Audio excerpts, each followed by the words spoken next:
Good afternoon. Welcome to this live proceeding of the National Assembly on this 7th day of June 2023. This broadcast is brought to you by the Parliamentary Broadcasting Unit in conjunction with the Kenya Broadcasting Corporation. The broadcast is also available on YouTube, courtesy of the Parliament of Kenya YouTube channel. This afternoon, the Speaker will put the question on a motion here by the Chairperson, Decentralized Funds Account Committee. And it's on consideration of the reports of the Auditor General on the financial statements for the National Government Constituencies Development Fund for 26 constituencies. The debate on this motion was concluded, and so the question will be put to members to decide on the next course of action for this motion by the Chair, Decentralized Funds Accounts Committee. Thereafter, the Chairperson, Departmental Committee on Finance and National Planning, will move a special motion on the consideration of nominee for appointment as the Governor of the Central Bank of Kenya, that taking into consideration the findings of the Departmental Committee on Finance and National Planning in its report on the vetting of a nominee for the appointment as the Governor of the Central Bank of Kenya, laid on the table of the House on Tuesday, 6th June 2023, and pursuant to Section 13(1) of the Central Bank of Kenya Act Cap 491 and Section 8(1) of the Public Appointments Parliamentary Approval Act of 2011, this House approves the appointment of Dr. Kamau Thuge, CBS, as the Governor of the Central Bank of Kenya. That motion will be debated by the members of Parliament this afternoon.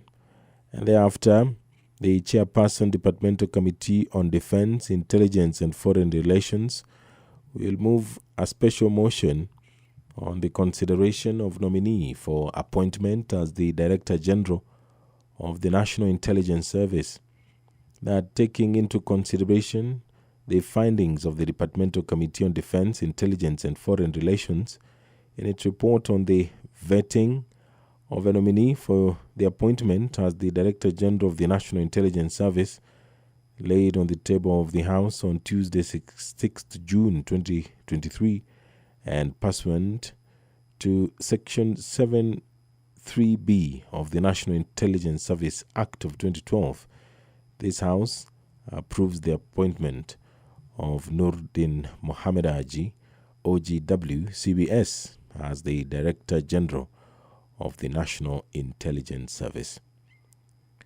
Thereafter, the Chairperson, Budget and Appropriations Committee will move a motion on the consideration of the budget estimates for the financial year 2023-2024. The Chairperson, Departmental Committee on Environment and Forestry is also scheduled to move a motion. Now, the motion on the consideration of the budget estimates for the financial year 2023-2024, this will be for the general debate, day 1.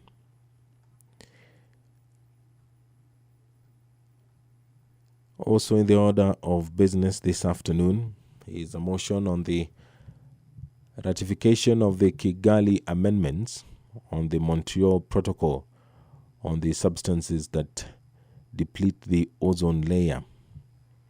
That motion will be moved by the Chairperson, Departmental Committee on Environment, Forestry and Mining.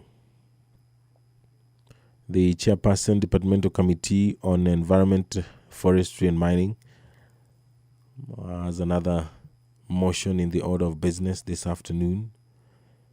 It's on the ratification of the Bamako Convention on the ban of the importation into Africa and the control of transboundary movement and management of hazardous waste within Africa. Another motion which has been lined up is one by the leader of the delegation, the report on the United Nations Convention Against Corruption and Global Parliamentarians Against Corruption meeting.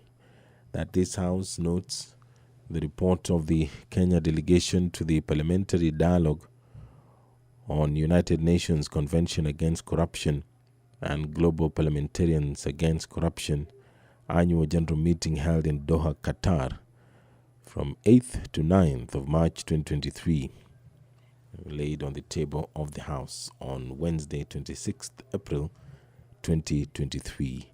The Statute Law Miscellaneous Amendment Bill, National Assembly Bill number 60 of 2022, has also been lined up for debate for the second reading. This bill is courtesy of the leader of the majority party in the National Assembly. The business of the National Assembly will begin shortly.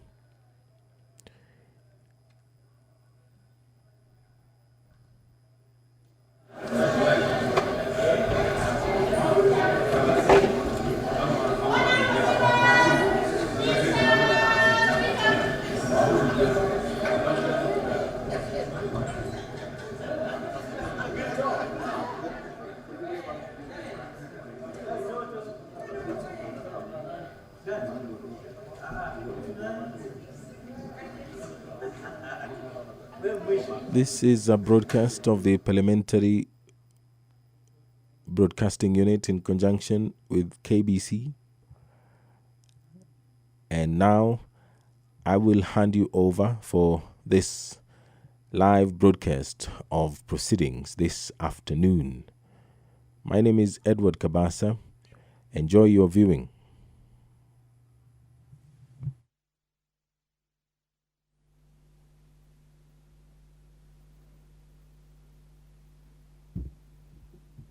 Waheshimiwa, na tuombe. Ewe Mwenyezi Mungu, ambaye kwa hekima na wema wako umeteua nyadhifa za viongozi na mabunge kwa ustawi wa jamii na utawala wa haki wa wanadamu, tukusihi utasame kwa neema nyingi sisi watumishi wako ambao wameridhika kutuita ili tutekeleze shughuli muhimu za jamhuri yetu. Tunakuomba uteremshie baraka zako sisi tuliokutanika hapa, na utujalie tuyatende na kufikiria mambo yote yatakayofikishwa mbele yetu kwa njia ya haki na uaminifu, ili utukufu na sifa zako ziendelezwe, na ili kustawisha amani, ufanisi na heri ya nchi yetu na wale ambao haja zao wamesikabidhi mikononi mwetu. Amen.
Honorable members, we have quorum to transact business.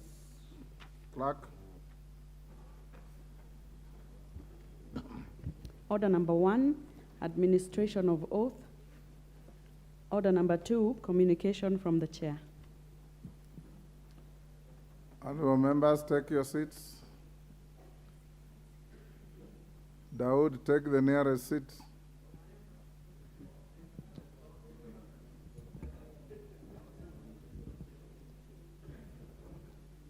Honorable members have a short communication on the establishment and recognition of the Bipartisan Talks Committee in Parliament. Honorable members, I wish to convey the following communication regarding the establishment and the formal recognition of the Bipartisan Talks Committee in Parliament. As you will recall, on 19th May 2023, the Speakers of the Houses of Parliament issued a joint notification informing members of the National Assembly and the Senators about the establishment of the Bipartisan Talks Committee, comprising members of the majority and minority sides of both Houses of Parliament. In the joint notification, the Speakers noted that they had received correspondence co-signed by the Honorable George Murugara, MP, on behalf of the Majority Party, and the Honorable Dr. Otienda Amolo, Senior Counsel, CBS MP, on behalf of the Minority Party, conveying, among other things, the joint decision to establish the committee, the composition of the committee, and the respective agenda raised by the parties. Further, honorable members, the notification provided for the joint secretaries to the committee, as well as the agreed mandate of the committee and a framework agreement for the conduct of the bipartisan talks, as adopted by the committee, setting out the general structure of the talks and rules procedure. In this regard, honorable members, the co-chairpersons of the committee requested the Speakers of the Houses of Parliament to formally recognize the committee and to support and facilitate their work. As Speakers of the Houses of Parliament, we allowed the efforts being made towards strengthening consultation, dialogue, and consensus building between the majority and the minority parties. We are convinced that this inclusive approach will ensure an amicable resolution of the issues identified in a bid to have a national conversation for the good of the current and future generations. Indeed, it is commendable that the committee has adopted a hybrid approach of conducting the talks through a parliamentary process, as well as the involvement of experts and other stakeholders outside Parliament. Indeed, honorable members, under the respective standing orders of the Houses of Parliament, a committee of this nature is by and large formally recognized through the passage of a joint resolution by the Houses. It is through such joint resolution that the membership of such committee is outlined and its terms of reference, the timelines within which the committee is to discharge its mandate and report to the Houses. However, honorable members, as you are aware, at the time of receipt of the communication, the Houses of Parliament were on recess. The respective standing orders of the Houses of Parliament require the speakers to cause the transmission of any message received at a time when the Houses are not in session to every member and later report such messages to the Houses when it resumes. Honorable members, in this regard and appreciating the critical task that the committee is to undertake, the Speakers of the Houses of Parliament jointly resolved to formally recognize the committee and to appraise the Houses upon resumption of sittings. This was premised on the need to allow the commencement of business of the committee during the recess period.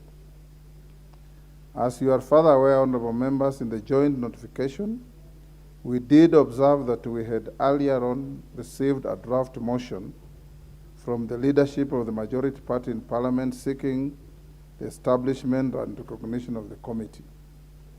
In this regard, we urge the leadership of the majority party and the minority party, as a matter of urgency, to harmonize the text of the draft motion to pave the way for issuance of the notice of motion and its consideration by the Houses of Parliament as soon as the Houses resumed after recess. Honorable members, to this end, it is expected that the leadership of the majority and minority parties shall proceed to formalize the recognition of the committee in the manner prescribed in the standing orders of both houses. In conclusion, honorable members, I wish to reiterate that as speakers of the Houses of Parliament, we commit to facilitating the work of the committee as it embarks on executing this important task. Indeed, we shall, upon the joint resolution by the Houses, authorize the respective clerks of the Houses to facilitate the committee like every other committee of Parliament with a secretariat and any other logistical support necessary for the effective discharge of the mandate of the committee. Honorable members, we are also aware that there is ongoing debate that the committee may also prefer extra-parliamentary processes in conducting the bipartisan engagements. This is a matter that the committee may explore and look for ways of finding its place in the joint resolution of the Houses. Finally, in the spirit of bipartisanship, I encourage the members of the committee to put the interests of the nation ahead of every other consideration when considering matters presented. Indeed, I appreciate the great sacrifice the two co-chairs, the Honorable George Murugara and the Honorable Dr. Otienda Molo, and their respective teams are making to ensure the conclusion of the prodigal's task bestowed upon them. In this regard, I quote renowned author James Allen, who said, and I quote, "He who would accomplish little must sacrifice little. He who would achieve much must sacrifice much. And he who would attain highly must also sacrifice greatly." I thank you.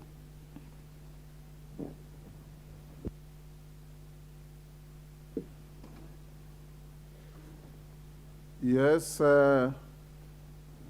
Honorable Ichungwa, Majority Leader. Yeah. Thank you, Mr. Speaker, for that very detailed communication. And Honorable Speaker, you will remember some time back I did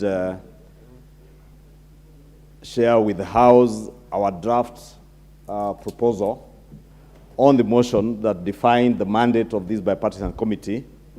And following your recognition of this committee, as you said, during the recess,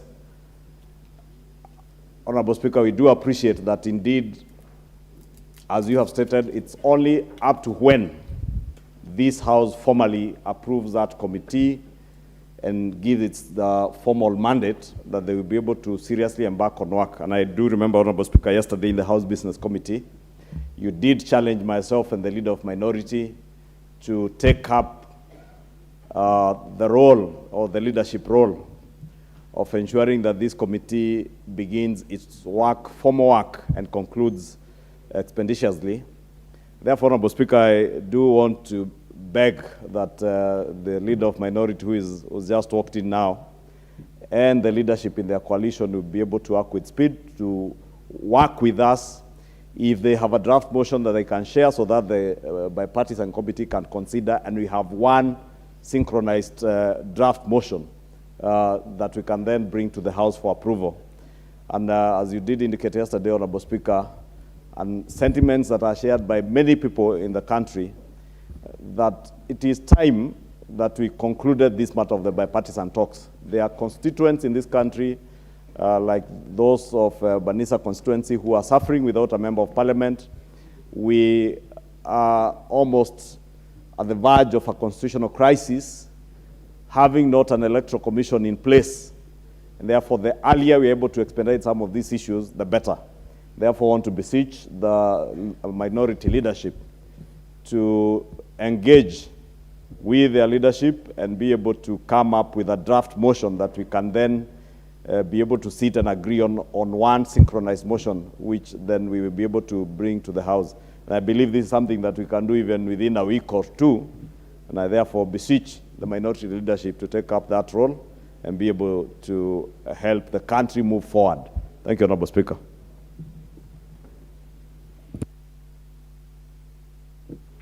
Next order. Order number 3, messages. Order. Maybe I should allow the minority leader if he has anything to say. You remember our order, Okello? You are not the minority leader. Thank you, the Honorable Speaker. Well, I appreciate the fact that you recognized the need for me to say a word or two. Mr. Speaker, I don't have the benefit of having listened to your full communication on the matter at hand. All the same. It was a replication of what we discussed in House business. All the same, the matter of bipartisan talks has, of course, gained public notoriety. I don't think there's anyone who can claim not to understand what's going around. Mr. Speaker, you will recall from the very outset, when this matter came up here, I did commit on behalf of the Azimio coalition that we shall do whatever it takes to make these talks progress and succeed. I believe we have done so far.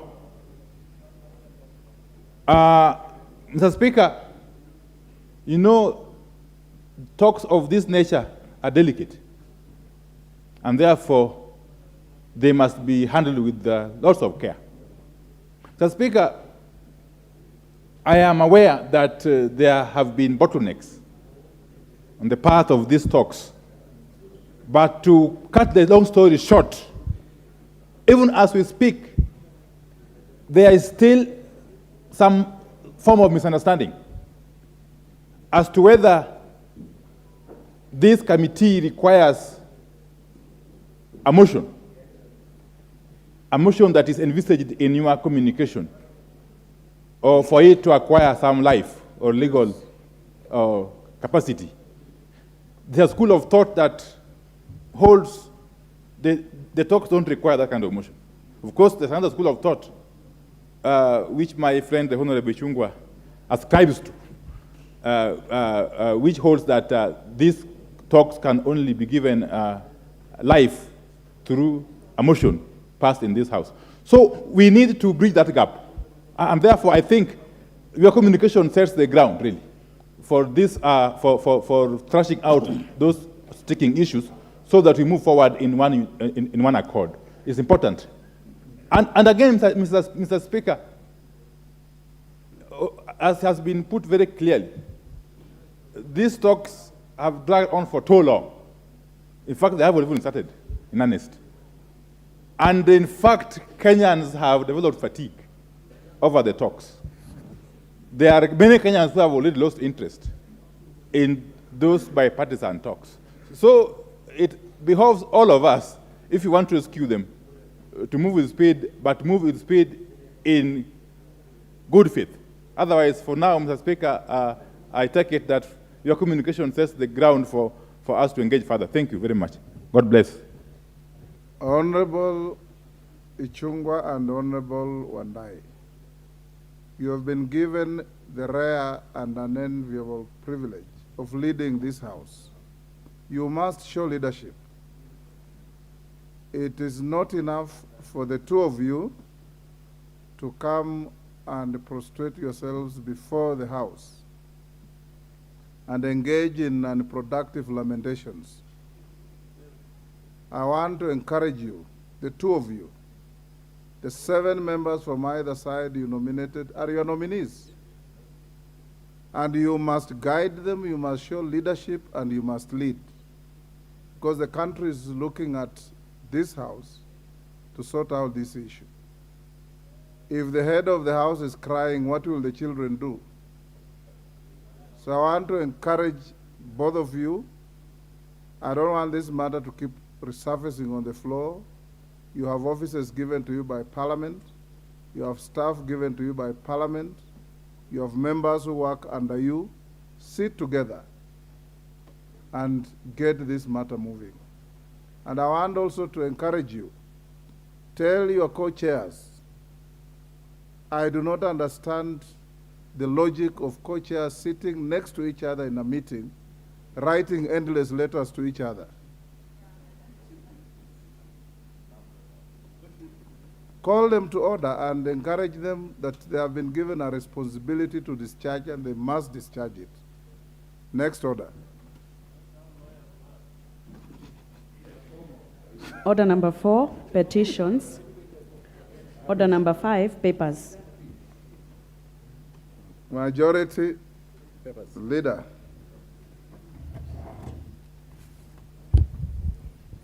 Honorable Speaker, I beg to lay the following papers on the table of the House today, Wednesday, 7th June 2023, afternoon sitting. One, memorandum on the proposed memorandum. Sorry, Honorable Speaker, whatever is typed here does not make sense, so I'll just try to reorder that.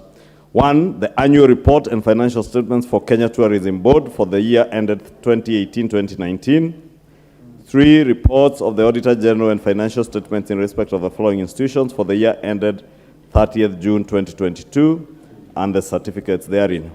Mwea Rice Mills Limited, National Construction Authority, Kenya Tourism Board, Bomas of Kenya Limited, Postal Corporation of Kenya, Kenya Agricultural and Livestock Research Organization, Warehouse Receipt System Council, Kerio Valley Development Authority, Geothermal Development Company Limited, Kenya Plant Health Inspectorate Service, University of Nairobi, Kenya Pipeline Company Limited, Kenya Broadcasting Corporation, Kenya Film Classification Board, Kibabii University, Laikipia University, Kenya Medical Research Institute, Bukura Agricultural College, Anti-Doping Agency of Kenya, Kenyatta National Hospital, National Quality Control Laboratory, National Cancer Institute of Kenya, National Employment Authority, Kenya Cultural Center, National Commission for Science, Technology and Innovation, and the Southeastern Kenya University.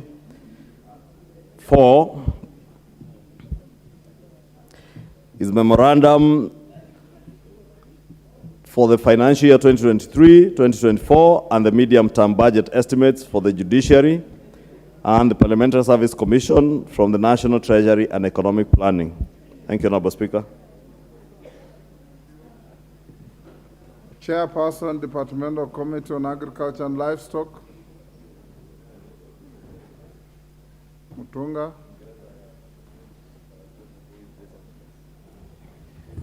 Honorable Speaker, I beg to lay the following paper on the table of the House today, Wednesday, 7th of June, 2023. Report of the Departmental Committee of Agriculture and Livestock on the inquiry into the maize flour subsidy program for the financial year 2022-2023. Thank you, Honorable Speaker. Next, Chairperson, Budget and Appropriations Committee. Thank you very much, Mr. Speaker. Honorable Speaker, I beg to lay the following paper on the table of the House today, Wednesday, June 7th, 2023. Report of the Budget and Appropriations Committee on its consideration of County Government's Additional Allocation Bill, National Assembly Bill number 23 of 2023. Thank you very much, Mr. Speaker. Next order. Order number 6, notices of motion.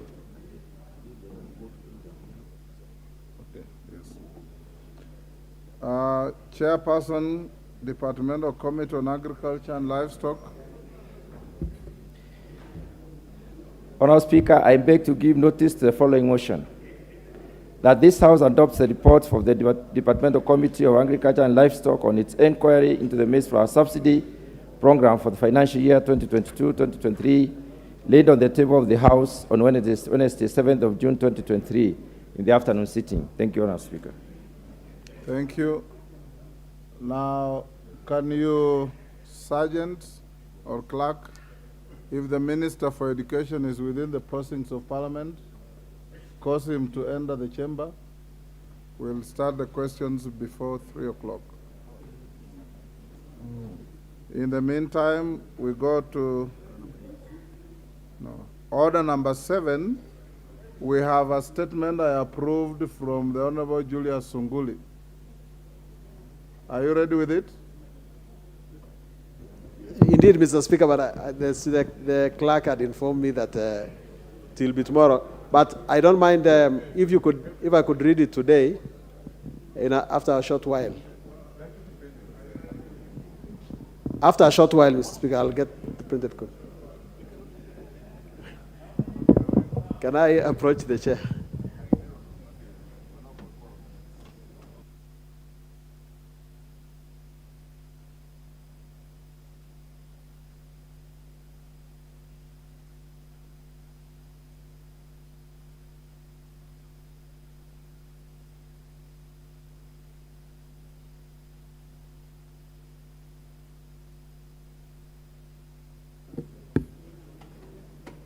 Honorable Sunguli wants 2 minutes to come back to his statement.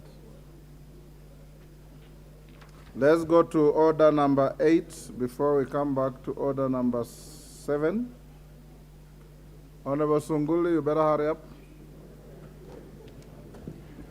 Order number 8, motion, consideration of the reports of the Auditor General on the financial statements for the National Government Constituencies Development Fund for 26 constituencies.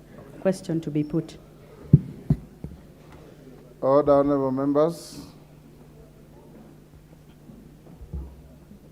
Take your seats. Order.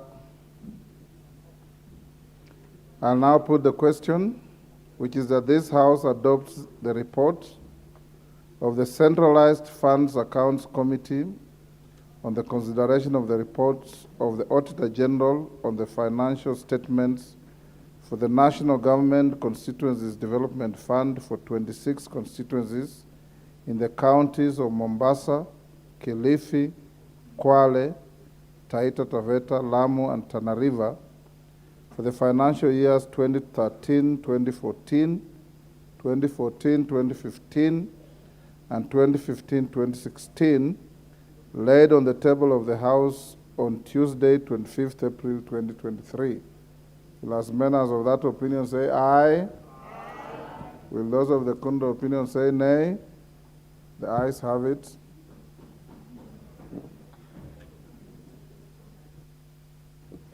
Welcome, Minister. We'll come to you shortly. I've given the Honorable Sunguli, he says in 2 minutes he'll be here. He has a personal statement to make on the security situation in his constituency.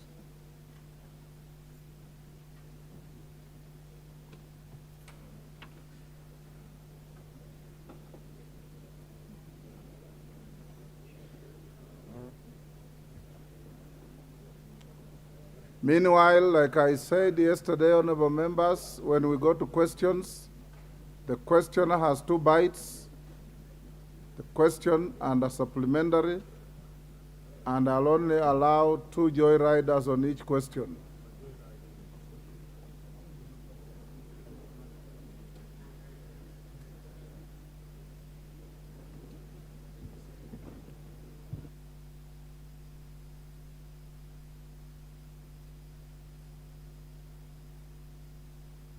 Can somebody tell Honorable Sunguli his statement is already here to come and prosecute it? Wandai, where's your whip?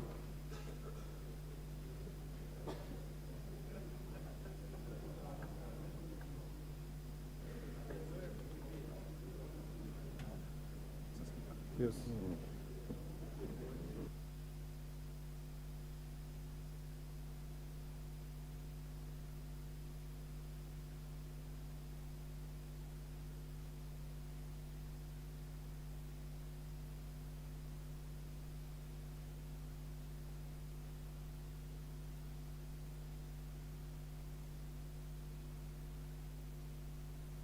Honorable Julius Sunguli, I'm told your statement is available here.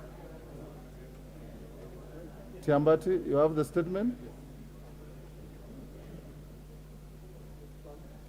Sorry, Julius, if you are ambushed, but I got the impression you needed to prosecute your statement. No, Mr. Speaker. Mr. Speaker, thank you very much for your indulgence. I wish to request for a statement, Mr. Speaker, from the Minister in charge of the Interior with respect to the ongoing clashes in Transmara. These last few days have not been peaceful for the people of Kilgoris constituency residing in Ngararo and the North Side locations. There have been clashes, skirmishes, fights, and the total disruption of order in the area. The events have been quite costly. Lives of young people have been lost and their hopes brought to an abrupt end. In this week alone, cattle have been robbed in broad daylight, sugarcane Now the main crop of the area has been burnt, occasioning huge losses. And now houses have been burnt down by very bold arsonists. Mr. Speaker, the fight has been by use of traditional weapons, being bows and arrows. However, there is now a threat of guns being used in this fight. This will escalate matters and, needless to say, will lead to fatalities not witnessed before. The clashes in this area have gone on for too long, and unless a comprehensive solution is found, there does not seem to be any end coming soon. On Monday, the 5th of June, I convened a meeting attended by representatives of the two warring clans, together with the security teams of Transmara. In this meeting, we identified the possible causes of these clashes. In summary, one clan holds that the other has taken away their land.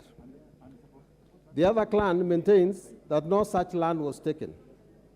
This land dispute arises from the inconclusive manner in which the Ministry of Lands demarcated the boundaries in those sections.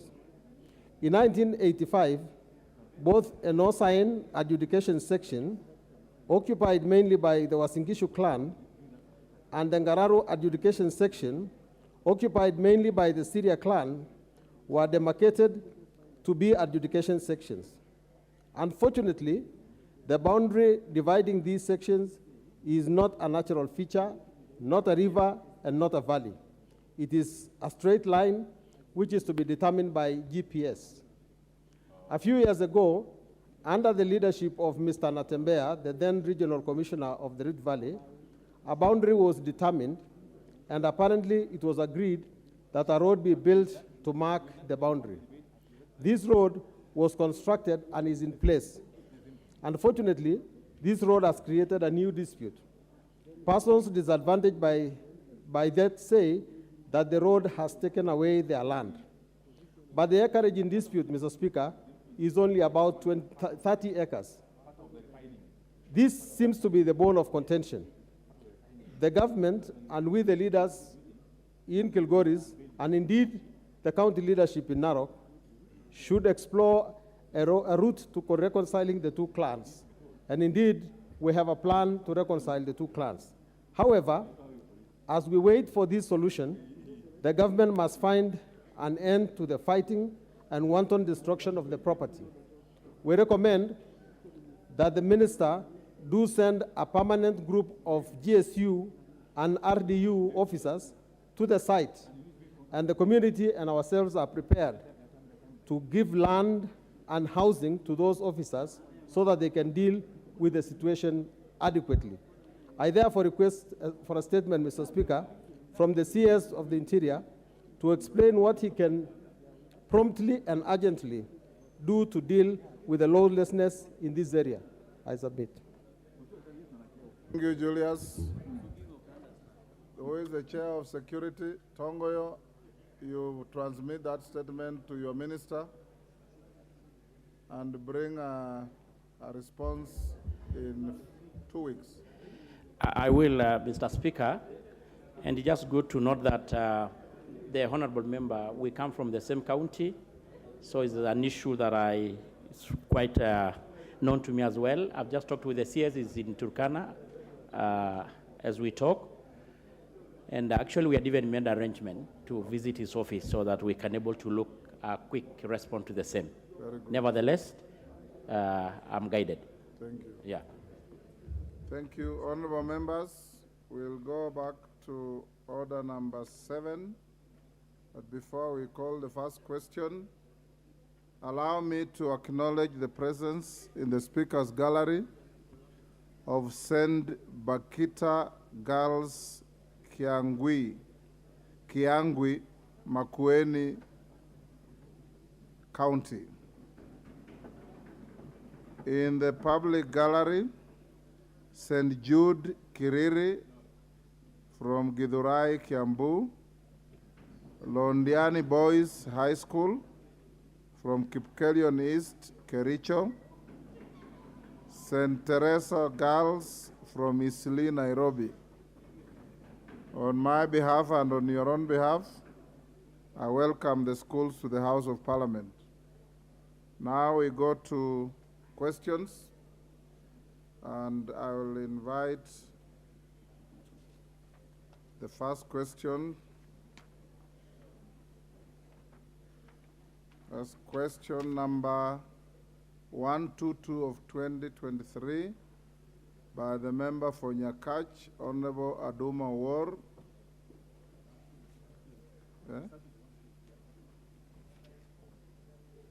Sorry, Aduma. I have jammed two questions, sorry. We start with question 120, 2023. Mark Mwenje, member for Embakasi West. Thank you, Honorable Speaker. I rise to ask question 120 of 2023. Could the Cabinet Secretary provide records of accounts for all income-generating activities of Mojawan Primary School in Embakasi West constituency for the past 1 year, especially revenue generated via the school swimming pool, studio, and hall? Question 2, clarify whether the ministry competitively recruited the non-teaching staffs that oversee the management of the said income-generating activities.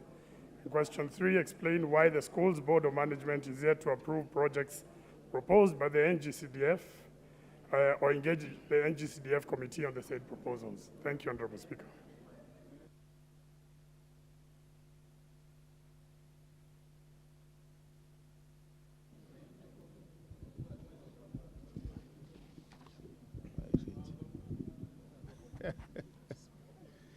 Yeah, thank you, Honorable Speaker, sir, and honorable members. The answer to the question is as follows. Umoja One Primary School has only one income-generating activity, which is the swimming pool. The studio is not operational because the school is yet to recruit a competent operator to operate the studio. Also, the hall has never at any given time been hired, so it has never been able to generate any income ever since the time it was built. Honorable Speaker, the swimming pool generates income because runners from neighboring schools use it after paying a fee. Members of the public also use the swimming pool at a fee, particularly during weekends and the public holidays. So far, Honorable Speaker, the swimming pool has generated a total of 8,459,168 from January 2020 to April 2023. The breakdown is given on a monthly basis. I don't have to go to each and every month. So the income, Honorable Speaker, is banked in a designated swimming pool account at the Umoja branch of the Cooperative Bank of Kenya. The account statement for the said account is as provided in my answer and marked Annex 1. The balance so far in the account as at the 6th June 2023 was Kenya shillings 37,046.72. A monthly average, Honorable Speaker, of 192,000 out of the income is used to pay the salaries of employees supporting the swimming pool operations, and the amount normally varies depending on the season. Between 150,000 and 200,000 per month is also used for pool maintenance and chemicals, and also depending on the seasonal demand. Part of the revenue is used to improve the school's infrastructure and resources. In the past 1 year, for example, the sum of Kenya shillings 250,000 has been spent in the installation of water tanks, and also 400,000 on connection of water to the school, as well as another 150,000 on the tiling of the classrooms, and also 200,000 Kenya shillings, which was used for plastering the classrooms. Mr. Speaker, the accounts of the school are audited annually, and for this past year, the audit was concluded in April, and we are as yet to get the report, and I undertake to provide the report to the Member of Parliament once it is affixed to me. The second part of the question, Honorable Speaker, is that I would like to state from the outset that indeed the ministry does not recruit non-teaching staff or public schools in the country, and according to Section 59P of the Basic Education Act 2013, it is the responsibility of the Board of Management to recruit non-teaching staff. As with all public sector employees, Board of Management are required by law to ensure that the recruitments are done in an open, transparent, and competitive manner. Through the county, our county and sub-county officers, we established that the school is yet to engage in a competitive recruitment of the staff, and therefore, Honorable Speaker, we have made a directive that the 7 individuals who are working on part-time basis be subjected to a competitive process, and the Board of Management has been able to form an interviewing panel which will be able to interview those who will be able to apply, and already an advert is out for those who will be interested to be recruited on a permanent basis, not as before, because the people who have been working there before are on a part-time basis.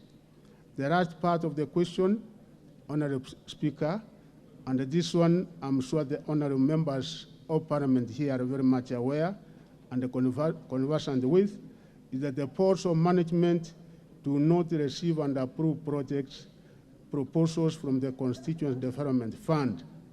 According to Section 27 of the National Government Constituent Development Fund 2015, it is the responsibility of the CDF committee to correct and deliberate on project proposals as made in each and every constituency. Indeed, Mr. Speaker, Regulation 11 of the National Government Constituent Development Fund, Regulations 2016, is clear that the mandate of the Constituents Committee is to consider all project proposals from all wards in the constituency and any other project which the Constituents Committee might consider beneficial in any given financial year.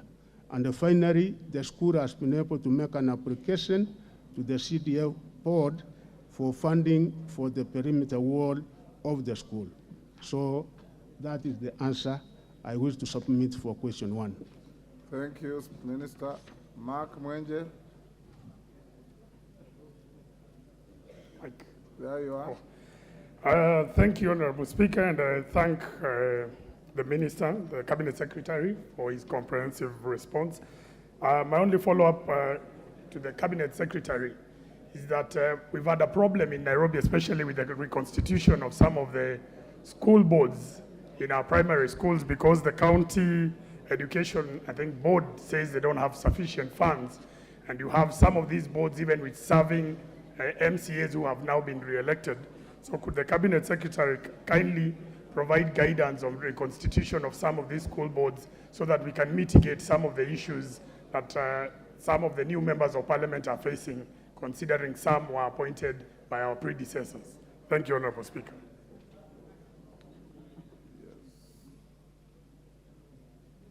Minister, you can answer that.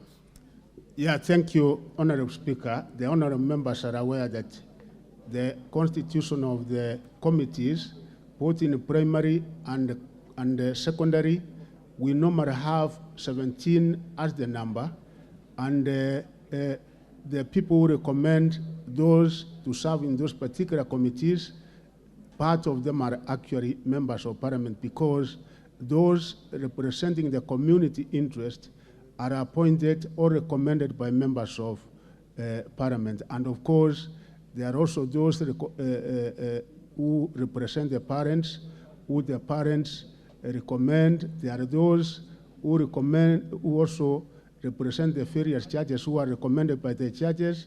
As a ministry, we also find 17 to be a very high number, and in the coming recommendation, which will be recommending in this House, I think we are recommending that we reduce that number to a number that will be a little bit manageable, because it is a number that is so high and unmanageable, and sometimes the cost goes unnecessarily high. Thank you, Minister. Question 121 of 2023.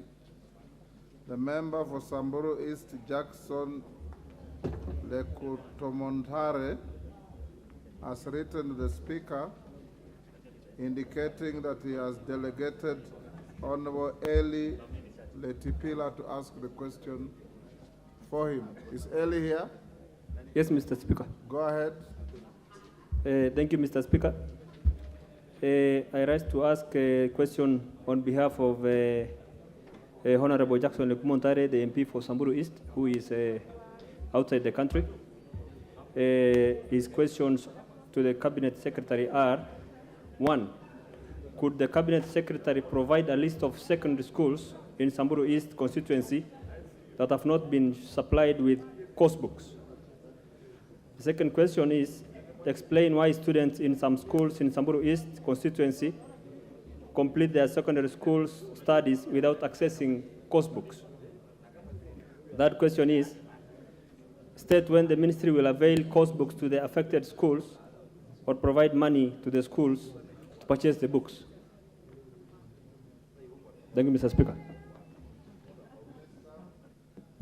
Cabinet Secretary.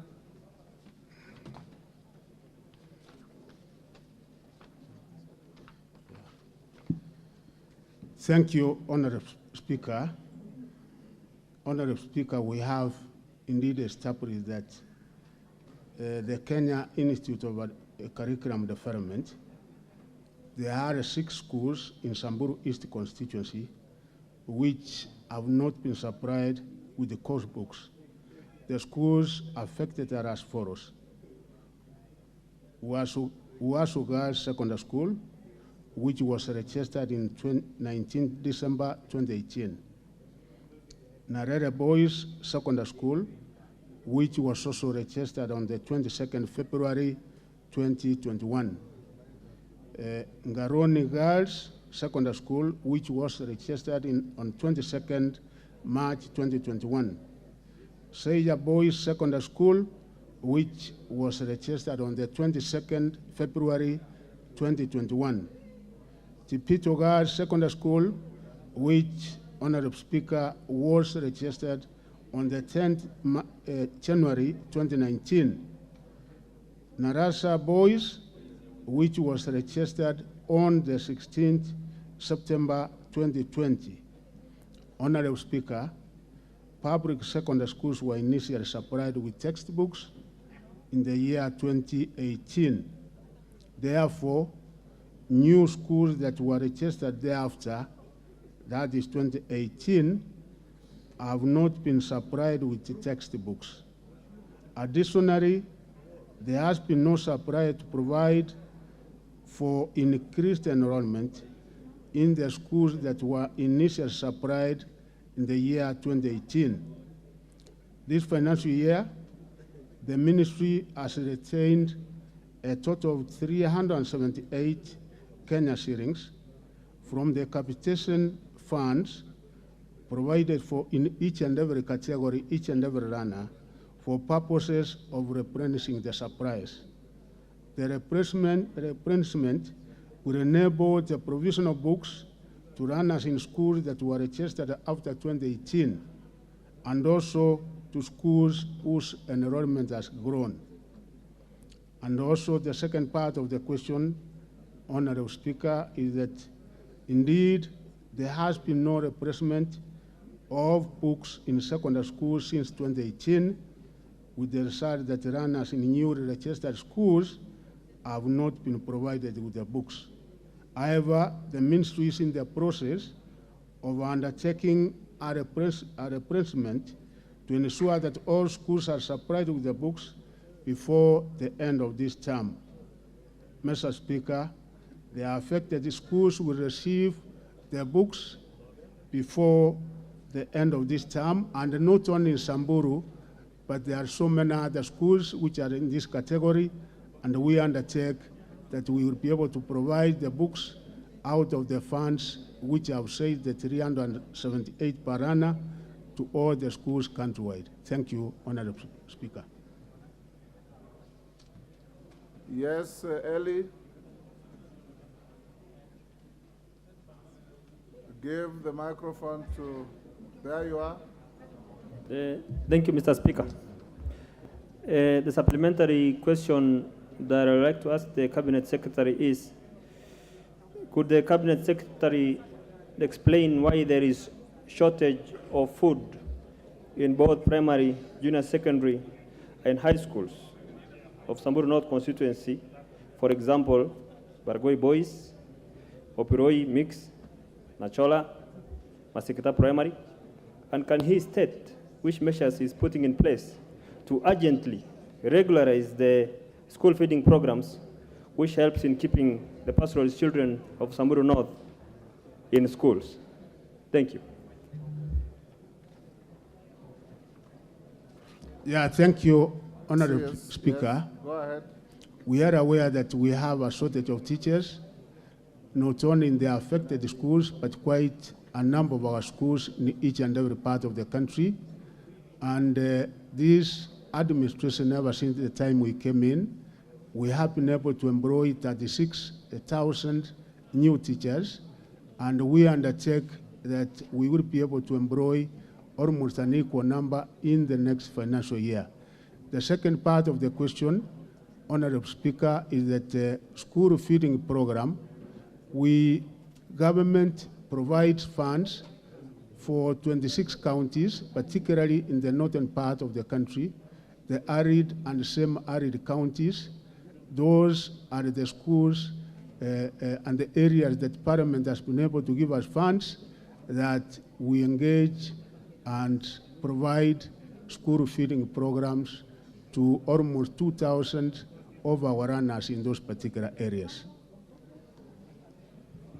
Honorable members, I see the screen is full, but I don't know if it's full for this question. Omboko Milemba.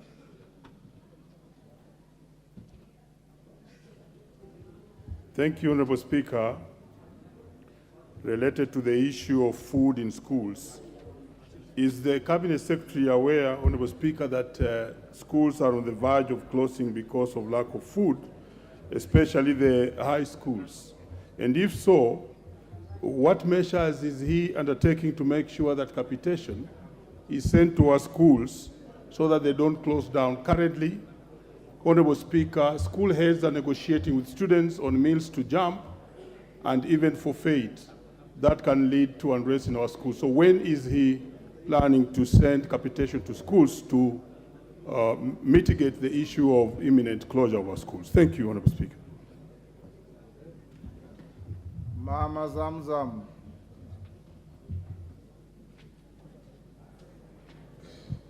Asante sana Bwana Spika. Na mimi nina swali kwa waziri wa elimu.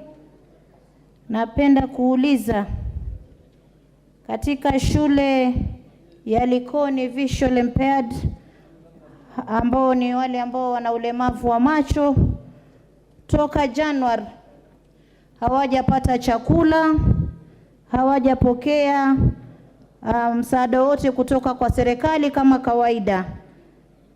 Na pia ningependa kuuliza pia Jomvu High School ambao ni Jomvu Girls imejengwa lakini haina perimeter wall na ni shule ya wasichana. Nataka nimuulize waziri amewapangia nini, manake wale ni watoto wa kike na ile ni hali tata, mahali ambapo wako ni mahali ambapo kuna abiri wale watu wa bodaboda wako wengi na hawa watu wa transport wako wengi, kwa hivyo ni mahali pana shughuli nyingi, na wale watoto wamekaa wazi kabisa, hawana perimeter wall ambayo ni ile mzingiro wa fence, na hawana pia maji ya kunywa borehole, na pia wanahitaji muhabara nyingine, manake ile iliyoko ni ndogo wala haitoshi. Kama waziri wa elimu umewapangia nini shule hizi mbili? Asante sana Mheshimiwa Spika. Cabinet Secretary. Yeah, thank you, Honorable Speaker. I would like to inform all the members of Parliament here that capitation funds, which are to the tune of 28 billion, the Ministry of National Treasury was supposed to have given us the funds before Friday last week, but there was a delay. And this morning, I've had an engagement with the Principal Secretary of National Treasury, because it's an issue that is not only concerning me, but the entire country. And I wish to report to the honorable members and the country as a whole that indeed he has confirmed that by tomorrow the funds will be in the ministry, and then thereafter we will be able to disperse the same to all our schools countrywide. And I hope that by Friday of this week, the undertaking I've been able now to get from the Treasury, because they have gotten their funds, is that our schools will be able to receive capitation funds. That is senior secondary schools, our junior secondary schools, plus our primary schools. We are sorry for the delay, but by the end of the week, the money should be in the accounts of those schools. The Member of Parliament has also been able to ask a question about the perimeter wall. Members of Parliament, you are aware that the amount of money we get in the form of infrastructure funds cannot be able to cater for each and every need of the various schools we have in the country. And I really thank the members of Parliament, because in partnership with your CDF funds, we are able to do quite a lot. I will invite the Member of Parliament to come over so that we can be able to discuss probably in the next financial year. We can be able to partner so that we see what CDF can be able to do and what we can be able to do as a ministry.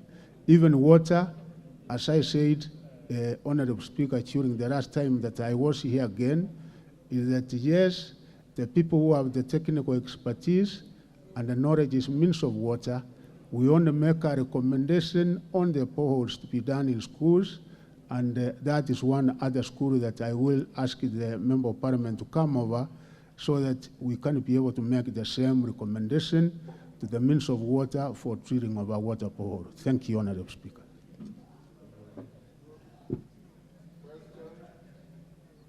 Question 1, 2, 3.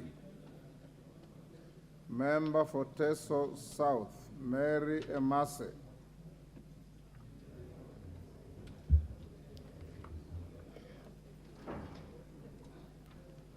Thank you, Honorable Speaker.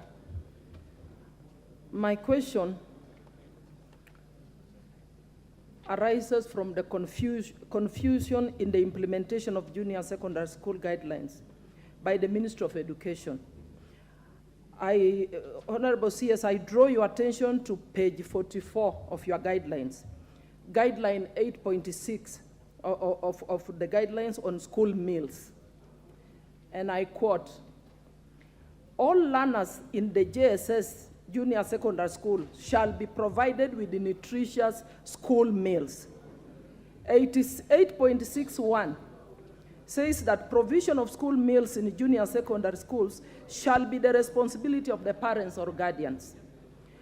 And 8.62 says that in regard to 8.61, the junior secondary school leadership shall collaborate with the parents to ensure that the school meals meet the nutritional needs of all learners, including those with special needs and disability.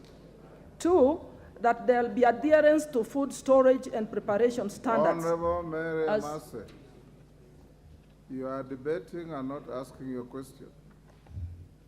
The procedure is read the question as it appears on the order paper. I think you are reading something different. The one in the order paper. Question 1, 2, 3 of 2023 is radically different from what you are saying. Do you have it on the order paper? I think I have a different order paper, Mr. Honorable Speaker. May I have?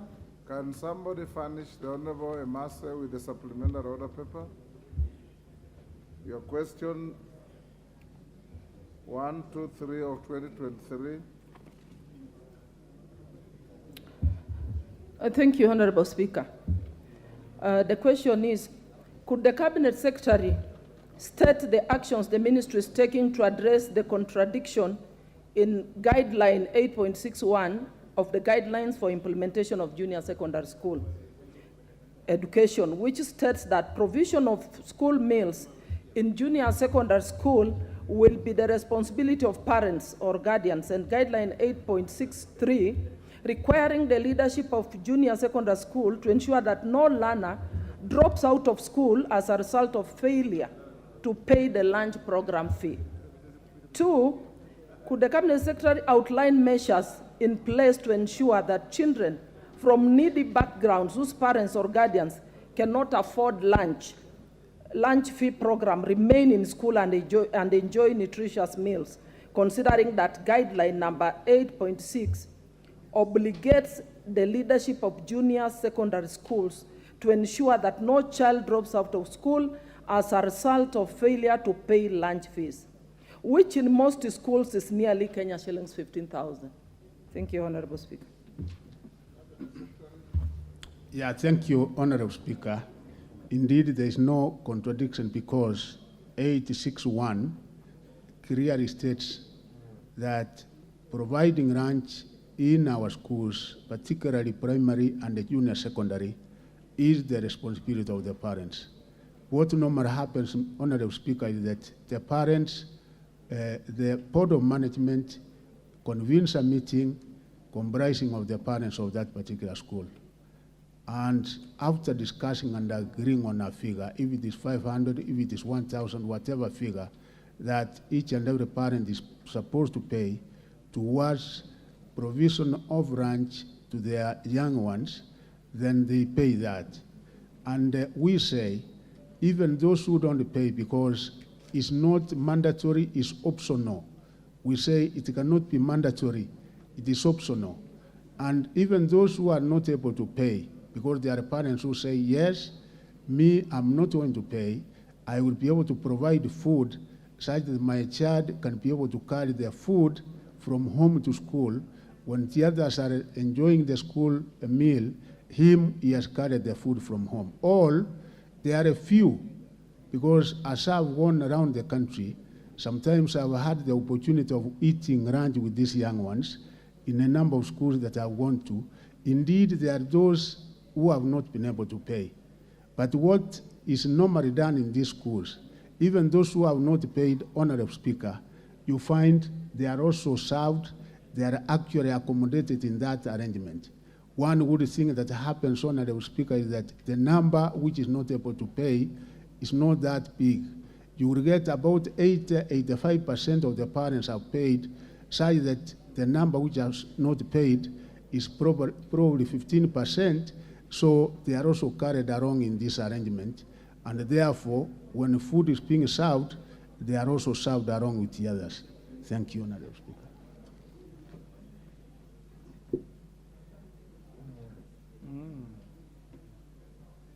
I can't tell honorable members whether those of you on requests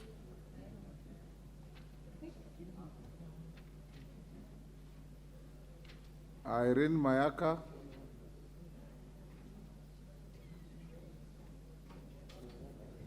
Thank you, Honorable Speaker. Honorable Speaker, earlier the Cabinet Secretary has confirmed to us that the funds are going to start to go to school from tomorrow.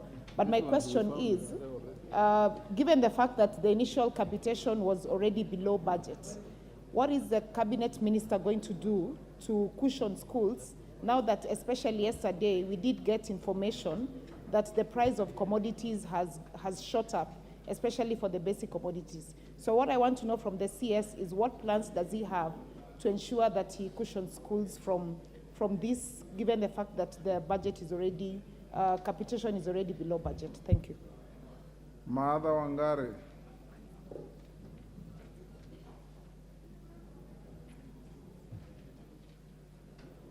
Thank you, Mr. Speaker. My follow-up question then is on what the CS has answered in the issue matters capitation and the money that finally goes to the schools, link that with the books and the printing that has now become centralized. My question is there any plan by the ministry to decentralize the printing of books? Because sometimes you have 100 kids and there are 200 books of the same subject, Mr. Speaker. And with the CBC model, is there a plan in the future to ensure that books can be handed down to siblings, Mr. Speaker? Because now we have children just dealing with one child and you cannot hand over that book down to the next child. So what is the plan in terms of ensuring that every child has an access to a book and we don't have to wait, the schools can be able to do it without waiting for the capitation? Thank you. Let me give Anton Oloch. Thank you very much, Honorable Speaker. I also want to ask a supplementary question here in relation to what the Minister has said in relation to school feeding program and to seek guidance from the Minister or the Cabinet Secretary on what steps the Ministry is taking to ensure that informal settlements, and in particular vulnerable informal settlements like Mathare constituency, where majority of the children who go to the public schools come from vulnerable families, have access to free school feeding programs, because even the nominal fee that is charged by the school is not something that they can afford. But while I'm on my feet and with your permission, Honorable Speaker, I would like to ask a question in relation to, as a follow-up to that question number 120 that was asked by Honorable Mwenje, in relation to the income-generating activity of Umoja 1 Primary School. Cabinet Secretary, what is the legal or regulatory framework that underpins schools involving or engaging in A&A? And I'm saying this against the background of a previous ban by the ministry for schools to hire school buses, so that you avoid conflict of interest and you avoid schools engaging into activities that they may take them away from their core business. What is the legal and regulatory framework underpinning A&I by schools? Thank you. Cabinet Secretary. Yeah, thank you, Honorable Speaker. One is that the price of foodstuffs. Honorable Speaker, one clarification I would like to make. Indeed, the other day, the price of rice, in January, we were paying, last year, we paid 4,500. And then later on, sometime this year, the supply branch kind of increased the price from 4,500 to 7,200. But when we went to the market, indeed, we found the price was still 4,500, a bag of rice, 50 kg.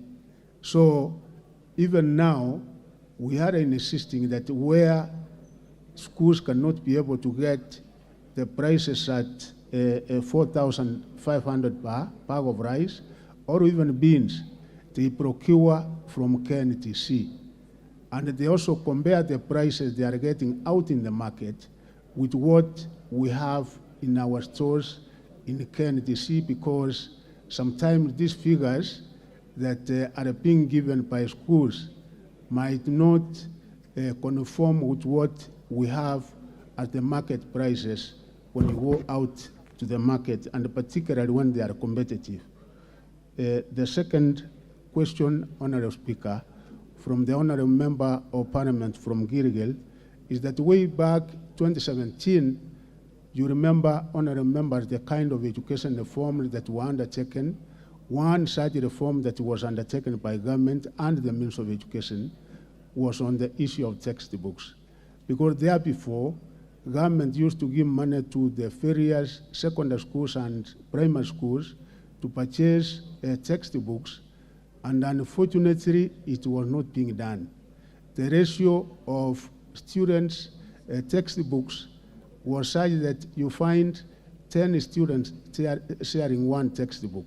But ever since the time the government changed the system such that it was centralized and the books are purchased from Nairobi and given to the schools, the ratio in schools, and you can be able to confirm this from your respective schools in the constituencies, is almost 1-to-1. And we have said we replace the textbooks every after 4 years. Like now they were given 2018, and I think we are in the process of making sure that we supply, because after 4 years, you find they have been worn out and they require a replacement. So as of now, we think out of the research that was done and the report given, the system which is being used now is much better, because almost each and every student in our schools has access to textbooks. And unless probably we carry out another research in order to be able to centralize, because the one we were using before was not working.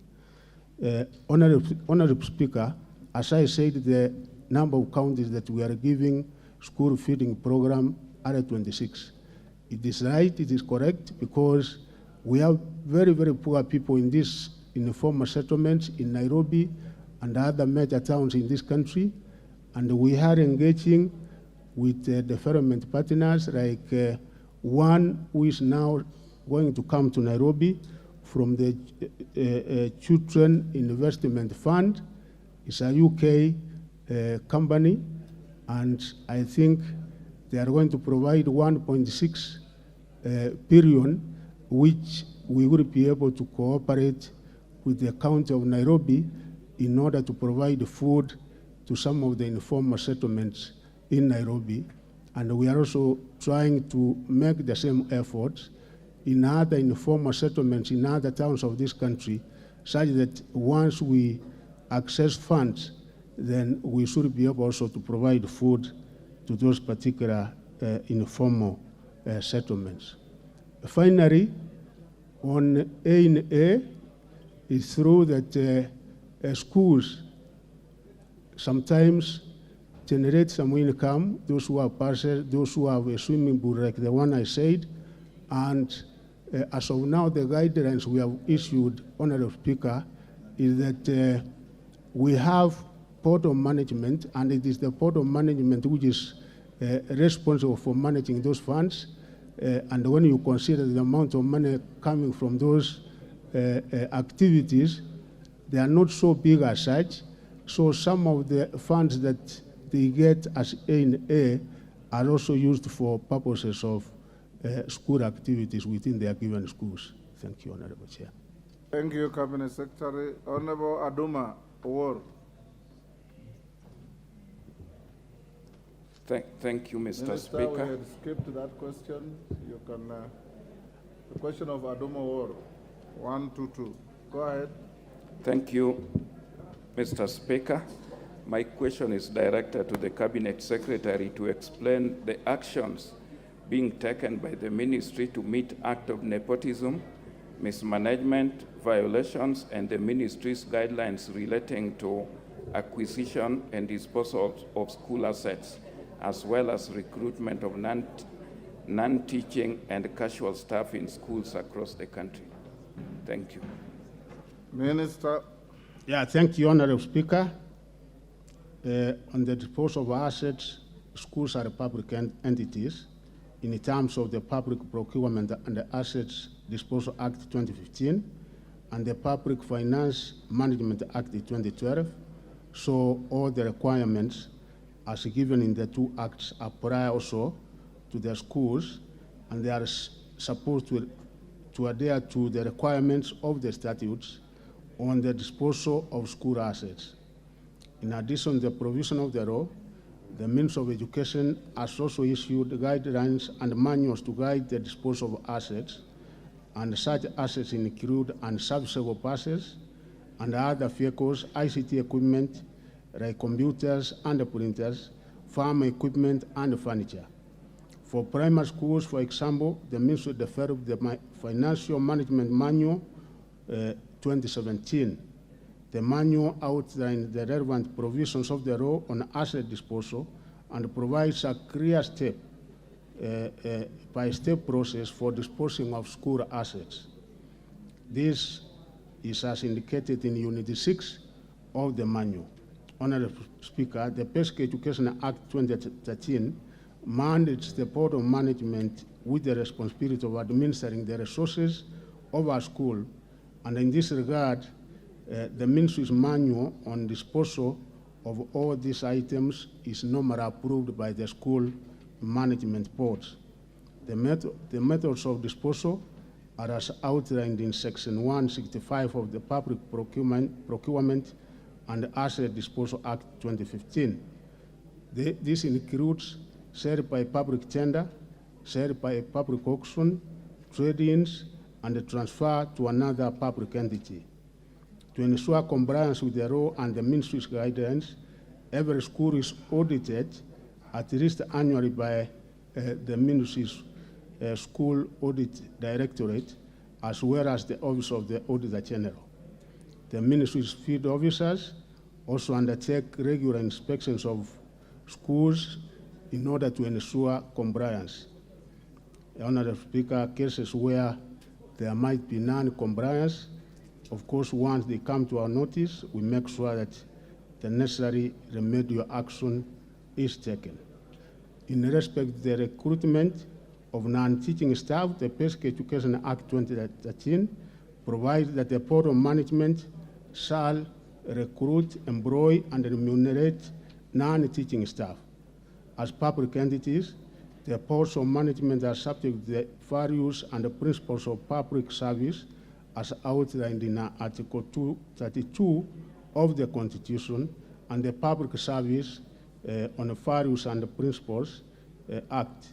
These values and principles include ethnic and gender inclusion, merit and open and competitive recruitment. The recruitment undertaken by the boards are subjected to audit by the Ministry of Schools Audit Directorate, as well as the Office of the Auditor General. Cases of non-compliance, if identified, then the necessary appropriate action is taken, Mr. Speaker, and I welcome any reports of such violations so that my office can be able to undertake the necessary action. Thank you, Mr. Speaker. Thank you. Aduma, are you satisfied? Thank you, Mr. Speaker. Just to look at the question, I realized that the question was limited to rather most of the movable assets and did not address the issue of the questions of immovable assets like title deeds, which I realize it is not clear whether the title deeds of most schools are in the hands of the ministry or they are in the hands of the communities or the sponsors of the various schools. Mr. Speaker, I also realize that when we talk about the issue of mismanagement, there are also grants which are meant for special schools.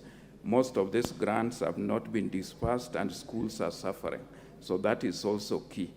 I also observed that there's also the issue of mismanagement in skewed staffing. There's the perception that many of the good principals are poached to some of the schools which are undeserving. And I realized that I had 3 cases in point where the well-performing head teacher of Yala High School was poached and had difficulties landing where he was posted. I also realized that the standards in Maranda High School have been on a downward trend after the head teacher, then Mr. Boas, was removed. We've also have the question of Sagongo High School, where the head teacher was blocked when he was posted elsewhere. So I know the cabinet secretary is equal to task. He has the power and the authority, and I trust he'll be able to address that. Thank you, Mr. Speaker. That is a complimentary statement other than question. Minister, you can note that and deal with it. Jared Okello, I see you on the screen. I thank you very much, Honorable Speaker, and on equal footing, I want to thank the Cabinet Secretary for Education for coming in to address some of our concerns. Honorable Speaker, I was home during the recess, and I managed to walk around my constituency. And the junior secondary school, to a larger extent, paint a very grim picture. Honorable Speaker, we are alive to the fact that the school classrooms were actually built in high schools. But now the regime came into office and chose to retain our children within the existing primary schools, Honorable Speaker.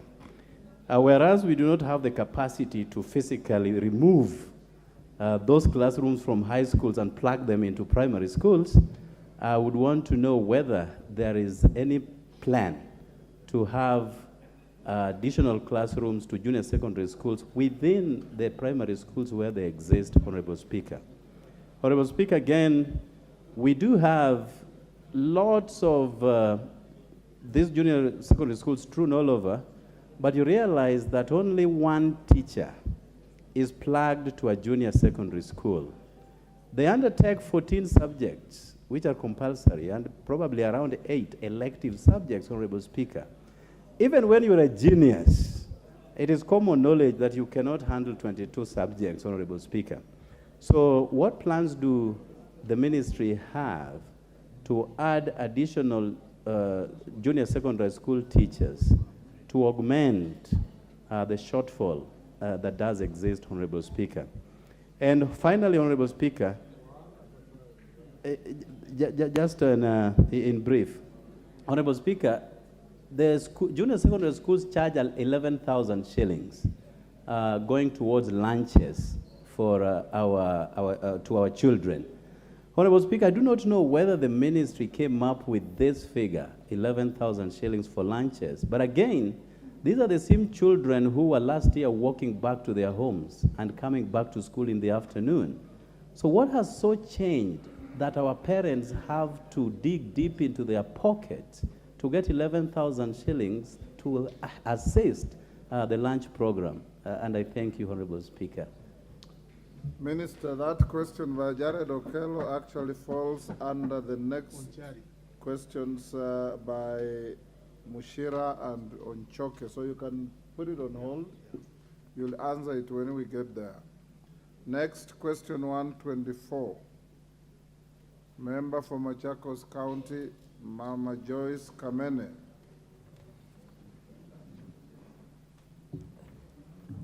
Thank you, Mr. Speaker. Question to the Cabinet Secretary. The first one. Could the Cabinet Secretary state the amount of money that the ministry has received towards the provision of sanitary pads to the school girls each financial year from 2017 to 2018 up to 2022 to 2023? Part 2, explain the criteria, if any, used by the ministry in distributing the allocations stated above among the counties and specify how much Machakos County received in each of the financial years. Minister.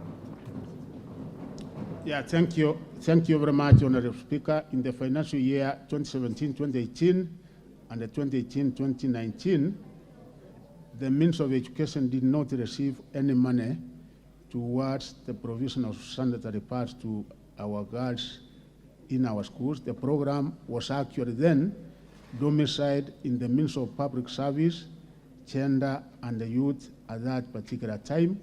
I was not able to get the figures from that ministry, but given time, because we have a one government approach, I can't be able to get the figures. But in the year 2019-2022 financial year, the Ministry of Education received a total, up to 2022, the Ministry of Education has received a total of 1,585,000,000 816,000 for this program. The breakdown for financial year is as follows, Honorable Chairperson and members. 2019-2020, we received 375 million. 2020-2021, we received a total of 470,480,000. And 2021-2022, Honorable Chairperson, we received 270,480,000. 2022-2023, we received a total of 470 million. So the total received is as given 1,585,816,000. And the criteria we use in disputing the sanitary pads to the various counties in the country is following the enrollment of girls in grade 6, 7, and 8, because it is that particular age which we consider the girls need the sanitary towels. I have given a breakdown, Honorable Chairperson, of the quantities given out in terms of packets to each and every sub-county in Machakos, and also given each and every year the way those particular quantities were given to each and every sub-county in Machakos. And I think the honorable members can be able to look at the breakdown because we have given as per each and every sub-county in Machakos. And not only Machakos, this information is also available, what we have been able to give out as a ministry for each and every county in this country. Honorable Speaker, sir, so we have also limited this to public schools only because we don't give sanitary pads to private schools, we only give to public schools.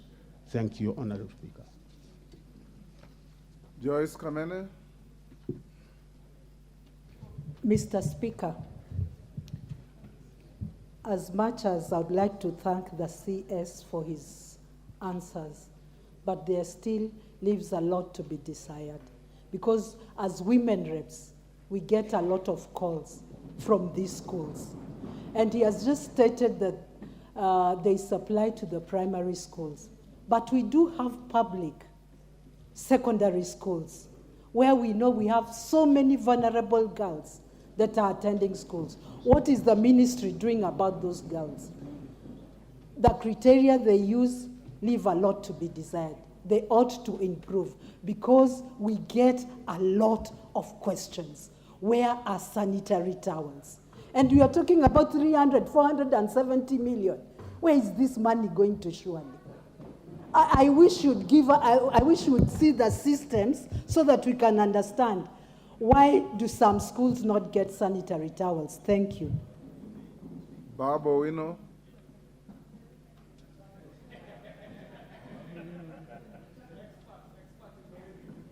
Thank you very much, Mr. Speaker. First, I would like to take this opportunity to congratulate the Cabinet Secretary for Education, who is a very good friend of mine and was a former colleague, and also a family friend, because the son was my lecturer at the University of Nairobi School of Law. Now, Mr. Speaker, my question is about what's currently happening in public primary schools, which is very, very sad, Mr. Speaker. You find that the children, the learners are being sent away from school because of certain materials which are required from these learners. For example, they are told that they can't go to school without paying money for desks and other costs. As we speak, there's a primary school called Edelwell Primary School in Embakasi's constituency that has sent away 65 learners who can't go to school because the administration is demanding 1,500. And I know that this is affecting the whole country.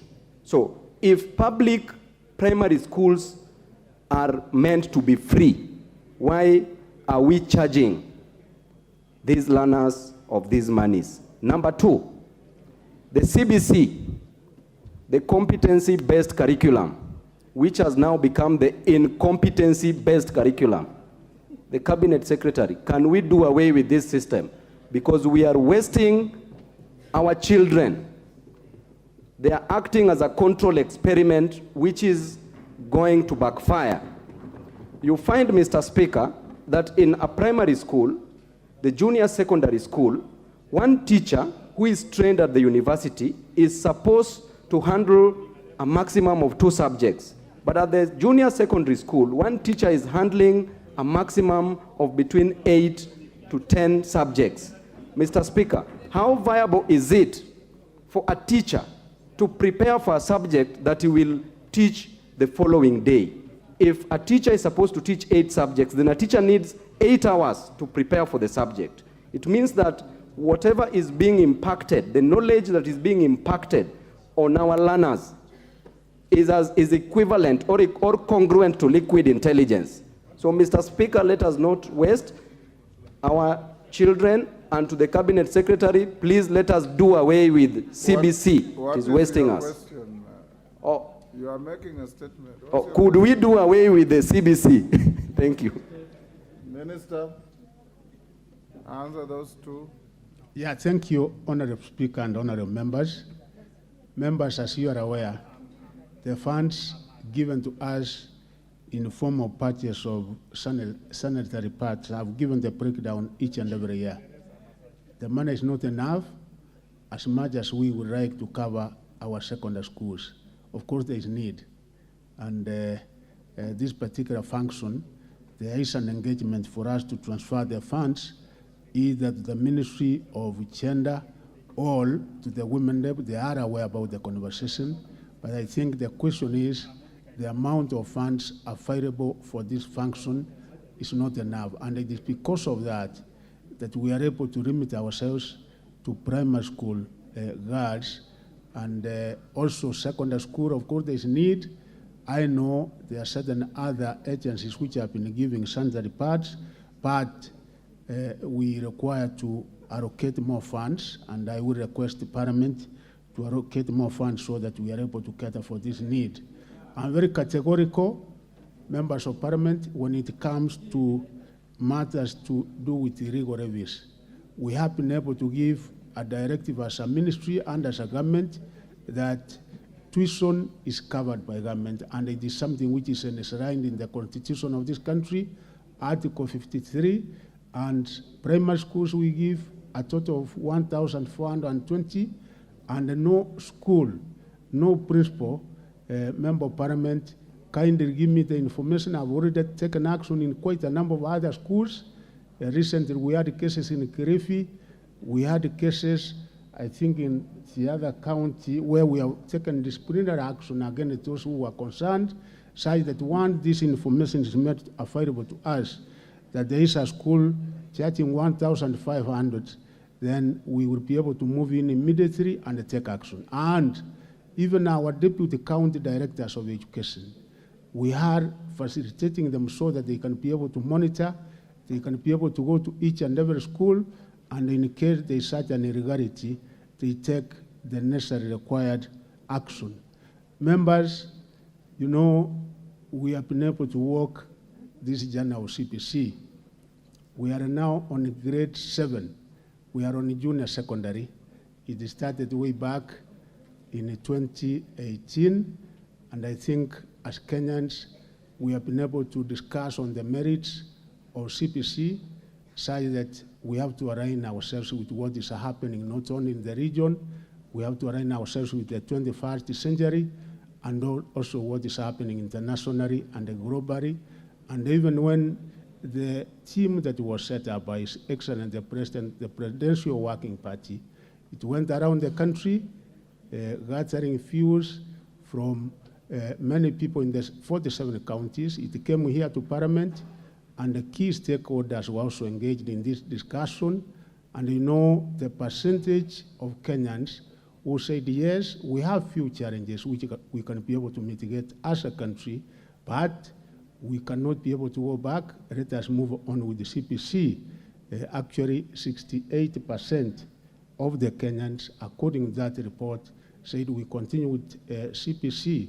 There was 15% who said we think we should be able to go back to the 844 system. And there were others who were, of course, in between, but the greater percentage of Kenyans, including experts, said yes, this is the best system. We have few challenges which we will be able to mitigate on, and I would like to assure the members that actually, apart from the teachers we posted, there are also so many qualified teachers, because we have over 75,000 teachers who are graduates in primary schools, and we have upgraded those teachers to also teach in junior secondary schools. So the situation is not as bad as we think. There's a lot of improvement and a lot of good things, and moving forward, we are also mitigating on some of these challenges. Thank you, Honorable Speaker. Women Rep Kilifi. Mheshimiwa Spika, nataka kuzungumzia kuhusu sodo. Mheshimiwa Spika, sodo ni sanitary towels. Unazungumzia au unauliza swali? Nataka kumuuliza swali waziri. Mpango huu wa sodo ni mambo ya kike, na huu mpango ulikuwa kwa wakilishi wa kike wa hii nchi, majimbo 47. Hii pesa Mheshimiwa Joyce Kamene ametaja hapa, milioni 470, Mheshimiwa Spika, ni pesa nyingi sana kutumia kwa mradi. Hii pesa ikipewa milioni 10 kila mwakilishi wa kike ndani ya Kenya hii, ni pesa nyingi za kugawa sodo kwa kila shule katika Kenya nzima. Hii wizara haiwezani na hii kazi. Mimi ndani ya Kilifi ndo nagawanya sodo katika shule. Shule hizi ni za primary, shule za msingi Mheshimiwa Spika, shule za secondary, college zile ndogo tunaita tertiary. Kuna wasichana wa maisha ya chini hawawezi kumudu pakti moja ya sodo. Waziri, tunakuomba ukutane na wakilishi wa kike wote ndani ya bunge hili, tukupe mfumo vipi utatumia hizi pesa milioni 470, milioni 10 kwa kila jimbo. Sisi tutaweza kuendeleza huu mradi vizuri. Wewe ufatane na haya mambo ya elimu huko kwengine, haya mambo ya sodo ya kike tuwachie sisi. Ya pili kuhusu Mheshimiwa Spika, hii moja ni kuhusu CBC. Mheshimiwa Spika, nikwambie wazi, hakuna mzazi anataka huu mfumo. Tusidanganyane na hii percentage tunasikiza hapa. Huu mfumo umegharimu wazazi mfuko mkubwa sana. Mheshimiwa Spika, mzazi anunue viazi, watoto wakafundishwa kupika chips shule. Mzazi anunue nyama, mtoto aende akafundishwe nyama ya mbuzi ni ipi, nyama ya ng'ombe ni ipi. Wabebe kuku, wakaone kuku hai achinjwe. Nyama hizi hazirudi nyumbani, Mheshimiwa Spika. Samaki wakafundishwa samaki, majina wapigwa kule shule na watoto hawali. Mfumo huu umegharamisha wazazi pali pakubwa, na ukilinganisha sasa, kwa sababu kuna ile ada ndani ya bajeti ya 3% kukatwa, mfumo huu hautaweza kudumishwa ndani ya Kenya hii. Mzazi akatwa 3%, iende kwa kujenga nyumba, kisha anunue kuku, viazi na nyama apeleke kwa mwalimu. Mfumo huu hatutaki. Waziri, tafuta mbinu nyingine. Asante. Yes, member Kimani. Minutes after this answer that, we go to the next question. Thank you, Honorable Speaker. I think for the last 6 years, I've been a member of this House. The issue of provision of sanitary towels for our girls has always come up in every year. Why do we have to debate it every year? why cannot we not have a comprehensive way of ensuring that our girls have sanitary towels in their schools? Ask the minister. Honorable Speaker, I want the men in this house to think. If you bleeded for 3 days minimum every month, I think we'll all drop dead. We will all drop dead. And these girls go through this without menstrual education. They have to use unhygienic things like mattresses and blankets and all those bad things. And we still have to debate this every year. Mr. Speaker, I think we need to put the Cabinet Secretary to account. Let us have a comprehensive plan to make sure that every girl in this country, when they attain the age of puberty, they are supplied with sanitary towels. Mr. Speaker, we used to have condoms in toilets. So if you can provide condoms in toilets, why not provide sanitary towels for our girls? Why do they have to keep begging? Waziri, provide a solution. Thank you, Mr. Speaker. Minister. Yeah, thank you. Thank you, Honorable Speaker. I agree with the concerns of the honorable members that indeed we require now funding and a better structure of distribution of sanitary pads so that they get to our girls. There is a discussion, and for the 7 members of county women members of parliament are aware, where I am to transfer this function. And I think the 2 committees, Honorable Chair, were to make a decision, the committee on the budget and the committee on education, whether this money should be given to the Honorable county women members of parliament, or whether it should be given to the Ministry of Public Service and the Gender. And that is the responsibility of the 2 committees of this House, because we said the Committee on Education and the Committee on the Budget will be able to make that decision, and whatever decision they make is what we will be able to move ahead with, and we hope that it will be the best one as long as our girls are provided with sanitary towels.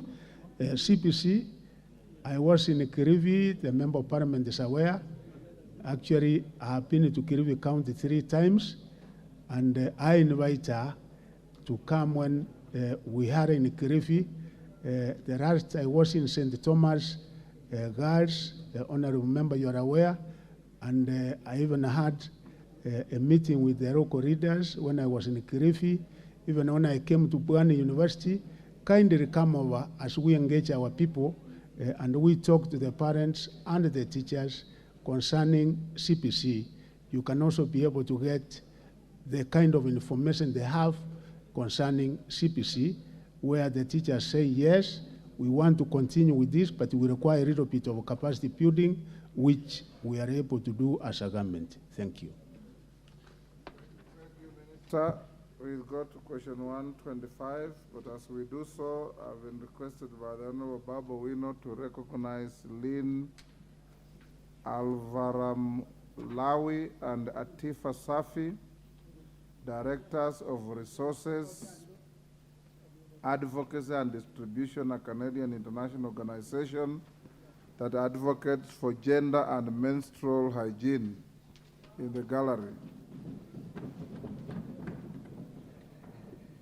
Honorable Michael Muchira of Jororok. Thank you, Mr. Speaker. I rise to ask question number 125 of 2023. Could the Cabinet Secretary provide details of the number and percentage of pupils who transited to junior secondary schools and Form 1s respectively, and the number that is yet to report the number that is yet to report with respect to the 2023 academic year?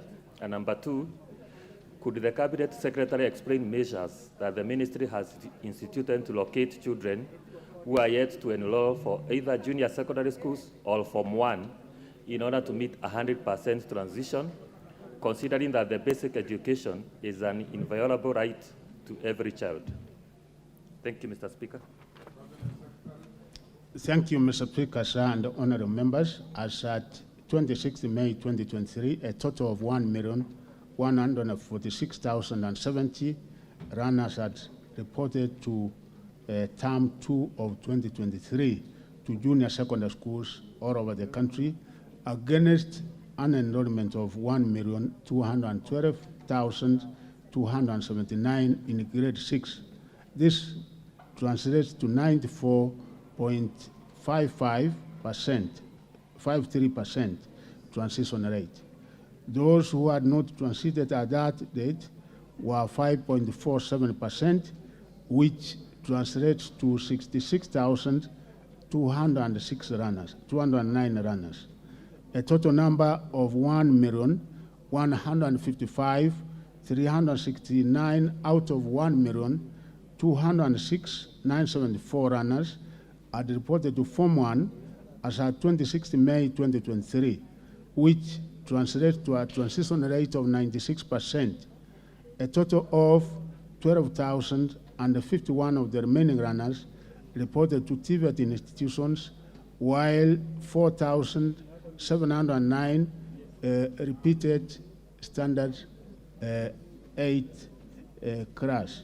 This leaves a total of 34,845 runners, representing 3%, who are yet to report to any institution of running.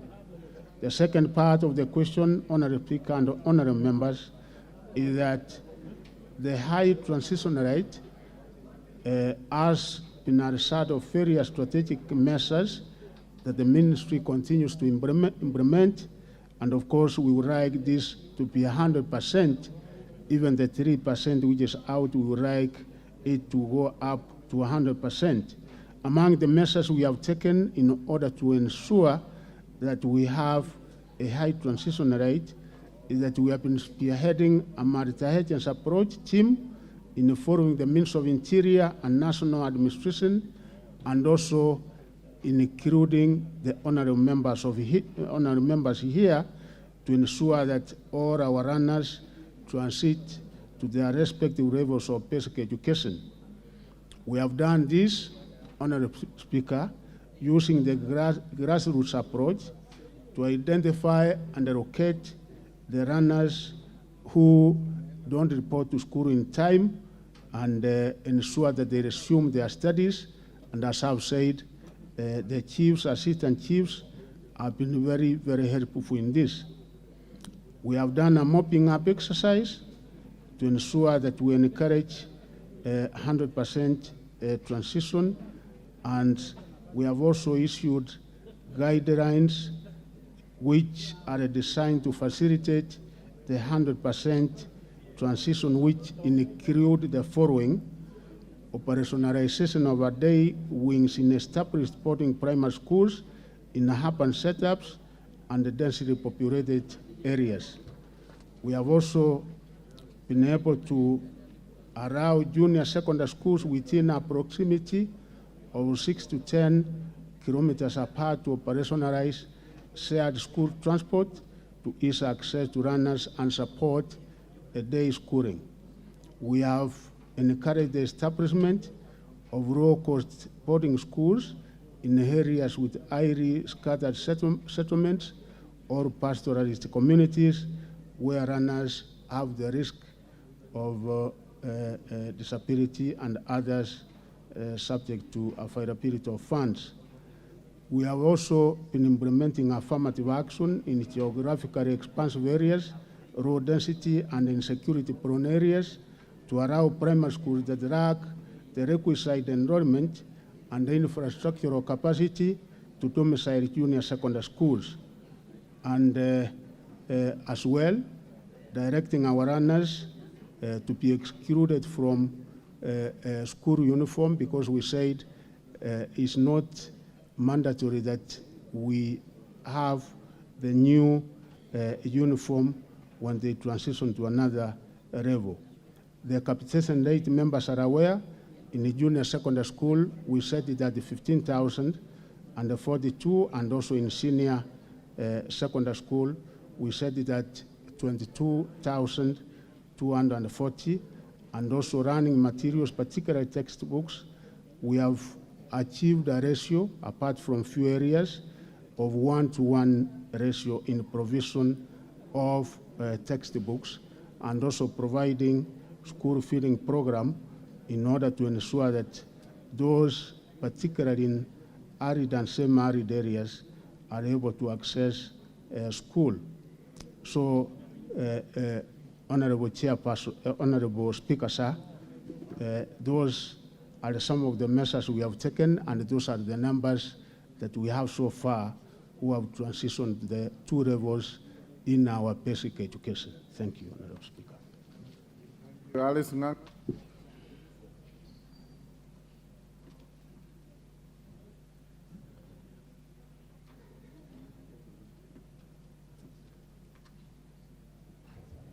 Thank you, Honorable Speaker. I was only adding to what Honorable Member from Moro had said about the sanitary pads. When he talked about condoms, I wanted just to clarify that condoms are voluntary, but when it comes to menstrual, we were born with it and Alice, we live that way. Thank you. Question time. You are out of I was order. just. You are out of order. You can approach Honorable Kimana and lecture him on that. John Mutunga.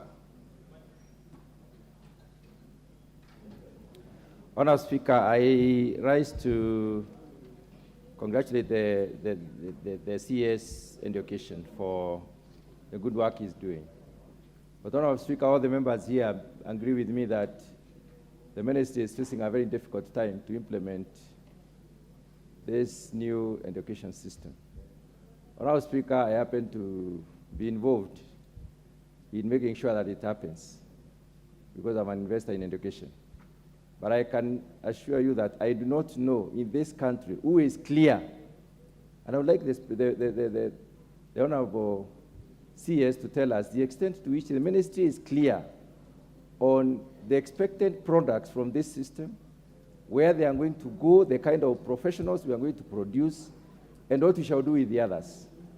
Honourable Speaker, maybe that you can tell us that, because we all seem to be guiding our children into something we are not clear as a country. Thank you, Honourable Speaker. Thank you, Nicholas Turkana East.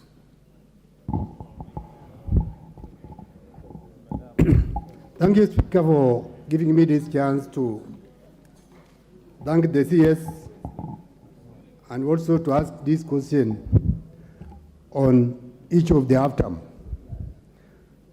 Honorable Speaker, half-term has become mandatory in our education calendar. My question is, what added advantage is the half-term getting to adding to our learners in this country? Because, Mr. Speaker, you find a kid who comes from Turkana and he or she is schooling in Mombasa County, is given 3 days to go for half-term. All the way from Mombasa to Turkana East, and it's 3 days. And from Turkana to Mombasa, you can travel for 3 days. That is one way. Coming back 3 days. That's total of 6 days. How fast will this child travel from Mombasa to Turkana for this half-term? This half-term has become very expensive to the parents, and parents kids go to school, they come back. Some of them just, the half-term get them on the way, and they go back without even reaching home. It is even becoming dangerous to our learners, because some of our learners meet even strangers on the way back home in the name of the half-term. So can the CS clarify what the half-term is adding to the education of our learners in this country, both in primary school and secondary schools? Thank you, Speaker. Minister. Yeah, thank you, Honorable Speaker. Hold, Minister, sorry. Emmanuel Wangwe, you'll be the last on this. Thank you, Honorable Speaker. Honorable Speaker, allow me to appreciate the Cabinet Secretary for the good work he has done, and so far wish him well. Honorable Speaker, the Cabinet Secretary has put it very clear that there is very good progress in terms of 100% transition, but my concern, Honorable Speaker, is how to retain the 100% transition into the secondary schools. And especially, Honorable Speaker, I wish the Cabinet Secretary to clarify on what his ministry is doing so far, especially to the 2021 Form 1 students under the program Elimu Scholarship Program, where, Honorable Speaker, the Jomo Kenyatta Foundation is yet to remit the funds as we speak today. All the students who went into the Form 1 secondary school 2023 under that program, through his ministry, Honorable Speaker, are yet to receive payment. Thank you, Honorable Speaker. Cabinet Secretary, you can answer those. Yeah, thank you, Honorable Speaker. I want to assure my friend, the Honorable Mutunga, that CPC, after the lower level, that is the junior secondary, they transition to senior secondary, where there are 3 pathways. The 3 pathways, one is STEM, science, technology, engineering, and mathematics. The second other pathway is social sciences, also commonly known as humanities. The third pathway, Honorable Speaker, is on sports, visual, and performing art. Those who are good in that area will also be able to find an opportunity to pursue their talents in that particular area. And as we said, this is a system with a proper value system which will be able to inculcate certain values to our young people, and also get the kind of competencies and skills which have not been available, and they will be able to compete favorably with the rest of the world, and that is, it is the best way to go. So it is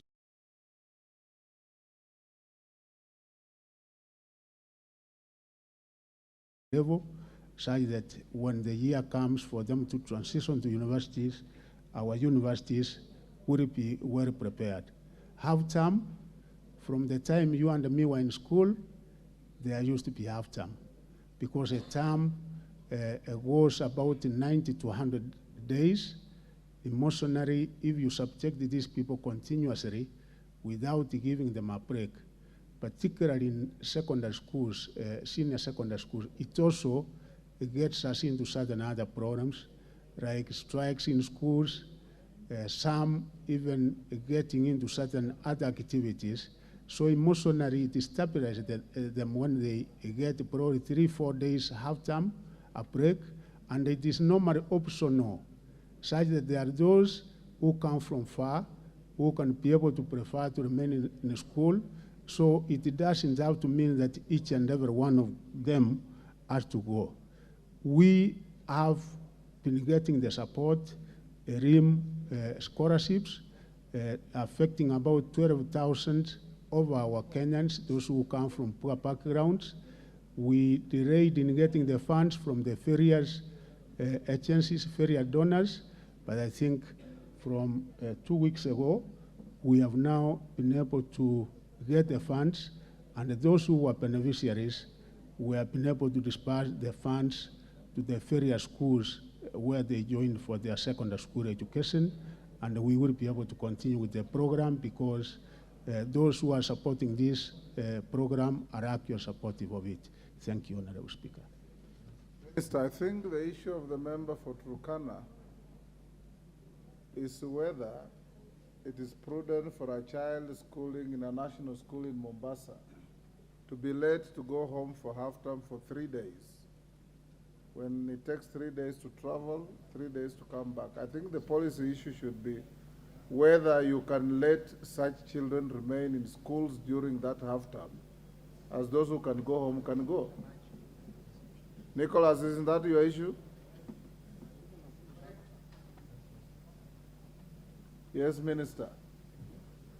Yes, thank you, Honorable Speaker. Actually, as a parent, and I'm sure as a leader, you understand that children from very poor families who are brilliant and go to national schools travel across the country. And to tell them to go to half-term for 3 days is actually not very reasonable. Yeah, thank you, Honorable Speaker. That's why I said it is actually optional, such that not each and every one of those students goes for half-term. They can opt to remain. Some, like the case he has said, if it is a child for Turukana who is in Mombasa, unless the parents probably are of a category where they are able, and during that particular time they can be able to go to Mombasa such that they take the child from school.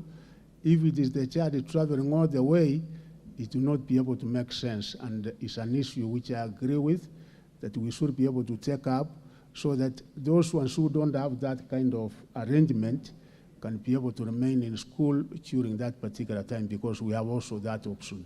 Thank you. Member for Bonchari, Charles Onchoke. Yes. Thank you, Mr. Speaker. And I want to take the opportunity to appreciate the Cabinet Secretary and his team for appearing and take our questions.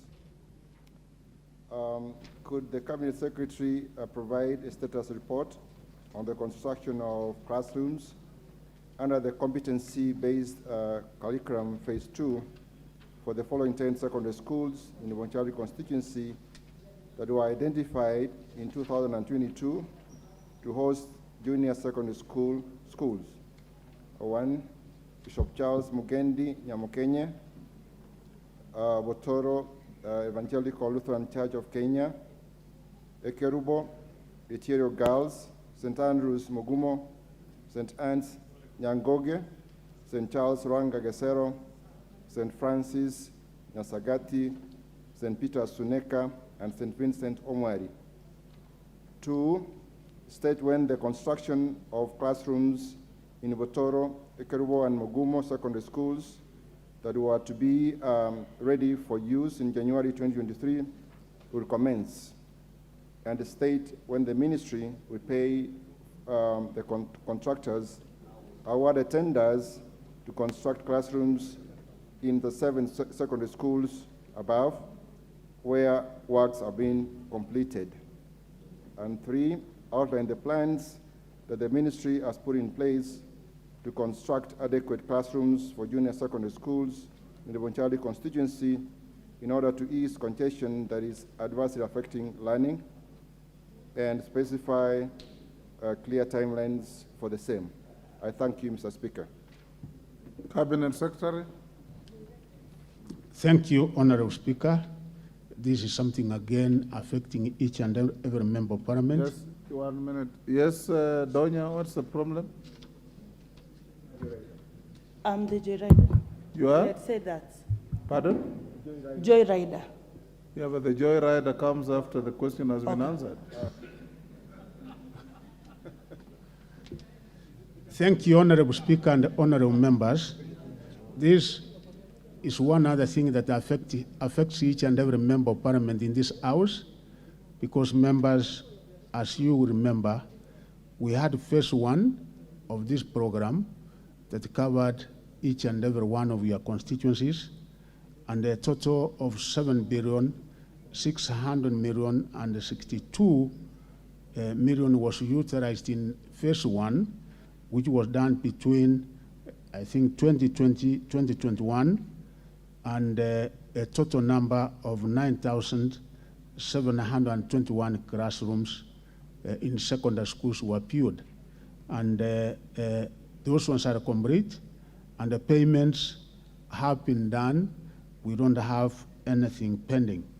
In the phase 2, which the honorable member for Bonchari has been able to raise a question, apart from this area where a total of 12 million is supposed to be used for the classrooms that were given in Bonchari. Countrywide, the total number of classrooms which are supposed to be done are 6,495, out of which the contractors who have been contracted to do those classrooms are 6,371 contractors. That is phase 2. The total cost of phase 2 is 2,542,000,000, and a number of those classrooms are complete. A few are not complete, and we are hoping that before the end of the financial year, they should be complete. For Bonchari, the status is as given in the table. Botoro secondary is 80% complete. Kerubo is about 90% complete. St. Andrews Mugumo is at one classroom is complete and the other one is 75% complete. St. Anne's Nyangoge, 2 classrooms are complete. St. Charles Ruanga Gesero is complete, the 1 classroom. St. Francis Nyasagati is complete. St. Peter Suneka is complete. And St. Vincent Umari is also complete. The second part of the question, Honorable Speaker, is that we are expecting that the schools will be completed before 30th June, and the 7 schools which have been completed, the ministry is supposed to pay a total of 12,611,521. Of course, you are aware the total cost of a classroom was being constructed at a cost of 708,221. And we are here to pay the contractors, not only for Bonchari, but even in other constituencies. We are expecting that the National Treasury will be able to give us the 2.5 billion so that we are able to make payment before the end of the financial year so that it is not carried over as a pending bill. The third part of the question, Honorable Speaker, is that they had 56 junior secondary schools in the Bonchari constituency with a total of 3,899 runners. Generally, each of the schools has 1 classroom for grade 7 runners, and the number of classrooms where we experience a shortage is 22 classrooms. And I request again, Honorable Speaker, that we will be able to partner with the members of Parliament. In this, we are making an engagement with the World Bank. Hopefully, we should be able to get the funds where we'll be able to do integrated resource centers and also do sanitation facilities in some of the schools. But again, as you access your CDF funds, because your shortage in your constituency is only 22 classrooms, and I hope that we should be able to partner. You do part of it, and probably once we access funds, we can also be able to do a few. Thank you, Honorable Speakers. Tonya, now you can joyride. Thank you very much, Mr. Speaker. You find out that in junior secondary school, they have a new syllabus. They have new teachers, as much as they are not enough. They too have a new uniform. My question to Waziri is the ministry having any plans of having a new administration block for junior secondary school learners? To conclude with the issue of sanitary pads, Mr. Speaker, I would wish the CS to clarify. He told us that as members, we consider that budget. When we consider that budget, are the sanitary pads still going to be issued through the Ministry of Education, or they will be brought back to us as women members of Parliament? Thank you.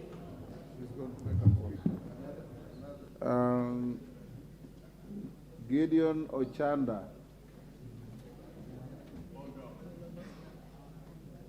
Thank you, Mr. Speaker. Mr. Speaker, when the CS is giving us these details in terms of what was done in the name of classrooms, all of them were done in secondary schools. Where we are now, the grade 7 are still in primary schools. So it means that there are infrastructure that is basically not in use.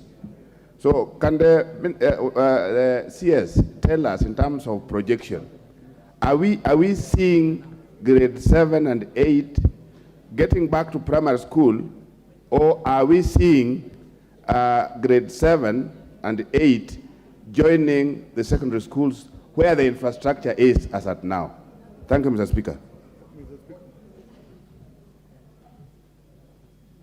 Sitting next to Nicholas, I can't see you clearly, Honorable Member. You are honorable. Can you give him the microphone? Honorable. Thank you, Honorable Speaker. My name is Honorable Protas Akuja, MP for Loima constituency, Turkana County. I know you. Sorry, yes. you're sitting so far. Yeah, thank you, Honorable Speaker. My question to the CS for Minister of Education is regarding the issue of junior secondary school. And this is specifically on ASAL areas. ASAL areas, JSS is suffering from many problems. You find that in those areas, one teacher is posted to one junior secondary school, and this teacher teaches 14 subjects. And the same teacher is the principal of that particular school. You wonder what time this teacher manages the school and what time he teaches this particular school. And now the question is, does the ministry have any plan to deploy more teachers to this junior secondary school? And secondly, the issue of laboratories. I'm told the CBC is centered on practical science practicals. And this junior secondary school do not have these laboratories. So does the ministry have any plan to construct laboratories in these junior secondary schools to avoid gaps? Thank you, Honorable Speaker. Minister, you can answer those three. Yeah, thank you, Honorable Speaker. If I start with the last question, I want to assure members, because we are aware that indeed junior secondary schools require laboratories, because we are emphasizing on STEM sciences, and that's why we are engaging, as I said, the World Bank. And our engagement, we hope in another 4 months, they should be concluded. And out of the funds that we are accessing from World Bank, we should be able to do at least 40% of the total requirement of laboratories countrywide. And progressively, we will be able to mitigate on this infrastructural requirement of laboratories. As areas, we are aware, and if Honorable Speaker, the member can be able to confirm the numbers that were given to certain areas, particularly during the recruitment of teachers. In our areas, we get more, and I think we will be able to continue doing that until such a time that we make sure we are able to alleviate on this program of teacher shortage. I would like, probably quietly, the Member of Parliament to share, because I've gone to a number of these schools, I've gone to a number of these areas, including ASAR areas. We have been to Turkana, we went to a number of junior secondary schools, Marsabit, Wajir, and all those areas. And I've not been to a school where I find one single teacher teaching 14 subjects. And kindly, probably you can come to the office we share, because there might be those isolated cases which we require to give consideration to. So that one, Honorable Member, kindly let us engage so that we can be able to get a remedial measure on that. Classrooms in secondary schools, Honorable Speaker, I want to make it very clear here that indeed, during this particular time, we had a very severe shortage of classrooms in our secondary schools. So even the number of classrooms that have been built in secondary schools are still not enough. Because if you go to each and every one of these secondary schools, still they require more classrooms. So it's not that they are not being used. Actually, a number of them are being used up to capacity, and even as we move forward, we are looking into a situation where we require to build more classrooms. There is no single school where we build classrooms which are not being used as of now. New teachers, Honorable Speaker and honorable members, as we move forward, I have made an undertaking that we will be able to recruit more in the coming years as this August House allocates us the necessary funds to do so, because we are aware that indeed we don't have enough teachers in a number of our schools. A new administration block for junior secondary school, we have issued guidelines for now. That will be another expense where honorable members will be able to agree with me, the ministry, that we don't have such funds. That is why we said both primary school and the junior secondary school, we have the same kind of administration as of now. The only thing we have changed a little bit is that they have separate school accounts. The junior secondary school operates a separate account from the primary school. But the principal, as of now, we have one principal. As we move ahead, we might change where we have a separate administration for the junior secondary and also for the primary. Otherwise, as of now, it is one principal, one administration block for now, and also, but separate accounts. We have also the board of management. We have one set which is the 17 out of the 17. We have one set which is in charge of the accounts of the junior secondary school and another one in charge of the primary schools. Sanitary parts, I think I've made an undertaking that we have had a discussion with the members of parliament, particularly the county members of parliament, where my member of parliament is also one of them. And once the committee of parliament, the committee of budget, and the committee of education makes a decision, that is exactly what we have to do. Thank you, Honorable Speaker. Edwin Mugo. Sorry, yes, Dr. Nyikal? CS, let's take one from Dr. Nyikal. Thank you, Mr. Speaker, for making me a third joyrider. But, Mr. Speaker, I appreciate what our former colleague is doing and how complex the work is. But in reality, if you spend time, this time we were on recess and went around the constituencies, we are having a very hard start. The conditions are actually worse than what we are saying. In terms of teachers, infrastructure for classrooms, now laboratories.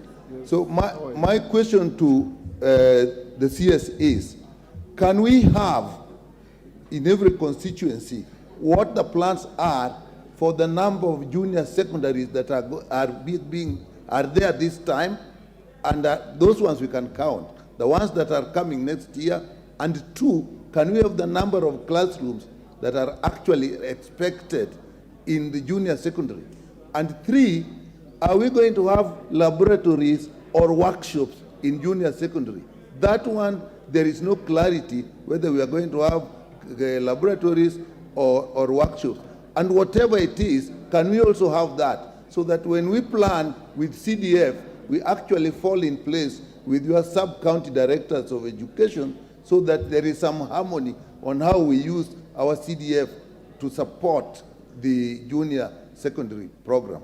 Thank you, Mr. Speaker. Waziri. Thank you very much, Honorable Nyikar. We have made it clear that we require laboratories in the junior secondary schools.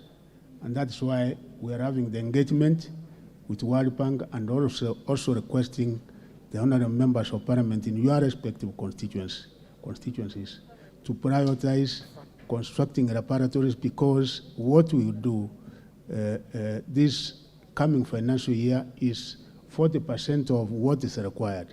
So in this coming financial year, from the ministry side, we will be able to do the 40%, and probably the other financial year progressively as we proceed, we will also be able to do some kind of percentage. And I hope once you also access the CDF funds, you will be able to do some laboratories within your areas. Second is that the classrooms in junior secondary schools. You know, Honorable Speaker, we domiciled the existing primary schools to be junior secondary schools. And in those particular schools, we had class 7, we had class 8. So it is only that there are a few primary schools which did not qualify to be junior secondary schools, and hence the pupils in that particular school go to a nearby school. So the experience, the classroom shortage we have is not as big as such, because we had existing classrooms, because out of the 28,000 primary schools, it's only about 5,000 that did not qualify to be junior secondary schools. But again, we have a report from each and every sub-county, from our sub-county directors, and moving forward, I think we should be able to give you this report we share, and we see what we can be able to do from the point of view of the ministry and from the CDF, what you can be able to do in your areas, because we also have a report on each and every sub-county indicating the shortage we have in terms of classrooms, like the example of Bonchari, which I gave. In the entire sub-county, the shortage we have is 22 classrooms.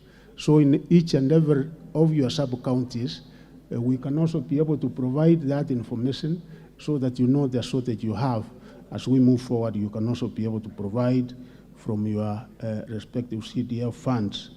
As areas, Honorable Speaker, I think I made a commitment that we are doing something about ASA areas, particularly also giving more funds.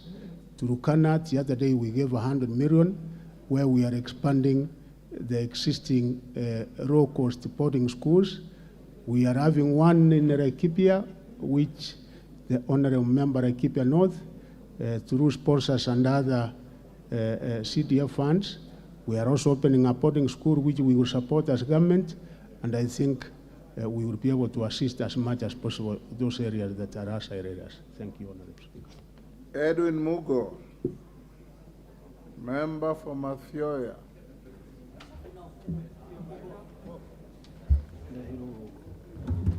Yeah, thank you, Mr. Speaker. I rise to ask question number 127/2023.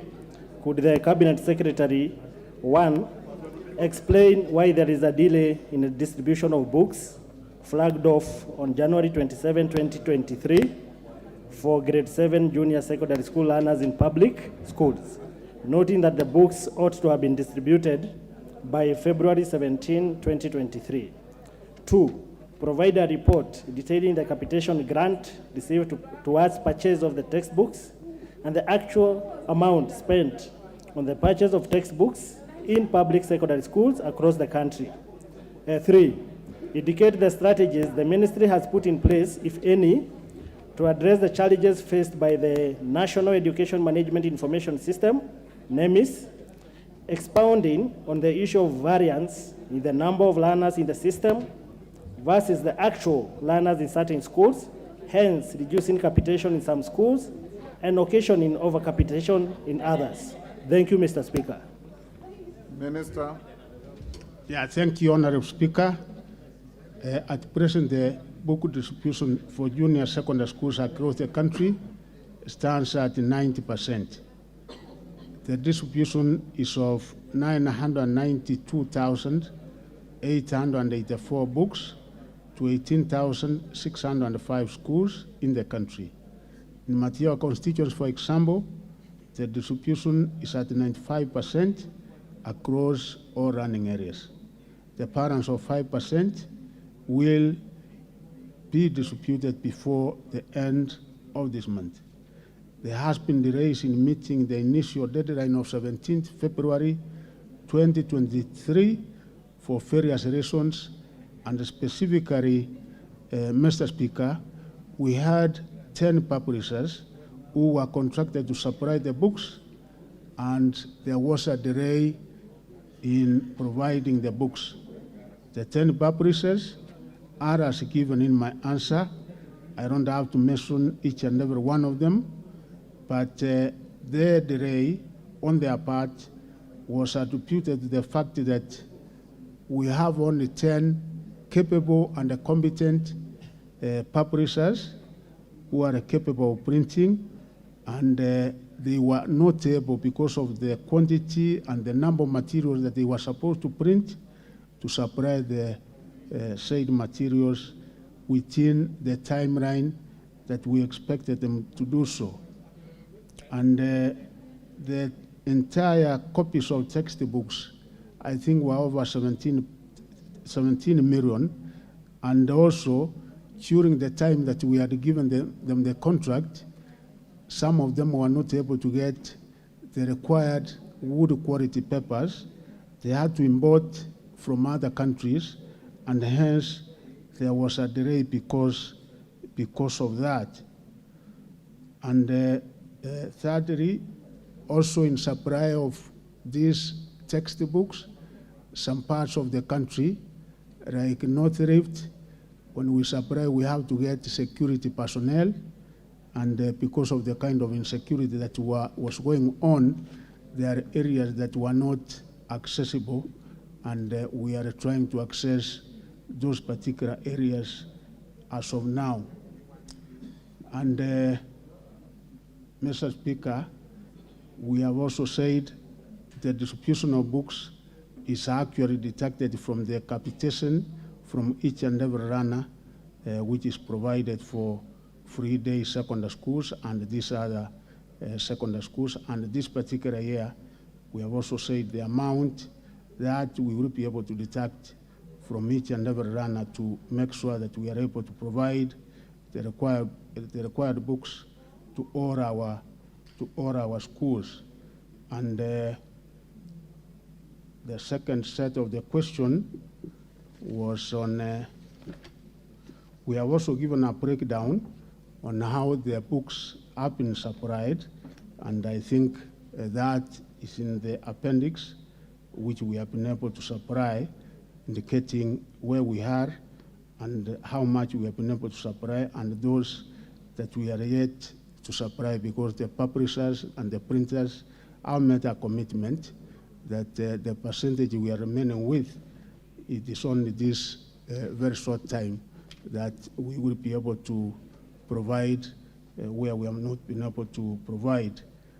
And the second set of the question is on NEMIS, and as members are aware, the registration of both runners with and without party certificates is captured in NEMIS, but those who access the funds are only those with the party certificates. And as per 60 June 2023, there were 3,883,139 runners in secondary schools who were on the NEMIS platform. Those fully registered, Honorable Speaker, are 3,670,839, which is 95% of the runners on the system. The remaining 212,300 runners, which is 5%, are not fully registered, such that, yes, they are in school, but they cannot be able to access capitation because the necessary details or party certificates have not been provided so far. So we have that figure, and progressively it improves because we insist with internal security, our chiefs and assistant chiefs, to follow up the parents so that we get the documents, so that this number each and every time comes down, is minimized, so that each and every person in a school is able to access capitation funds. Otherwise, 5% of this is the only number which I hope as we move on, we should be able to have this number reduced. Thank you, Honorable Speaker. Thank you, Mr. Speaker. So, thank you, Minister.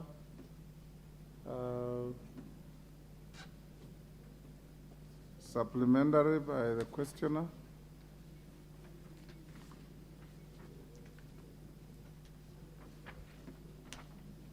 Honorable Edwin, you have the first bite to your question. Give Honorable Mugo, or you have no supplementary? Next to you. Yeah. Thank you, Mr. Speaker. And I would want first to thank the CS for a very comprehensive answer. My only concern is on the fixed amount that is normally given to each school. Because as you are aware, you know, I mean, there is this policy by the Minister of one child, 1 shilling. But you know, if you don't give this fixed amount, the schools that have fewer learners, like day secondary schools, will be affected, especially on the infrastructure issues. So maybe I would want to urge the CS to see what they can do to increase that fixed amount that should be given to each school, especially for administrative activities and for some other basic issues like sports. Thank you, Mr. Speaker. Honorable Ruku.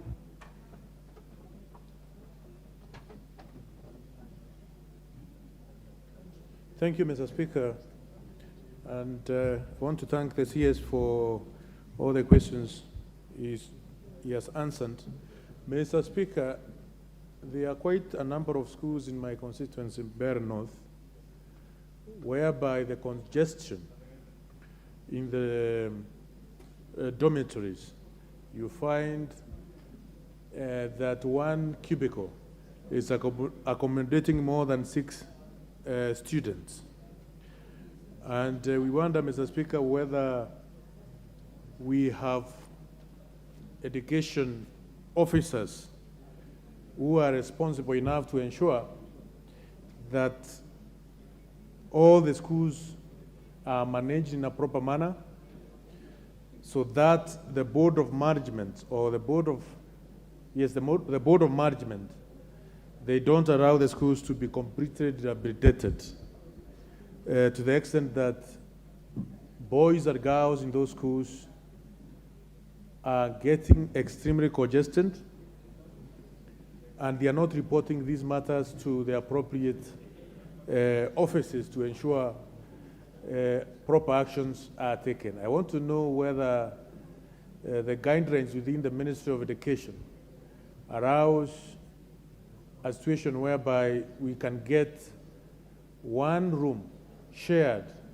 by more than 6 students, or a situation where we have one bed with 3, or you can call it 3 double-deckers.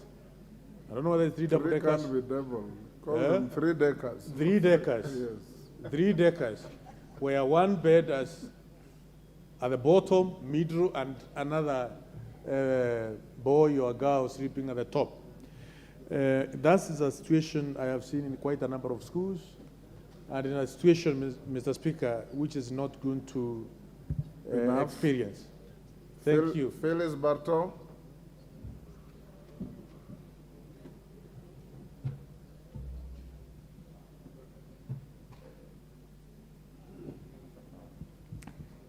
Thank you, Mr. Speaker. My question to the Cabinet Secretary is, Eldoret is considered as a workstation under municipality, and the teachers who work in that environment are supposed to benefit from enhanced house allowance. Unfortunately, there is one school in the municipality named Chebarus Primary where the teachers are not benefiting from the same enhanced house allowance. So I wanted the minister to clarify, the cabinet secretary to clarify why they are disadvantaged. Thank you, Mr. Speaker. Thank you. Minister, let's take one more. Women Rep Tarakaniti.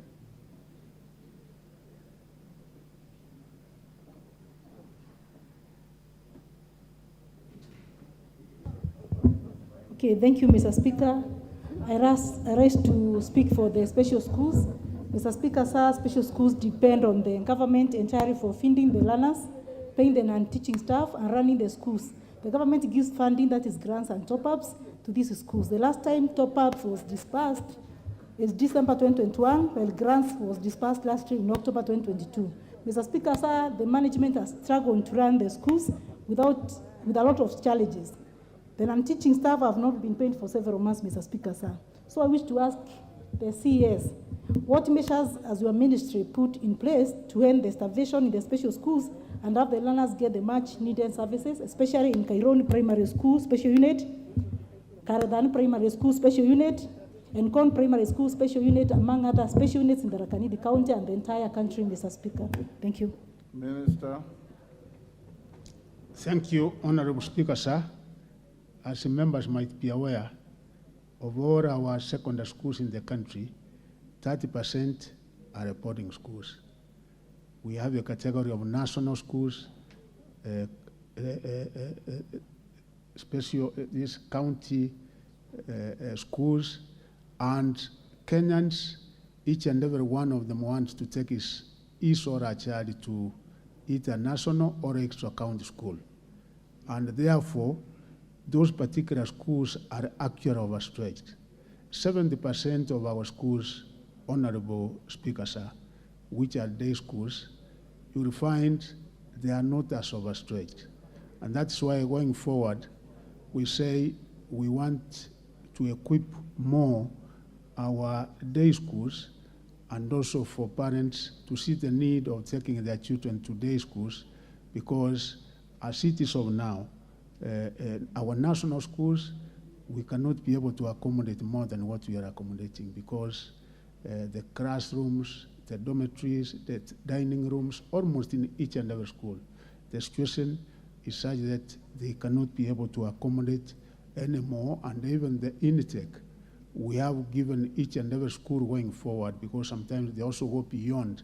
We have said unless we have facilities, we don't want our schools to go beyond. Funds, Honorable Member, we are able to do as much as you give us funds, because you know the tuition funds you give us, the money that we get from the August House for extracurricular activities. In actual fact, again, we started the extra activities right from schools, and then they go to sub-counties, to county, to region, all the way to national level. So each and every time we find we have a serious shortfall, and that's why we go for other partners. Like this particular year, in order for us to manage the extracurricular activities, we had to get the support of the Ministry of Youth, Sports, because of the fund they have, which you are aware of, the Sports and the Social Performance Fund, and they were able to give us 276 million. It is what made it possible for us to conduct the extra activities, extracurricular activities that we were able to conduct. Eldoret, Honorable Member, I think I've heard you. In case there's a school within the municipality where the teachers are not enjoying the amount that they are supposed to enjoy in the form of the funds which others are enjoying, kindly bring it to my attention. I've taken note it is Jeparus Primary School, because if it is house allowance, they should be given like other teachers within the municipality. Special schools, we give them an enhanced capitation of 37,000, when the normal ones we give 22 million. And what we normally do, even when we find we get the money in phases, we normally start with the special needs school. So I'm sure that in the course of this week, because we are accessing capitation funds, we will be able to consider those special needs schools in giving them the amount of capitation that is designated for those schools. Thank you, Honorable Speaker, sir. The question by Honorable Gabriel Kagombe. I have a request from him that Kawanjiku from Kiambaa will ask the question on his behalf. Kawanjiku, go ahead. Give Kawanjiku the microphone. Thank you, Honorable Speaker, for giving me this opportunity to ask the question 245 of 2023. Could the Cabinet Secretary outline specific measures being pursued by the government to ensure that children with autism and autism spectrum disorder obtain equal access to education? Question 2, state the modalities used by the Ministry and the Kenya National Examination Council in availing alternative examination modes or avenues for autistic children who are not able to undertake written examinations. Number 3, confirm if the ministry intends to incorporate all assessment of autistic children in the competence-based curriculum, that is CBC, as well as the engagement of teachers who are specifically trained to handle children with autism. Thank you, Mr. Speaker. Minister. Yeah, thank you, Honorable Speaker, sir. The set questions I have from the clerk of the National Assembly, which is here, Honorable Speaker. It doesn't have that question? It does in the future, and the question has not been brought to my attention because the questions are already here. Kawanjiku, you'll tell Kagombe will step down his question to the next time the minister comes. Nonetheless, there is a question by Naisula Lesuda that is not listed but has an answer provided.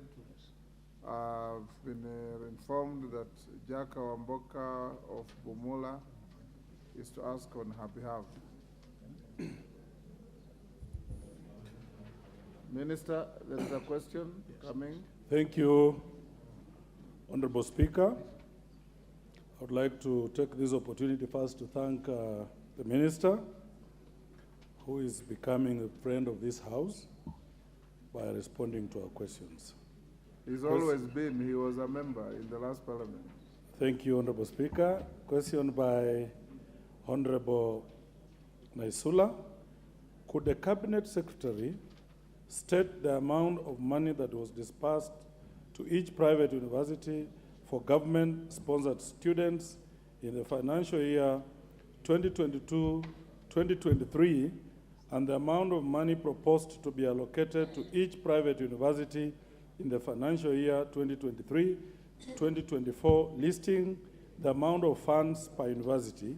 2, provide statistics of the number of government-sponsored students placed in each private university since 2019 to date, detailing the number per year against each private university and the number of self-sponsored students in each university per year.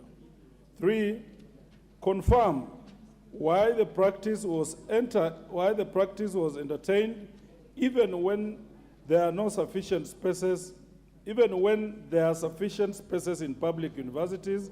And finally, explain how the new model will ensure the survival of public universities, given that the cost of courses priced by the public universities against the undercutting offered by private universities. Thank you, Honorable Speaker. Minister. Yeah, thank you very much, Honorable Speaker, sir. 1, there are 3 main reasons that inform the policy of admitting government-sponsored students in private universities. The first reason, Honorable Speaker, is the legal framework. The Universities Act 2012 established the Kenya Universities and Colleges Central Placement Service Board as per Section 56(1) of the Act, which provides that the placement service shall coordinate the placement of the government-sponsored students to universities and colleges. Section 2 of the same Act defines a university as a university to which a charter has been granted. There is no distinction as to whether it is private or public for purposes of placement of government-sponsored students. At the same time, Honorable Speaker, sir, Section 56(3) of the Act requires the placement service to establish a criteria to enable students access the courses for which they applied, taking into account the students' qualifications and the listed priorities. The law therefore placed value on the choice of a student for purposes of placement, and this is the legal framework for which private universities were based. And I will request the honorable members also to vote the answered, because there was a serious discussion in this honorable house in 2012, and the honorable members, one, if you look at the answer, there was an argument to put the public, and the public item was actually removed by this honorable house, and therefore it provided the loophole in the legal framework for what was now done, admitting government-sponsored students to private universities, to be done since the year subsequent to that act. Mr. Speaker, sir, before 2016, admission to public universities was determined by their available bed capacity.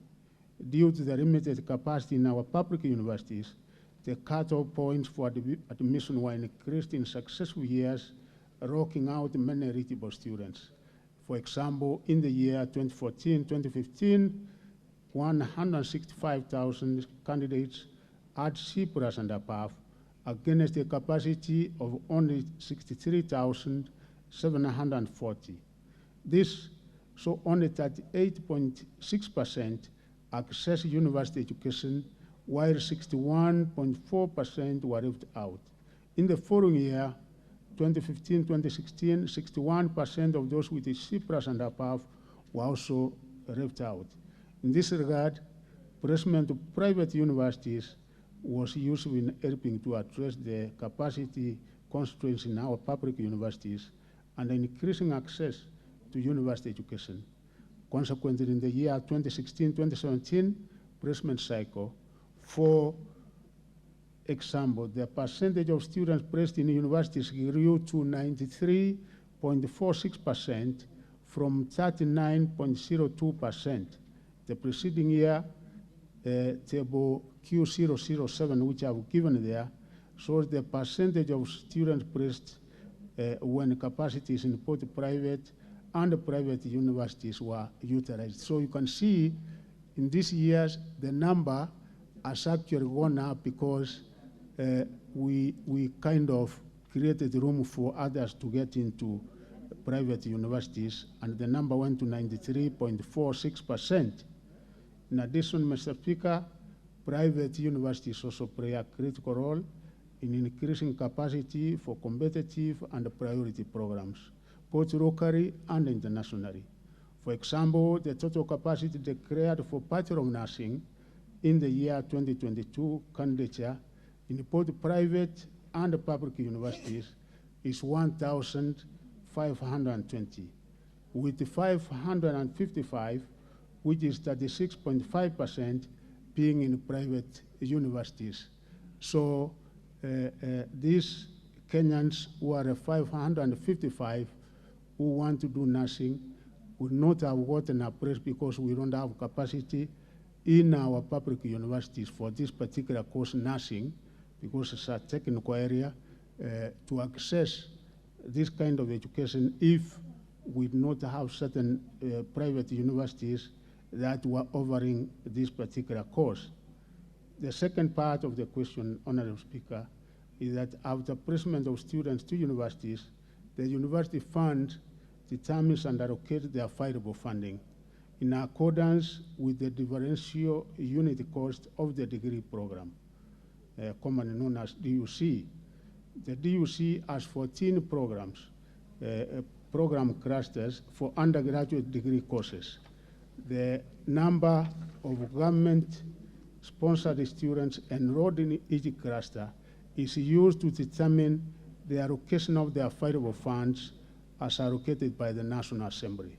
Honorable Speaker, in the financial year 2022-2023, a total of 89,644 government-sponsored students in private universities were funded at a cost of 3,174 million, 3,174 million 791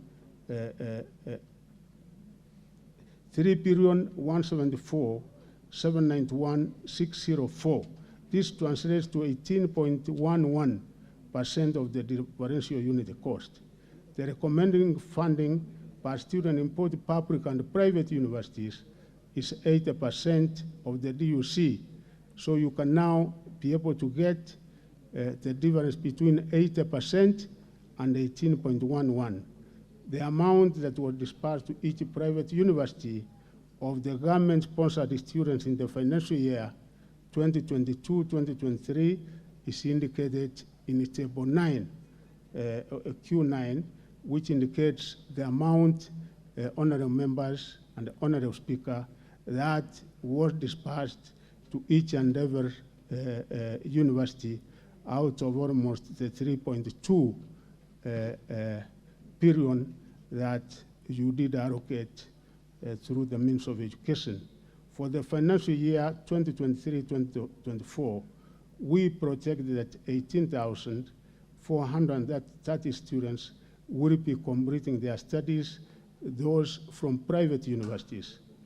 Consequently, the continuing students to be funded in private universities will be 71,214. If the amount allocated remains the same as the allocation in the financial year 2022-2023, then the 71,214 students will be funded at an average of 22% of the DUC. That is the differential unit cost, as opposed to 80%, which of course was the figure which we had committed as a government to be able to allocate. The amount that will be disbursed to each university for the continuing students will depend on the number of students to be funded in the university and the programs that they are pursuing. Because you know, like the most expensive course we have in the country is dentistry, which in Nairobi University was at 740,000.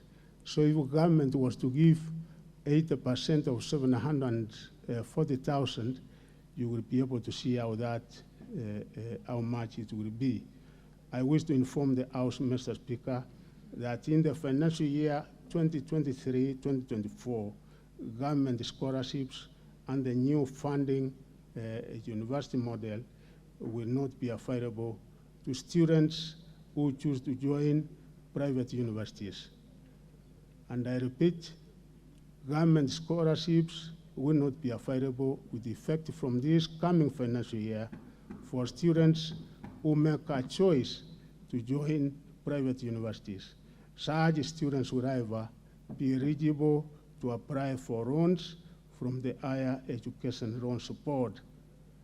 And the third part of the question is that the number of self-sponsored students in private universities has been declining in successive years since the year 2019-2020 academic year, where it was 54.8%, and compared to the 2022-2023 academic year, where now it has declined to 20%. This can be explained by the fact that an increasing number of students in private universities have been funded by the government in the successful years, and we have also provided a table indicated as Q10, which provides the details of the enrollment. For the same reason of increased government sponsorship, there has also been a decline in the number of self-sponsored students in public universities, from 42% in the year 2019-2020 academic year to 21% in the year 2022-2023 academic year, as shown in table Q11, which we have been able to indicate very, very clearly. Whether there are enough spaces in public universities, Honorable Speaker, we have said, as indicated in Section 56(1) of the Universities Act, it is the one which mandated the Kenya universities and colleges Central Placement Service to place government-sponsored students in those private universities. The definition of a university distinguishing public from private, and I think that is one of the things that informed the decision that was taken then. The placement service has continued to place government students to universities and programs according to their choices, and therefore also something that we have now since rectified, and we will also be sending certain other amendments in due course to this House for consideration. The final part of the question, Honorable Speaker, is that since the financial year 2017-2018, university students have been funded based on the differentiated unit cost of programs. The government was expected to fund 80% of the cost, while the household fund 20%. But over the years, the number of students placed to universities has grown tremendously and remarkably so, posing challenges to the government's ability to meet the funding obligation. Indeed, the government contribution to the cost has been reducing from 66.4% in the financial year 2018-2019 to what it is now, this particular year, 48.11%, meaning we are not able to provide the remaining 32% to our public universities. And in the private universities, the figure is even lower at 18.11%. This has led to financial challenges in many of our public universities, and hence that is why we have been able to come up with a new funding system which we consider will be actually manageable, where government scholarships, we will cover an average of 61%, government loan an average of that 5.5%, and also the contribution an average of 3.1%. And we have been able to, we will be able to use the mean testing equipment that we use in IRON's education board to determine the vulnerable who will be able to enjoy a scholarship of 82% as opposed to a loan of 18%, and the household contribution will be 0, because these are those we consider the highly vulnerable in our society, who we consider that the income is almost 0.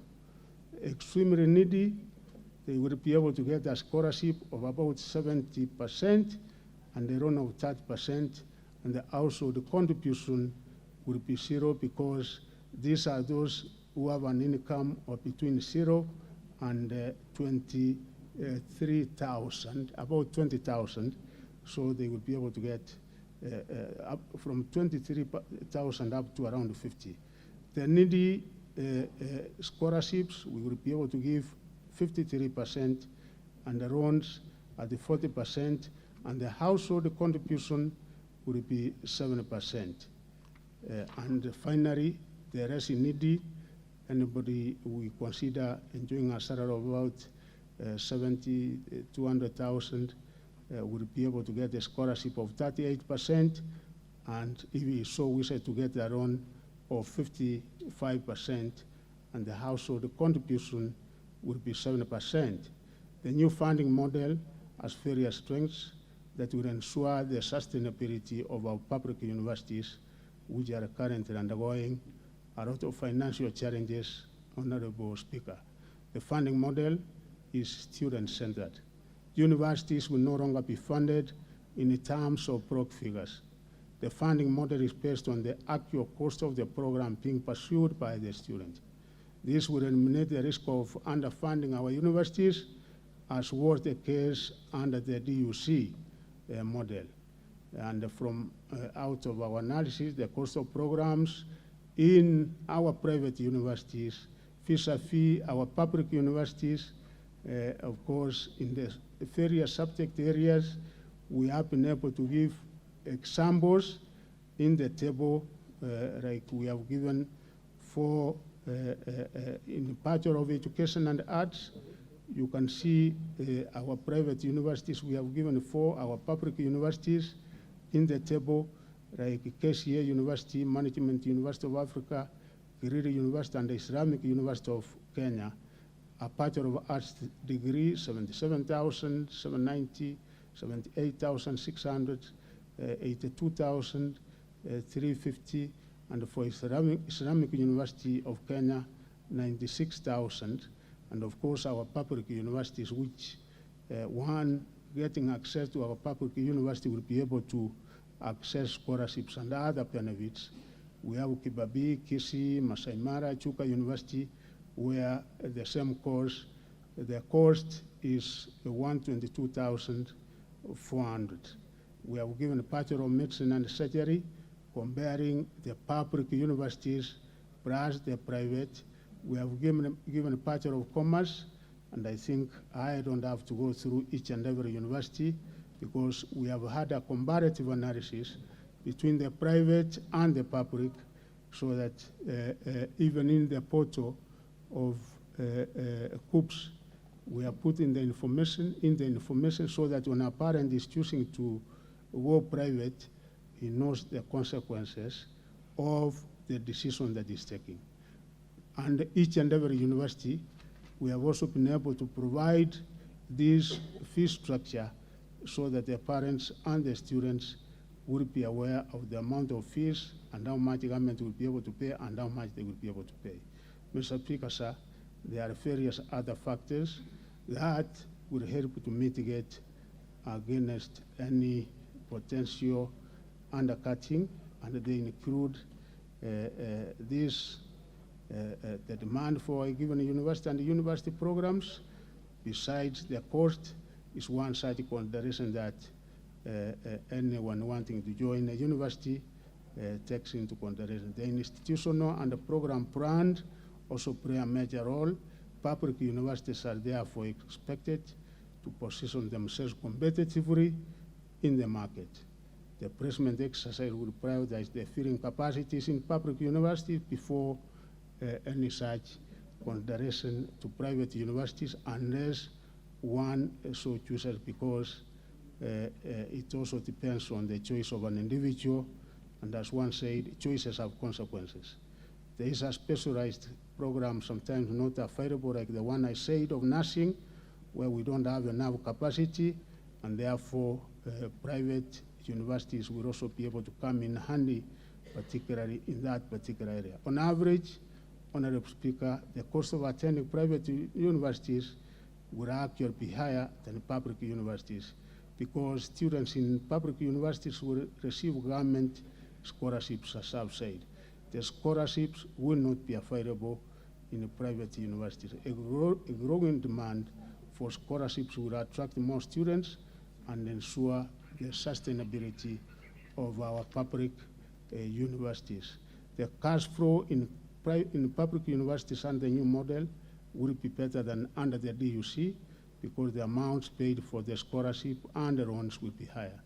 The improved cash flow will enhance the quality of running and the training in our universities, because increased funds will facilitate the funding and improvement of the running and teaching resources, making the universities more competitive.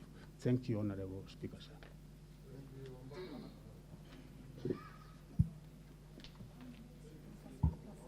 Thank you, Honorable Speaker. I want to thank the Minister for this comprehensive answer. Mr. Speaker, the Minister speaks of the Act, Universities Act, Section 56(1), which talks of COOPs placing government-sponsored students in universities. There is a problem. That's where the problem is. But I also want to put it to the Minister that this specific law does not compel you to place all the students or any students either in public or private universities. For instance, Mr. Speaker, given the fact that an example of this year, the students you are placing in universities, we have enough capacity in public universities to absorb all the public students. And if you went ahead to do that, there is no law you would have broken, because the Act talks of just a placement of students in universities. So the cartels are moving, and we want to depend on your goodwill. And as a committee, we are coming up with amendments to this particular section of the law to ensure that we continue growing our public universities. Two, Mr. Speaker,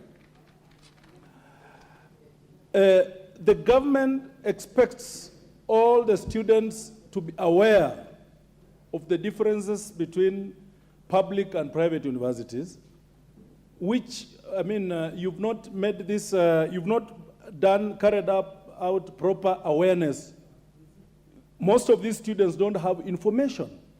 Some of them in rural areas, when they hear about Strathmore and these private universities, they would think they are very prestigious, and they will not factor in the cost element when they are choosing these universities. Therefore, they are disadvantaged. And they choose some of these universities only to realize later that it was a mistake, and they end up dropping out of university. Mr. Speaker, Mr. Speaker, yes. I want also to note and appreciate the Minister that he gave an undertaking to this House through the Committee of PIC, Education and Governance, that unless the parent or the student that are deliberately willing to go to private universities, they are going to first deal with students, they are going to first place students in public universities. And we expect that goodwill to continue, because the cartels are also not sleeping, as I asked Ndindi Nyoro's budget committee not to allocate to this, not to allocate money to private universities unless to those continuing students. Thank you, Honorable Speaker, and thank you, the good Minister, and I can ask Mheshimiwa You have no capacity to ask anybody to ask us. Sorry, Honorable Speaker. Yes. Sorry. Member, as Majority Leader. Thank you, Honorable Speaker. Let me also thank the CS for that answer to that question. Honorable Speaker, you know, the question of public universities is very dear to many members of Parliament, because these universities and university colleges traverse almost all our counties and constituencies. And CS, you might be aware that it is indeed true there are cartels that have been running even certain departments within the Ministry of Education, particularly the university placement services, COOPs, and university funding. And CS, you will note, you just told us that in the next financial year, you will not be funding any new students. But looking at the estimates that were tabled before this House, whereas in the answer that you have given, a total of 3.174 billion was allocated last year and distributed to universities, private universities. In this year's estimates, 4.174 billion has been set aside for the same funding. I'm just trying to reconcile those figures. If then you're not funding new students, Why is the money increasing? The money should be decreasing, and decreasing significantly, because you are funding continuing students, and continuing means students who are in first year, second, and third year, because even those who are in fourth year in the last financial year most likely are exiting. Therefore, this budget should be going down by almost a half, not be increased by $1 billion shillings CS. Two, CS, I want to ask you, if you look at your own list, what you have submitted, and I don't want to mention particular universities, but you can tell who are the drivers of these cartels. And you will see the universities that have gotten the largest amount, some 700 plus million shillings, others 350 plus.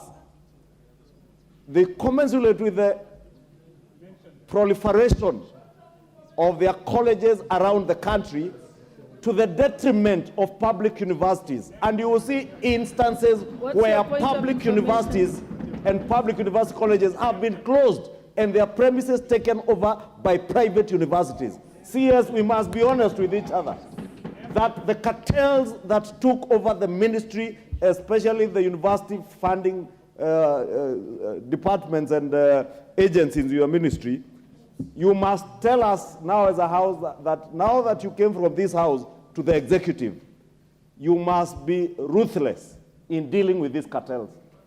Because it is true, they have not only misled our children to go to private universities to get half-baked education, but they have also enticed innocent students, as Honorable Wamboka says, from villages who do not know what it will take when they get into those universities, and many of them drop out. But even as they drop out, the money that is allocated to those students continues to be taken to those universities, yet the students dropped out of school. CS, I want to ask you probably at a later date, you must tell this house whether your ministry has instigated or instituted any forensic audits to establish the actual number of students attending classes in those private universities. Because I can tell you, CS, and I speak from my own experience in my own constituency, I have had many students seeking to transfer to public universities. Some succeed, others have moved to KMTCs because we are enticed that you can now go and study in this private university nursing. CS, as you are telling us, that they are going to these private universities because they offer nursing and we don't have capacity in our public universities. Why don't we enhance the capacity of our public universities to offer nursing? Instead of sending our students to these private universities, they go drop out after the first year, they join our KMTCs and other tertiary level colleges, but government continues to pump money into businesses and cartels that took over. And I am not ashamed, CS, to say they took over COOPs, they took over the University Funding Board, and I want you, CS, to just mean business, CS. Let me tell you, CS, just mean business. Conduct a forensic audit. Establish, even within the ministry, who are these rings, or cartels that ring around those ministries and manipulate systems to favor private business. And I have nothing against private business. Indeed, some of the most successful universities around the world are private universities. But they do that and they even contribute to the national growth of the economies by even offering scholarships. How many of these private universities have you seen giving Kenyan students scholarships? None.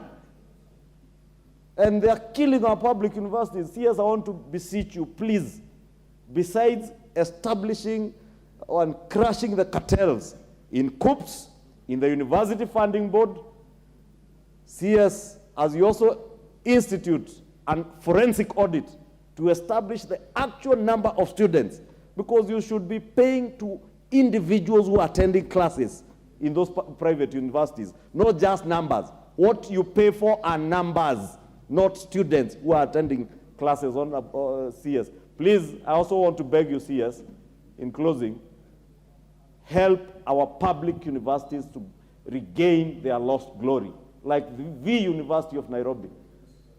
it is embarrassing that there are private universities now that are running the University of Nairobi out of town. True, these same cartels today are celebrating. They are celebrating that the cost of university education in public universities will always be higher than in their private universities. Why? Because of the cost of overheads in public universities. CS, you have a challenge together with your peers in charge of higher education to re-engineer how public universities are also managed, to ensure that they are efficiently managed, governance is proper.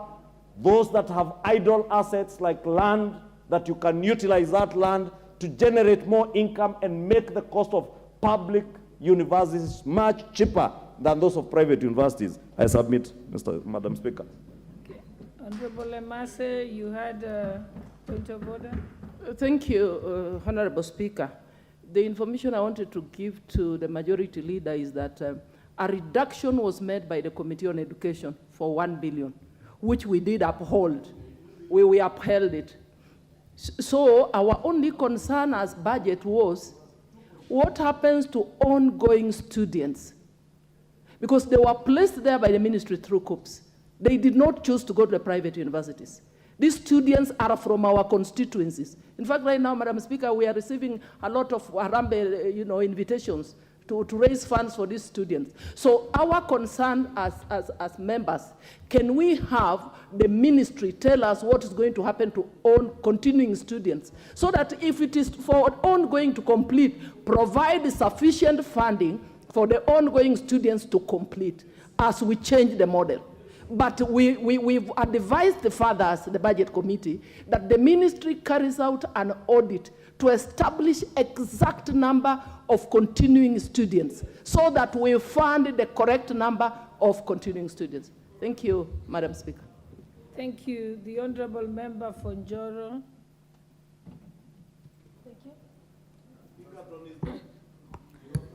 Thank you, Madam Speaker, for giving me this chance to contribute. Having listened to what members of parliament have said, let me confirm to this House, Madam Speaker, if there is pain in this country, it is in Njoro constituency, Nakuru County. The biggest institution which has raised many women and men in big institutions in this country. It is over 95 dead. My first question to the CS today, how soon can he resurrect the dying Egerton University? Madam Speaker, allow me to say this. The pain with the lecturers, the pain with the investors, the pain with suppliers, the pain within all the surrounding communities, it is so much. Therefore, Madam Speaker, I'm just asking, let us just get the answer. How soon is it going to be raised? The higher education institutions, Madam Speaker, are really dying in this country. We can no longer shy away, Madam Speaker. Let us get the answer. Let us now walk the talk. We can no longer sit again, Madam Speaker, and continue watching the pain which our people are undergoing. And lastly, Madam Speaker, I am asking a question to the CS again. We have so many TVET in this country. The government, which is led by His Excellency the President right now, they are intending to empower youths. How do we empower youths when even the TVET we constructed by contributing CDF funds, they are not even fully equipped? Thank you, Madam Speaker. Thank you. The Honorable Member for Baringo North, Honorable Joseph Makila. Let's make it brief so that other people can... Yeah, I will be very brief, Madam Speaker. A quick one, now that we are talking about university, I would like to ask the Cabinet Secretary that there are teachers who marked the KCSE almost 8 months ago, and they have not been paid, and the students are about to join university. What plans do you have to the teachers of Kenya who marked the KCSE 2022? Secondly, Madam Speaker, is the Minister for Education, a good friend, when he came here for the first time, Cabinet Secretary, you made a pronunciation. And some teachers are not listening, and I'm told you also made the same in Mombasa. We said KCSE certificates that are held in schools be released, can we have therefore the circular and make a public pronouncement in a radio and a television so that the hustlers who were able to complete school will be able to take their certificates? Because there is no relationship between KCSE certificate and fees, because it was paid by NEC and it has no debt at all. And finally, Madam Speaker, is on the issue of congestion. Madam Speaker, one of the premier schools in Kenya, where I'm a parent, Moi Girls, I beseech you, Waziri, and your peers, to visit Moi Girls. The classrooms were built during colonial time, and therefore there are excess students, and their computer lab got banned. Could the minister save the only premier institution of culture in Kenya? And finally, CS, my good CS, there is a school in my constituency called Yatia. That school, the workers have not been paid for the last almost 2 years because the school is unable to get income because the students who are in that school are reduced to 31 because of banditry. What plans do you have to ensure that Yatia Secondary School is brought back to normal because it saves the children in pastoral community? The other things, Madam Speaker, I will visit the CS to share with the Permanent Secretary. Thank you. The Honourable Member for Nyando. Madam Speaker, I thank you very much for the opportunity, and again thank the CS for coming to join us in the chambers to answer to our concerns. Honourable Speaker, I have got a matter that sits at the core of my heart, and it is a matter that I have pursued times more than number to no end, and I'm very glad that the CS is here today. He can help to fast track or to give a substantive answer today. Honourable Speaker, Nyando constituency has got two sub-counties, Kadibo sub-county and Nyando sub-county, Honourable Speaker. Nyando sits between two constituencies, that is Muhoroni and Nyakach. Honourable Speaker, these two constituencies benefit from hardship allowance. We have had a higher hemorrhage of teachers from Nyando constituency to these two sub-counties, Madam Speaker, or these two constituencies. Madam Speaker, there are certain schools within Nyando, such as Kochieng Primary and Orain, that only have 2 teachers each out of 8 classrooms, with all the many subjects that have to be undertaken by students, Madam Speaker. A multi-agency team visited my constituency, Nyando. I think let's not tell the story, just get on to exactly what you want. Yes, cutting across the two sub-counties, Honourable Speaker. And they did give a report, which was a seal of approval for Nyando to be gazetted as a hardship zone, Honourable Speaker.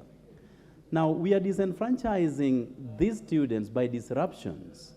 As soon as a teacher reports in Nyando, they're already applying for transfers to these two neighboring constituencies, Madam Speaker.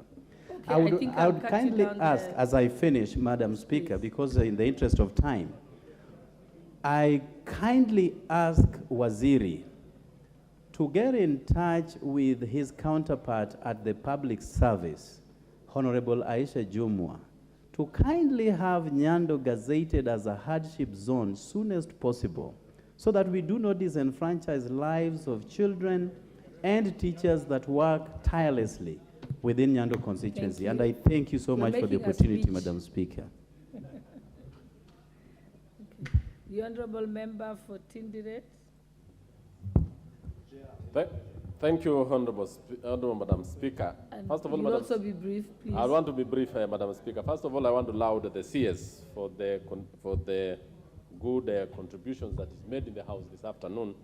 But Honourable Speaker, I want to just agree with the Majority Leader and the Chair for PIC and Education and Governance on the private universities. When the issue came before our committee, Madam Speaker, the private universities had increased funding by up to 4.1 billion shillings. my committee sat and we realized that that was actually very wrong. And I want to agree with members that the CS should realize that if there are some cartels working with the University Funding Board and the Department of Higher Education, it should take action. Because we reduced that money from 4.1 to 2.4. But we asked again the ministry to furnish us with the list of students in those universities. But I've realized, Madam Speaker, that the number of students are very few. In fact, we are even recommending a House amendment where we need to reduce that money further again by 600 million, so that that money can be used for the SNEs, actually the special needs students who are in some schools across the country, who are actually physically challenged, who have mental issues, and that money can fund them very well. We have incomplete TTIs across the country, and yet some private investors want to take this money. So, Madam Speaker, I want to urge the House that when we bring that amendment, or reducing the figure further from 2.4 billion by 600 million, you support it, so that actually we do it. Thank you so much. Thank you, Madam Speaker. Thank you. I think Honorable Waziri will give you an opportunity, but I realize that most of them were like on the one question. They were on the same topic, so it will be easy. Thank you very much, Honorable Madam Speaker. I wish to start with private universities. Honorable members have been very categorical on this, and the government is not changing its mind. And I think I even came before the committee and I gave an answer that unless a parent or a student makes a choice to go to a private university, of which the consequences will be that the government will not be able to provide funds to that particular university, as government, as much as possible, we are going to sponsor and support those who are joining our public universities. Two, Honorable Madam Speaker, you are aware that in order to make higher education accessible, and particularly university education, this administration is starting a national open university, and we are starting with 8 programs for the National Open University. I did request the Committee on Education and the Committee on Budget, in actual fact, where we require a budget, where we require support of this house is on the National Open University, because it will offer programs. You can be able to get your degree, your PhD from the comfort of your house. So we request, even when it comes to this house for approval, that Honorable Madam Speaker, you fast track, and as I've said, if the allocation to our private universities was 4.1, it is the responsibility of this house to revise the figure downwards. Even 2.4, I think, as my chair of education has said, Honorable Madam Speaker, we require to look at that figure critically, because one other thing we are doing, not only for private universities, but even for public universities, Honorable Chairperson, we found that we don't have the proper figures. We don't have proper data. So we are starting something we call information management system, an equivalent of NEMIS that we have in the Directorate of Basic, such that we can be able to monitor the movement of students, may it be in public universities or our private universities, such that we don't give funds to people who are not in those universities. So we are starting that particular system, but in the meantime, we will also be able to carry out a forensic audit so that we are able to establish the exact number of government-sponsored students in our private universities. Concerning TVETs, Honorable Speaker, members here are aware that we have 3 categories. There are 71 of our TVET institutions which are complete, but have not been provided with the necessary required equipment in order for them to be able to undertake their respective mandates. And these ones, the negotiation with China, we are soon getting the equipment because we have signed the contract for provision of those equipments, and I hope that in 3 months' time, at the maximum, we should be able to get and access those equipments, and they will be given the 71 TVET institutions. The second category is institutions which were undergoing construction, and because of one reason or another, funding was not adequate, and I think we have requested this August House to provide us with the funds so that we can be able to provide those ongoing incomplete TVET institutions so that we can also be able to complete them and subsequently provide them with the equipment so that they can be able to start. The last category is the 52 TVET institutions, because we have constituencies where we don't have a TVET institution, and I think the amount of allocation you have made is 1 billion this financial year, 2023-2024, and when the funds are provided to us, it means we will be able to do about 20. We cannot be able to do 52 at one go. We do about 20 come first with the kind of requirements we require. We will be able to cater and accommodate those constituencies which come first, and then the others we will be able to cater in the remaining, in the other financial years. Nyando constituency, Honorable Speaker, I have gone around.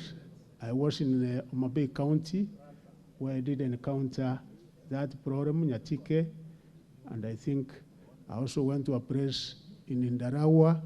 The equivalent, the weather conditions, the climatic conditions are equivalent to the neighboring constituency in Laikipia, and those that had come to my attention, because we normally make a recommendation to the Minister of Interior, and it is the Minister of Interior with that of Public Service which gives approval. So, Honorable Member for Nyando, if you write to me, then we can be able to make the recommendation to the relevant ministry for approval for the area to be considered as an hardship area. And if there is any such area, you write to us, and then we will be able to take it up with the other relevant ministries. Again, any cartels, I think I cannot be captured by any cartel. A man who is 6 feet tall, and at my age, Honorable Speaker, my desire and my passion and my commitment is to serve this country. So I'm beyond that, and my officers, my PSS are here. They know my stand, and we are not going to entertain anything like that. But again, the other rider, the other thing I want to mention about private universities, I've had a meeting and engagement with all the vice chancellors of private universities, and I said, I'm not about to change the mind. The government has made a stand, and that is what is going to carry the day. But there are 3 private universities which even don't require government funding, and that is Strathmore. Over the years, students going to Strathmore College, government does not send funding. The other such university is Aga Khan University. Government at no time have we sent any single cent to that university, and you can be able to confirm that from the table. The USIU, we also never send a single cent. In actual fact, Strathmore University, the administration was telling me the demand they have of students is even much more higher than they can be able to accommodate. So we are asking the other private universities to take the kind of measures these other 3 universities have taken, so that they don't have to rely on the government for funding. My friend, the Njoro Member of Parliament, Honorable Speaker, because I have the information of any individual university, and such other university that I have a lot of information about is Hawaii Chatham University. We are asking universities that they go for a niche specialization, because Egerton used to be very good in agriculture and livestock, but now it came to a time where our universities are going for anything and everything, doing each and every program. But the program that we have in Egerton, like all other universities, is not on management and governance, but funding. The amount that we give Egerton University in the form of capitation each and every month, Honorable Speaker, is 185 million. The amount that is supposed to be paid in the form of salaries in any given month in Egerton University is 221. And hence, for almost the last 1 year, they have been paying 60% of the salaries because of the amount of capitation that we give them. It's a matter that we are trying to address as a government, so that we see whether we can be able to improve the level of capitation from what it is now to the specific figure that they incur in each and every month. The other thing that we are trying to do, and I think we are coming to Egerton, because we have governance management issues with some of our universities. We have had several meetings with the vice chancellors, and I think we have agreed on the way forward. We have had meetings with the chairs, the chairmen, the chairpersons of university councils, and even the ones we have chosen ever since we came into this administration. We have undertaken a qualitative process. If a university is in your constituency and you find we have chosen people who are not up to the required standard, then come to me, particularly the ones I've done, because I do a lot of due diligence. The ones we have chosen in the 11 universities, I think there are men and women who are equal to the task, and they will be able to undertake the mandate of the university and bring our university and also regain the rustic glory of our university, particularly what the honorable member for Kikuyu said. Most of us went to their university, and you have seen I've made changes, and in that university there's a new chairperson and the new members of the council, whereas others, if you go to Pwani universities, the caliber, the people we had in the councils, you get a 22, 23, my friend knows. So we have had changes for the better, and I'm sure we will regain our rustic glory. We will be able to have quality education in our universities. Our Kenya National Examination Council, Honorable Speaker, it is this house which is going to assist me as a ministry to allocate the funds, because we have pending bills amounting to over 2 billion now. And I think in a supplementary one, we have made an appeal to this house to allocate the funds, because we want to pay our examiners better. We want to pay our suppliers and our contractors. So kindly, we hope you will be able to consider and allocate us funds.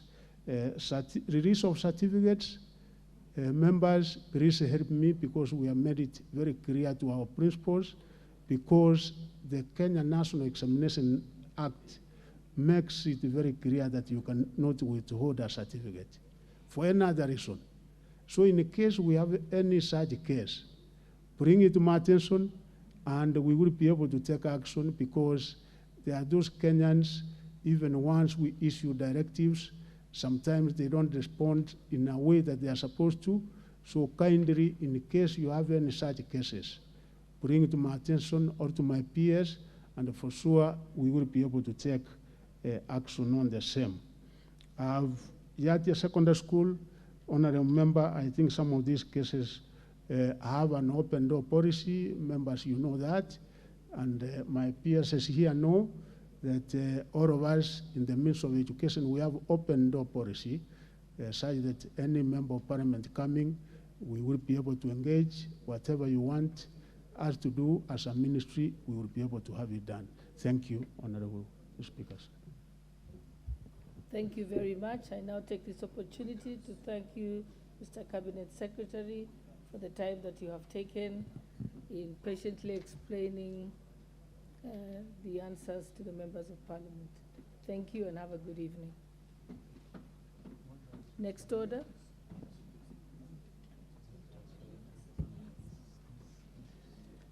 Order number 9, special motion, consideration of nominee for appointment as the governor of the Central Bank of Kenya.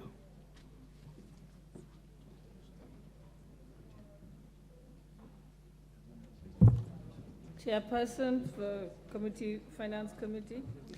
Thank you, Honorable Speaker. I beg to move that taking into consideration the findings of the Departmental Committee on Finance and National Planning in its report on the vetting of the nominee for the appointment of the governor of the Central Bank of Kenya, laid on the table of the House on Tuesday, the 6th of June 2023, and pursuant to Section 13(1) of the Central Bank of Kenya Act, Cap 491, and Section 8(1) of the Public Appointments.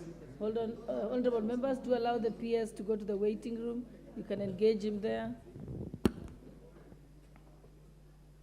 And pursuant to Section 13(1) of the Central Bank of Kenya Act, Cap 491, and Section 8(1) of the Public Appointments Parliamentary Approval Act of 2011, that this House approves the appointment of Dr. Kamau Thuge, CBS, as the governor of the Central Bank of Kenya. Honorable Speaker,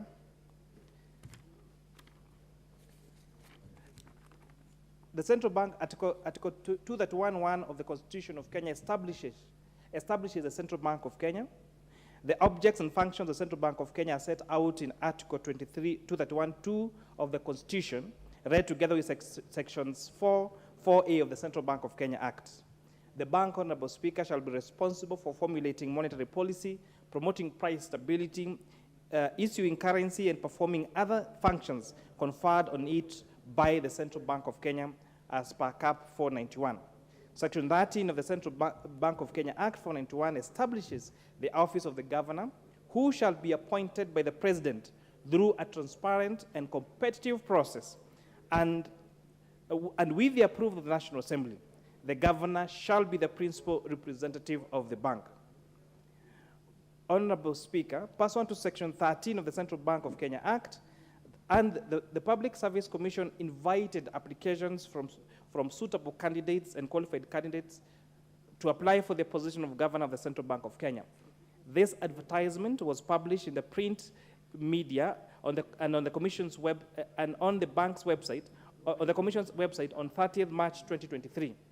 The application period closed on the 19th of April 2023, with a total of 24 persons submitting their applications for consideration. 6 candidates, Honorable Speaker, were shortlisted on the 28th of April 2023, and the names of the shortlisted candidates were published in the print media and the Commission's website on the 3rd of May 2023. The advertisement, including an interview schedule and an invitation to the shortlisted candidates to attend interviews. The Commission conducted the interviews on the 9th of May. The chairperson of the Public Service Commission submitted the names of the candidates in order of merit for consideration of appointment to the position of the governor of the Central Bank of Kenya. Honorable Speaker, pursuant to Standing Order number 42(1) of the National Assembly Standing Orders, the Speaker of the National Assembly conveyed a message to the House from His Excellency the President of the Republic of Kenya on the nomination of Dr. Kamau Thuge, CBS, for appointment as the governor of the Central Bank of Kenya. Honorable Speaker, in accordance with the provision of Standing Order 42(3)(c) of the National Assembly, the Speaker referred the message to the Departmental Committee on Finance and National Planning for consideration. Honorable Speaker, the Clerk of the National Assembly placed an advertisement in local dailies on Friday, the 19th of May 2023, notifying and inviting the nominee and the public of the approval hearing on Tuesday, 30th of May 2023, in accordance with Section 6(3) of the Act. Further, Honorable Speaker, the notification invited members of the public to submit any information on the suitability of the nominee in accordance with Section 6(9) of the Public Appointment Parliamentary Approval Act. Honorable Speaker, Section 13 of the Central Bank of Kenya provides what the role of the Central Bank governor does, and also provides the constitutional requirements for one to be considered as a qualified candidate for the Central Bank governor. Honorable Speaker, for the record, the committee did conduct a vetting process for the nominee for the Central Bank governor, Dr. Kamau Thuge, and were guided by the following statutes. One, the Public Appointments Parliamentary Approval Act, number 33 of 2011, Chapter 6 of the Constitution on matters of leadership and integrity, the Leadership and Integrity Act, Cap 182, the Central Bank of Kenya Act, Cap 491, the Public Service Values Principles Act, number 1A of 2015, and Honorable Speaker, the Public Officer Ethics Act, Cap 183. Honorable Speaker, the Public Appointments Parliamentary Approval Act of 33 of 2011, Section 7 provides for the issues with the National Assembly is supposed to consider in relation to the nomination. One, the procedure used to arrive at the nominee. Two, the constitutional statutory requirements relating to the officer in question. And three, the suitability of the nominee for the appointment proposed, having regard to whether the nominee's abilities, experiences, qualities meet the needs of the body to which the nomination is being made. Section 6 of the Public Appointments Parliamentary Approval Act provides direction in the conduct of approval hearings, which are that the approval hearings shall focus on the candidate's academic credentials, professional training and experience, personal integrity, and background as per Section 6(7), Honorable Speaker. The criteria specified in the schedule shall be used by a committee during an approval hearing for the purposes of vetting a candidate as enshrined on Section 6(8) of the Act, Honorable Speaker. Any person prior to the approval hearing may, with their written statement on oath, provide the clerk evidence contesting the suitability of a candidate to hold the office to which the candidate has been nominated as per Section 6(9). A candidate may, Honorable Speaker, at any time by notice in writing, address to the clerk withdraw the approval process, and candidate's nomination shall end as contained on Section 6(10), Honorable Speaker. The period for consideration of the nomination is spelled out on Article 6, on Section 8(1) of the Public Appointments Parliamentary Approval Act, and that provides that the committee shall throw together the nomination and table their report to the House for debate and decision-making within 28 days from the date on which the notification of nomination was given. Section 9, Honorable Speaker, stipulates that where the houses do not meet on the prescribed timelines, the nominee shall be deemed to have been approved. Honorable Speaker, pursuant to Section 6(8) of the Act, the criteria for vetting is comprehensively pursued in the questionnaire and the schedule of the Act that provides the requirements that these candidates are supposed to provide for the committee for the approval, Honorable Speaker. The constitutional provisions that the committee used in the vetting process and arriving at the suitability of the candidate of one Dr. Kamau Thuge for the position of Governor of Central Bank is Chapter 6 of the Constitution, Honorable Speaker. Chapter 6 of the Constitution of Kenya, Honorable Speaker, Article 10(2) of the Constitution on National Values and Principles of Governance, Article 118 of the Constitution, Article 124(4) on the parliamentary approval of public hearings, the Leadership and Integrity Act, the Central Bank Act, Cap 491, the Public Service Values and Principles Act, the Public Officer Ethics and the Ethics Act, Honorable Speaker. Having placed the nomination, the advert on the vetting of the nominee for Central Bank Governor, we did ask the several institutions as outlined by Chapter 6 of the Constitution to do a letter to the National Assembly indicating the suitability of Dr. Kamau Thuge as contained in Chapter 6 of the Constitution. These institutions are the Ethics and Anti-Corruption Commission, the Kenya Revenue Authority, the Higher Education Loans Board, the Directorate of Criminal Investigations, and the Office of the Registrar of Political Parties. Honorable Speaker, I confirm that we did receive notification and letters from all these bodies that is the EACC, KRA, HELB, DCI, and Office of Registrar of Political Parties, clearing the Dr. Kamau Thuge as being a suitable candidate as outlined by Chapter 6 of the Constitution. Prior to the meeting, prior to the approval hearing, Honorable Speaker, on Tuesday, 20th of May, we held a pre-vetting exercise and agreed on the way to carry out the nomination, the vetting exercise as contained in our Constitution, Honorable Speaker. During the hearings, Honorable Speaker, we were able to identify the following: that one, Mr. Kamau Thuge is a Kenyan citizen by birth, of ID number 276455149, and was born on the first day of August of 1957 in Kiambu County, and does not hold any dual citizenship. Honorable Speaker, we are able to identify and prove that one Dr. Thuge holds a doctorate degree in economics, a master's degree in economics from Johns Hopkins University, Maryland, USA, having graduated in 1992 for his PhD and 1982 for his master's respectively, and is also a holder of a bachelor's degree in economics from Colorado College, Colorado, USA in 1980. Honorable Speaker, the nominee did inform the committee that he had many years of experience working as an economist since 1985, having started with the International Monetary Fund for over 20 years, and the 12 years he worked at the Kenya National Treasury. Honorable Speaker, Dr. Thuge's specialization was in designing macroeconomic policies, fiscal and monetary and exchange rate, and financing and financial programming. This model was critical in ensuring that the macroeconomic framework involving the real sector, fiscal and monetary sectors, and the balance of payments were eternally consistent to serve as a platform for rapid economic growth, poverty reduction, and wealth creation. Dr. Thuge informed the committee that currently he holds the position of being the senior advisor to the president, head of fiscal and budget affairs, having been appointed in 2022. He served previously as a principal secretary at the National Treasury between 2013 and 2019, as a senior economic advisor to the Ministry of Finance between 2010 and 2013.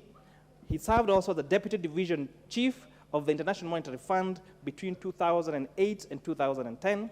He also served as economic secretary and the head of economic affairs, Department of National Treasury, Kenya, between 2005 and 2008. He was also the head of fiscal and monetary affairs department at the National Treasury between 2004 and 2005. He was also the economist, a senior economist with IMF between 1985 and 2004.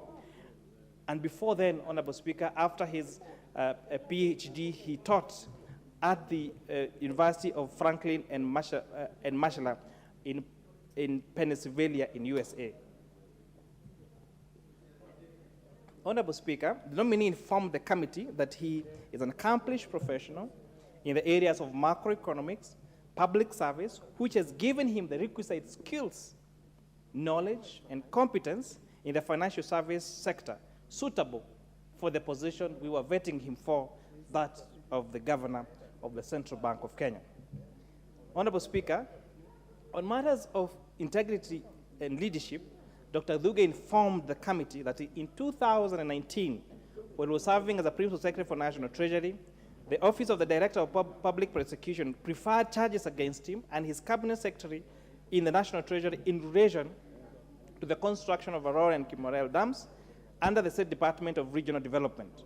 Honorable Speaker, key to note is in 2021, the Office of Director of Public Prosecution terminated the charges against him while turning him into a state witness. And this matter, Honorable Speaker, is pending in court, and the candidate has attended the court proceedings when he is required to do so. The nominee also indicated that he has never been adversely mentioned in any investigation report of Parliament or any committee of inquiry in the 3 years that he served as a Principal Secretary for the National Treasury. Our nominee, Honorable Speaker, is worth 450 million shillings. He does not foresee any conflict of interest because he does not hold any shares in any banks. He has never been a member of any political party. On asked on what the vision for the nominee is of the bank, Dr. Thuge informed us that he noted that the supervision of banks is on real-time basis. Since the digital credit providers were already on board, he oversees a situation where they're going to be a real-time basis oversight of the banks, and especially with the emergence of the digital credit providers and the enormous growth in fintech institutions, Honorable Speaker. The nominee also informed the committee that if appointed the central bank governor, he would endeavor to deal with key issues and on put task on several areas. For example, on the issue of diaspora remittances and how to stabilize the current exchange rate, where the rate of Kenya shillings has really depreciated against the dollar. The nominee informed the committee that he would advise National Treasury to float a local dollar-denominated bond, where the people, especially in our diaspora, would be notified through the State Department of Diaspora Affairs to subscribe. And this process he oversees would stabilize our Kenya shillings as well as inviting domestic investment. On putting to task on whether the current system of importation of our oil in local currency has eased pressure on the dollar, the nominee did inform us that this model has reduced the demand on the dollar by $500 million, which means, therefore, that were it not for the consideration of importing our oil from USD to Kenya shillings, then the current depreciation of our Kenya shillings, we are saying, could be way worse. When we asked about the financial services innovations, the nominee noticed and appreciated that there has been an emergence of digital currencies across the world, and this is a concern of the bank, and the bank needs to act in speed to provide the correct regulatory framework, not to just condemn the emergence of these digital currencies like bitcoins and cryptocurrencies. On asked about the stability of the banking sector, where we have had several banks do collapse, the nominee suggested that there needs to look at how to refinance these banks and perhaps possibilities of having a merger within the banking sector to prevent further closure of these particular banks. But he, however, notified the committee that closing a bank should be the last resort, because this leads to mistrust in the sector, to loss of customers' deposits, and loss of jobs for those people in that particular sector.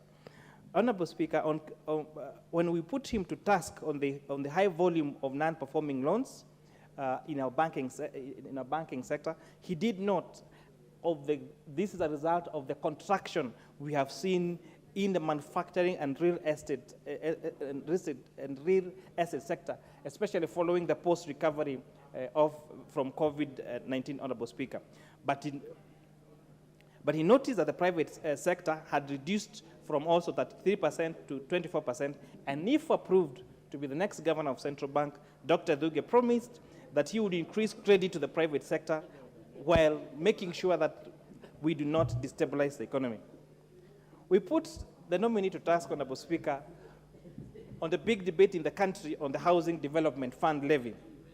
And the nominee noted that the proposed housing levy in the finance, as contained in the finance bill proposal for 2023, because that clause 76 would actually lead to the most needed job creation of this particular country, and therefore spur economic growth by providing the required jobs for young people across the country, Honorable Speaker. With those many remarks, Honorable Speaker, I would like to make the following recommendations.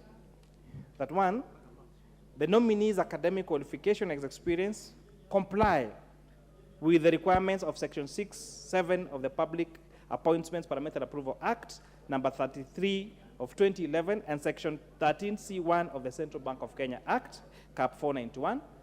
Honorable Speaker, two, that as stipulated in Article 75(1) of the Constitution, the nominee did not show any conflict of interest. That three, the nominee does not hold any, is not a member of any political party, that the nominee meets the qualification of Chapter 6 of the Constitution, and we therefore recommend that this Honorable House, Honorable Speaker, approves the candidature of one Dr. Kamau Thuge to be the governor of the Central Bank of Kenya. With that, I beg to move, Honorable Speaker. And Honorable Speaker, I ask and Honorable Chair, I ask that our Vice Chair, Honorable Ambassador Benjamin Lagat, to second. Madam Speaker, I want to say that the chair has given the history and the story of Dr. Thuge in details, and I don't wish to belabor the points, Madam Speaker. I only wish to confirm that that is the committee's report, and I second, Madam Speaker.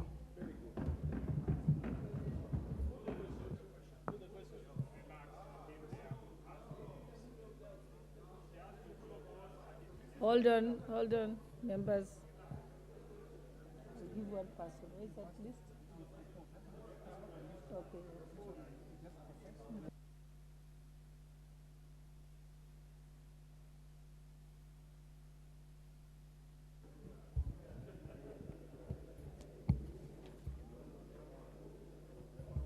Okay, honorable members, I now propose the question that, taking into consideration the findings of the Departmental Committee on Finance and National Planning in its report on the vetting of a nominee for the appointment as Governor of the Central Bank of Kenya, laid on the table of the House on Tuesday, 6th June 2023, and pursuant to Section 13(1) of the Central Bank of Kenya Act, Cap 491, and Section 8(1) of the Public Appointments Parliamentary Approval Act of 2011. This House approves the appointment of Dr. Kamau Thuge, CBS, as Governor of the Central Bank of Kenya.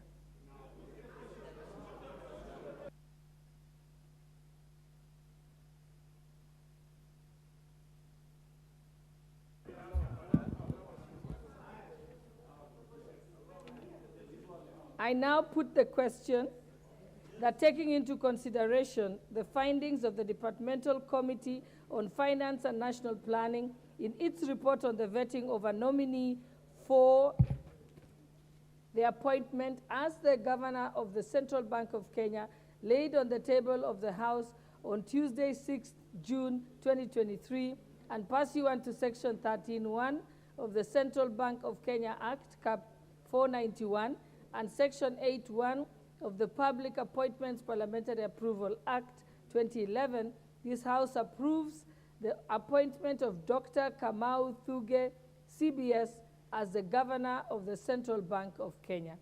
Will as many as of that opinion say aye? Aye. Will as many as of the contrary opinion say nay?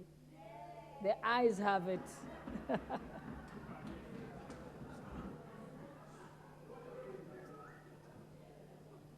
Next order. Order number 10, the National Government Constituency Development Fund Amendment Bill, National Assembly Bill number 13 of 2023, first reading. A bill for an act of parliament to amend the National Government Constituencies Development Fund Act. Next order. Order number 11, motion, consideration of the first of the budget estimates for the financial year 2023-2024. General debate, day one. I call upon the chairperson of the Budget and Appropriations Committee.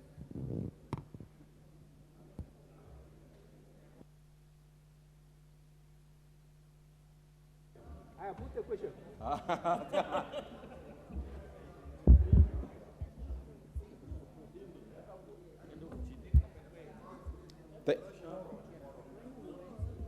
You may proceed, Chairperson. Okay. Thank you very much, Madam Speaker, for this opportunity to move the report for the Budget and Appropriations Committee in regards to the estimates, budget estimates for financial year 2023-2024.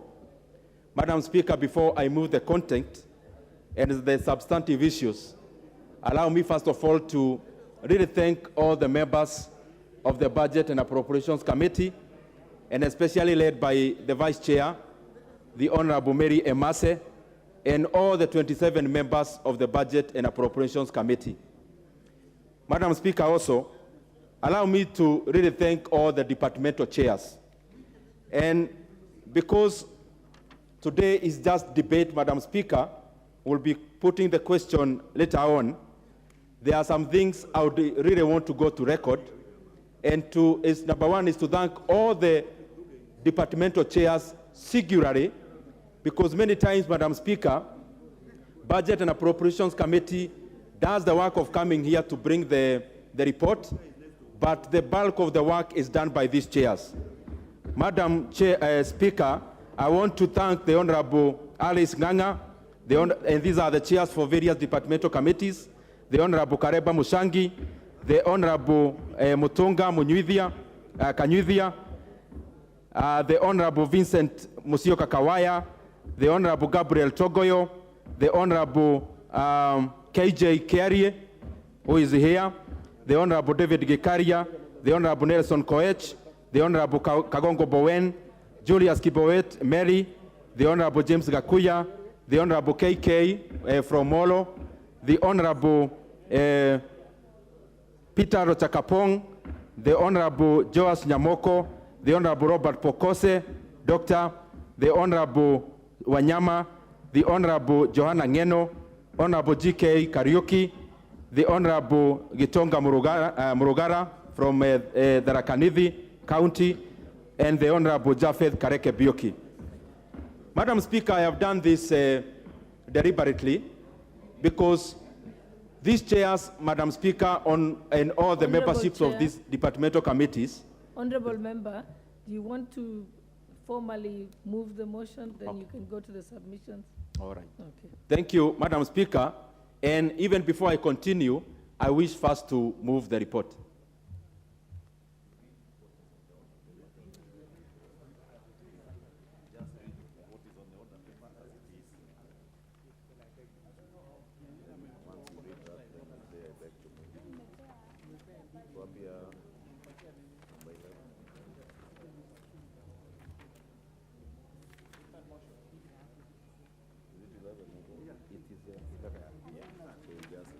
And therefore, even before the debate, having thanked the honorable members, Madam Speaker, I wish first to move that this House adopts the report of the Budget and Appropriations Committee on budget estimates for the national government, the judiciary, and Parliament for the financial year 2023-2024, laid on the table of the House on Tuesday, today, 6th June 2023, and pursuant to the provisions of Article 221 of the Constitution, Section 39 of the Public Finance Management Act 2012, and Standing Order 239, 1, approve the issuance of a sum of Kenya shillings 2,308,410,704,957 from the Consolidated Fund to meet the expenditure during the year ending 30th June 2024 in respect of the votes contained in the first schedule, subject to paragraph 4,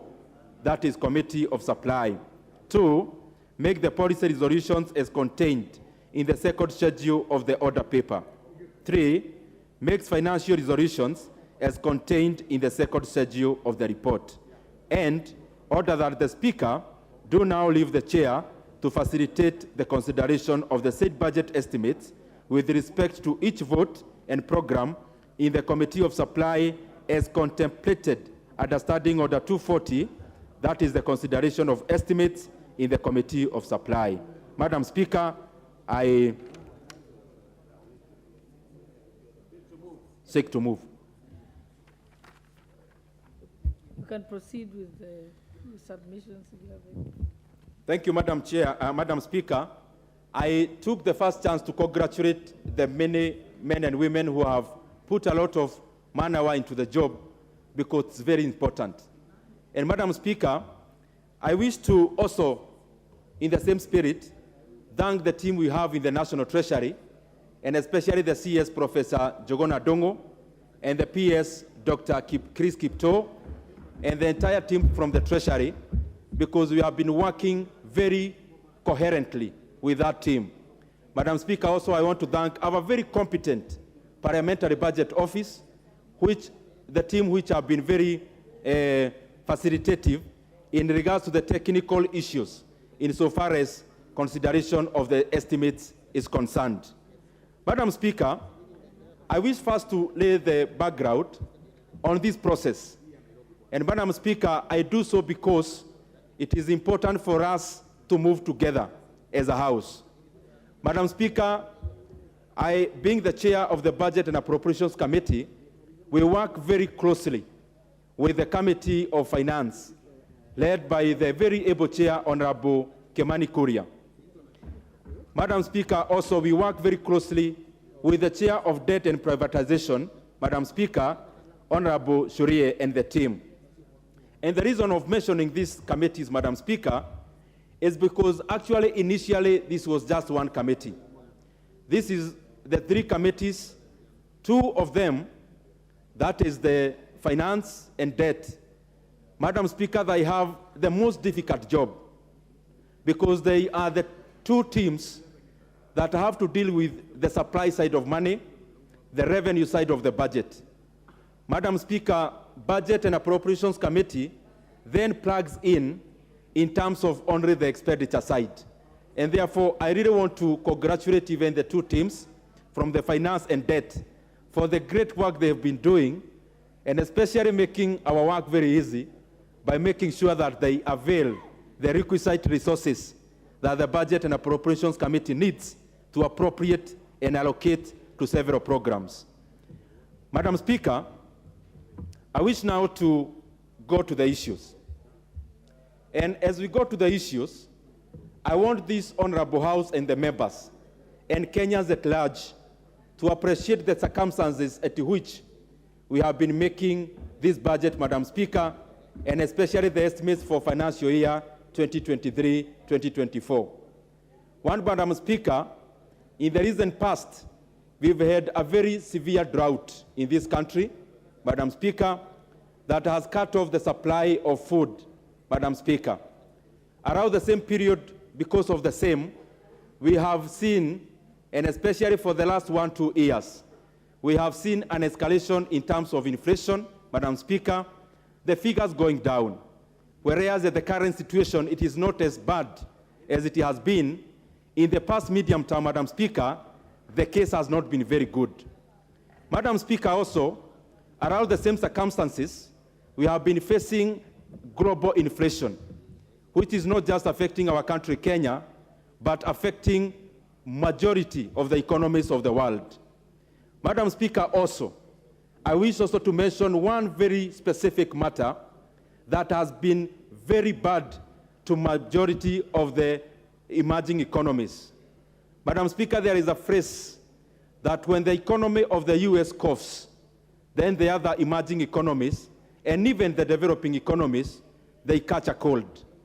Madam Speaker, out of the interventions that were made by the US government, of especially giving COVID-19 checks, Madam Speaker, to spur the economy, this led to runaway inflation in the US. And for the Fed to contain the same, they have had to raise interest rates for 10 consecutive times, Madam Speaker, to the current level of 5.2% in terms of the Fed rate. Madam Speaker, some would ask, we are reading the Kenyan budget, why are we referencing around the US? Madam Speaker, Kenya is part of the global picture of the economy.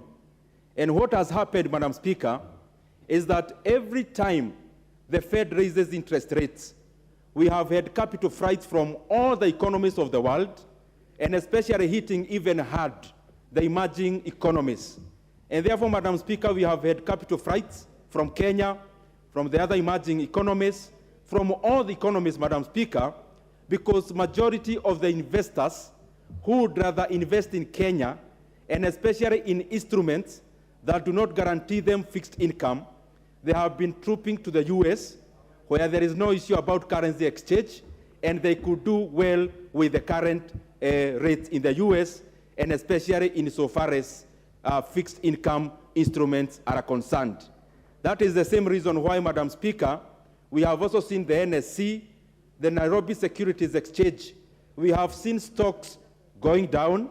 This is not just a Kenyan issue. If you go to London Stock Exchange, it is the same.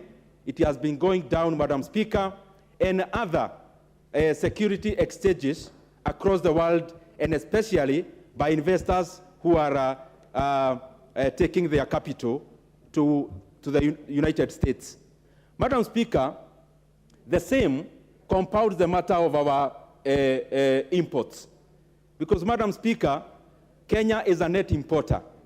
And when you have a greenback, which is very dominant, and which is rising in terms of its strength, then what that consequently means is that our local currency continues, Madam Speaker, to lose. When our local currency loses, then this adds to the cost of the import, and especially this is bad when an economy is a net importer. Madam Speaker, I have dwelt on that matter because it has very far-reaching effects, yet, Madam Speaker, it is not usually much referenced. Madam Speaker, I wish to bring to this House what I would call the framework of the current budget and the estimates. The report before us, Madam Speaker, we are making a budget of Kenya shillings 3.679 trillion Kenya shillings. Madam Speaker, out of which, on the revenue side, we are expecting to raise 2.57 trillion Kenya shillings in terms of ordinary revenue. We are expecting to have appropriations in aid, which is A&A, of around 347 billion. Madam Speaker, we expect to have 42 billion Kenya shillings in terms of grants, and therefore, Madam Speaker, that leaves us with a fiscal deficit of around 718 billion. Madam Speaker, on the expenditure side, we are expecting to spend roughly 1.6 trillion Kenya shillings in terms of national government recurrent. Madam Speaker, will be spending around 718 in development. Madam Speaker, the same period of time, that is financial year 2023-2024, we have allocated 986 billion, unprecedented figure, in CFS, that is repayment of debts, which actually majority of the money is actually going to repayment of interest rates for domestic debt. Madam Speaker, will also be transferring 385 billion Kenya shillings to our counties as equitable share. Madam Speaker, that is the general framework of our budget. I wish to say something about the revenue side, because in the recent past, Madam Speaker, we have had handicaps insofar as having a budget that has a mismatch in terms of revenue and expenditure. And that has been necessitating many supplementary budgets, many of which scale down the expenditure because of unrealized revenue, Madam Speaker. Madam Speaker, we are very buoyant this time, and we are very optimistic that the Kenya Revenue Authority, with the kind of leadership that is in that organization, and also in anticipation of having a substantive CG, Madam Speaker, we know for sure the kind of reforms in KRA, both administratively and in terms of policy, will enhance revenue collection, Madam Speaker, for us to be able to bridge that gap. Madam Speaker, also, I wish to say something about A&A, because it's one of the revenue streams that we have as a nation. Madam Speaker, I believe as the Budget and Appropriations Committee that there is still a lot of room for us to raise enough A&A, and especially by optimizing on the institutions, Madam Speaker, of government, and especially that which have revenue streams. We believe there is a lot of room for improvement, that majority of the organizations of the MDAs that are running from the exchequer, some of them could actually very ably run through their A&A. And therefore, Madam Speaker, we are very optimistic on that end. Madam Speaker, I wish to say something because I'll be referencing on GDP many times. I wish to say something around that jargon called GDP, Madam Speaker, because sometimes you throw around these jargons and then people get lost in it. Madam Speaker, what is this thing that all the time when you are doing budgets, all the time when you are dealing with PFM, and all the time we are dealing with the economy, what is this thing that we refer to as GDP? And Madam Speaker, figuratively, if there was an auction of countries somewhere, and countries would be auctioned, Madam Speaker, the value in terms of global prices that Kenya would fetch, that, Madam Speaker, is what would be GDP. And Madam Speaker, there are three ways on how you can calculate that GDP. One, you can calculate in terms of aggregating all the household revenues, that is incomes. That is number one. Number two, Madam Speaker, and I'm making this case because it will be an incessant jargon going forward. The other one is where you calculate GDP by using, number one, aggregating private consumption plus private investments, then, Madam Speaker, plus government, that is G. That is both government investment and government consumption, and then plus X minus M, which is exports minus imports. And I'll make the reference on why I'm doing all these manenos. Madam Speaker, there is a simpler one that I want to dwell in, where we calculate GDP as agriculture, representing the entire primary production, which is agriculture, mining, forestry, fisheries, and all other primary production, Madam Speaker. Then you add that to the industry. Industry is everything around manufacturing and value addition, and everything else in between. And then, Madam Speaker, plus service, which is tertiary. Madam Speaker, why am I saying all these things?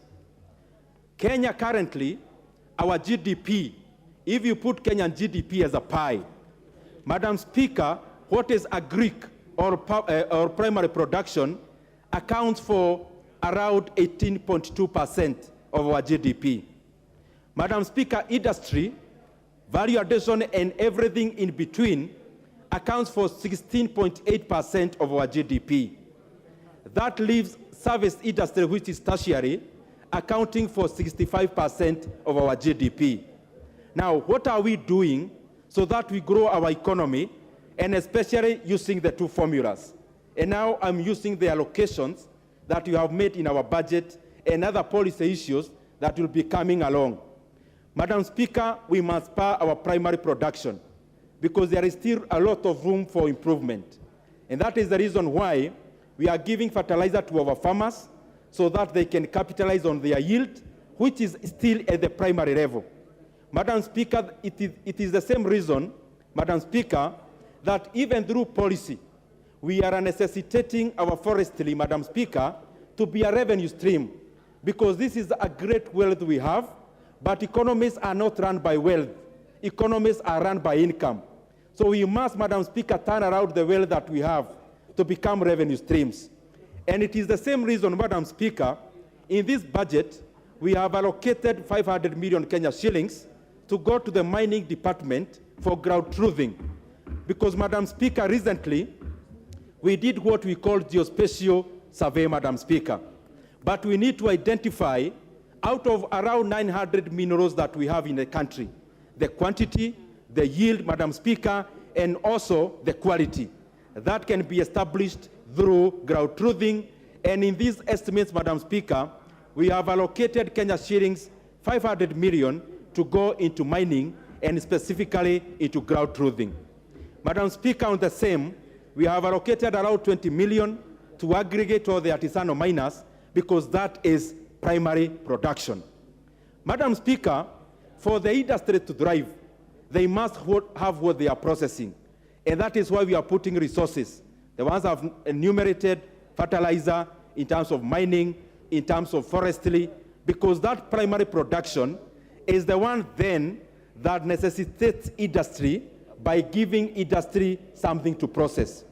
Madam Speaker, on industry, we have allocated monies, 4.7 billion Kenya shillings, which is the first batch, which we are giving as conditional grants to our counties.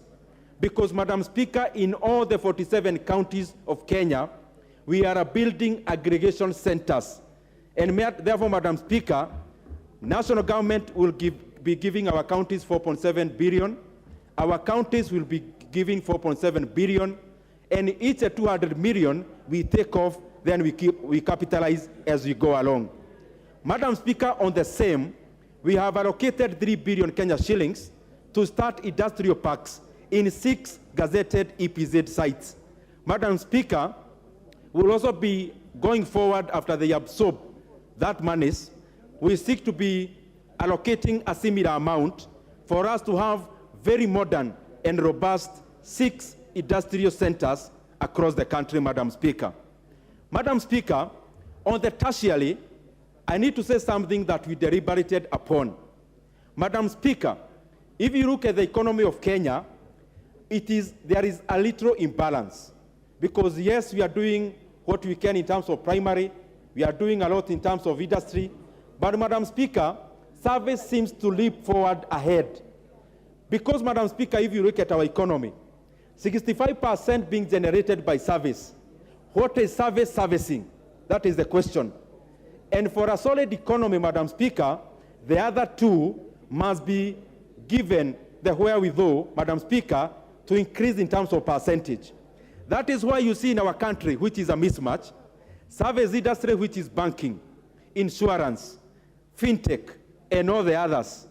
Madam Speaker, these are the companies that are reporting every year growth in profits. But why don't we see the same in industry and in primary production? Madam Speaker, that is something that we have to think as a house, because you cannot have an economy growing on the facilitative side, which is service, yet the other solid sectors, which is primary and industry, Madam Speaker, are stagnating. In terms of policy, Madam Speaker, there is no way we can have fintech going miles ahead, banking going miles ahead. What are these banks banking? And therefore, Madam Speaker, the more the reason to have the two other sides of production also being capacitated to grow. Madam Speaker, I wish to say a few things, and today I will not belabor a lot of points. I wish to say something about inflation, because everything we talk about here in this house, the people of Kenya, after all the good language that we talk here, it must reflect on the cost of living. Madam Speaker, whatever we call high cost of living has everything to do with inflation. In Kenya, across the world also, inflation has 3 elements. Number one, there is a huge component that is sensitive to all Kenyans and all ordinary citizens of the world. The segment of inflation we call food inflation. The second segment of inflation is the one we call fuel inflation. And Madam Speaker, the last one is the last one that we call core inflation, which is non-fuel and non-food inflation. What is it that has been driving the inflation, especially in Kenya, Madam Speaker? Unfortunately, it is the food inflation and the fuel inflation. But then how do we arrest this? Because all these things somehow find their way into the budget. Madam Speaker, to arrest food inflation and fuel inflation, this is only done through fiscal policies. You cannot do this using monetary policies. Throwing money or mopping out money, Madam Speaker, do not cure issues that should ordinarily be cured by fiscal policies. Madam Speaker, the reason why we have seen escalating food prices across the world, number one, is physical in nature. We have had supply chains being cut off, and especially after Russia-Ukraine war, because the two countries combined We are the biggest importers or exporters of wheat, Madam Speaker. They were the biggest importers of edible oils, Madam Speaker. And therefore, the inflation part of it that we have in Kenya, and especially in edible oils, Madam Speaker, part of the genesis is the war that we have in Europe. Madam Speaker, also on fuel, you cannot arrest this using monetary tools. Madam Speaker, global oil prices and everything in between, Madam Speaker, this cannot be addressed by just having our MPC meeting and regularly giving new interest rates, Madam Speaker, and especially as base rates. That leaves monetary policy, Madam Speaker, to only deal with co-inflation. And therefore, Madam Speaker, because budget is one of the important tools of addressing fiscal policies, that is why we are putting money, Madam Speaker, as I said before, to address the supply chain of food, that is in agriculture, to make sure we have enough supplies. Madam Speaker, that is the same reason we have allocated money in the supply chains of edible oils, Madam Speaker, so that we can continue, Madam Speaker, to also look inwards on how we can get our own supply chains so that we do not expose our country and our citizenry under the vagaries of global circumstances, Madam Speaker. And I can confirm to this House, we have already done that in the budget by allocating requisite resources for that, Madam Speaker, to be realized. And Madam Speaker, we started that in the supplementary budget. Now we expect a bumper harvest. We have allocated money, 5 billion Kenya shillings, into fertilizer in the current year under consideration.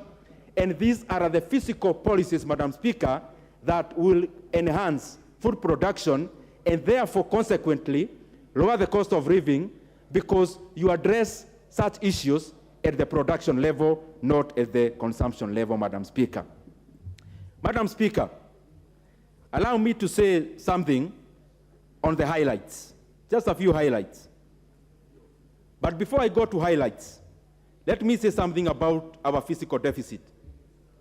Madam Speaker, in the year 2021-2022, our fiscal deficit as a share of the GDP was around 6.3%.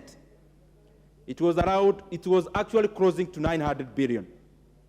Last financial year, Madam Speaker, what appeared in the books was around 860 billion Kenya shillings. But unfortunately, upon being where we are in the budget committee and scrutinizing further, we realized there was an extra 200 billion, which was spent under Article 223, which, Madam Speaker, was also part of the deficit. So in actual sense, our deficit, the current year that we are exiting, was actually 1.1 trillion Kenya shillings. Madam Speaker, in the supplementary estimates, we brought that down to around 5.7% of our GDP. And I want to announce good news to this House and also to the Kenyan people. But truly, the path of fiscal consolidation is the path that we have taken. And we have decided that we are not going to dig deeper into the hole of borrowing. And that is why, Madam Speaker, we have climbed down this financial year from last year, which had a fiscal deficit of 1.1 trillion. We have brought that down to 718 billion Kenya shillings. And Madam Speaker, currently, we are now at a stable 4.4% of deficit as a share of our GDP, Madam Speaker.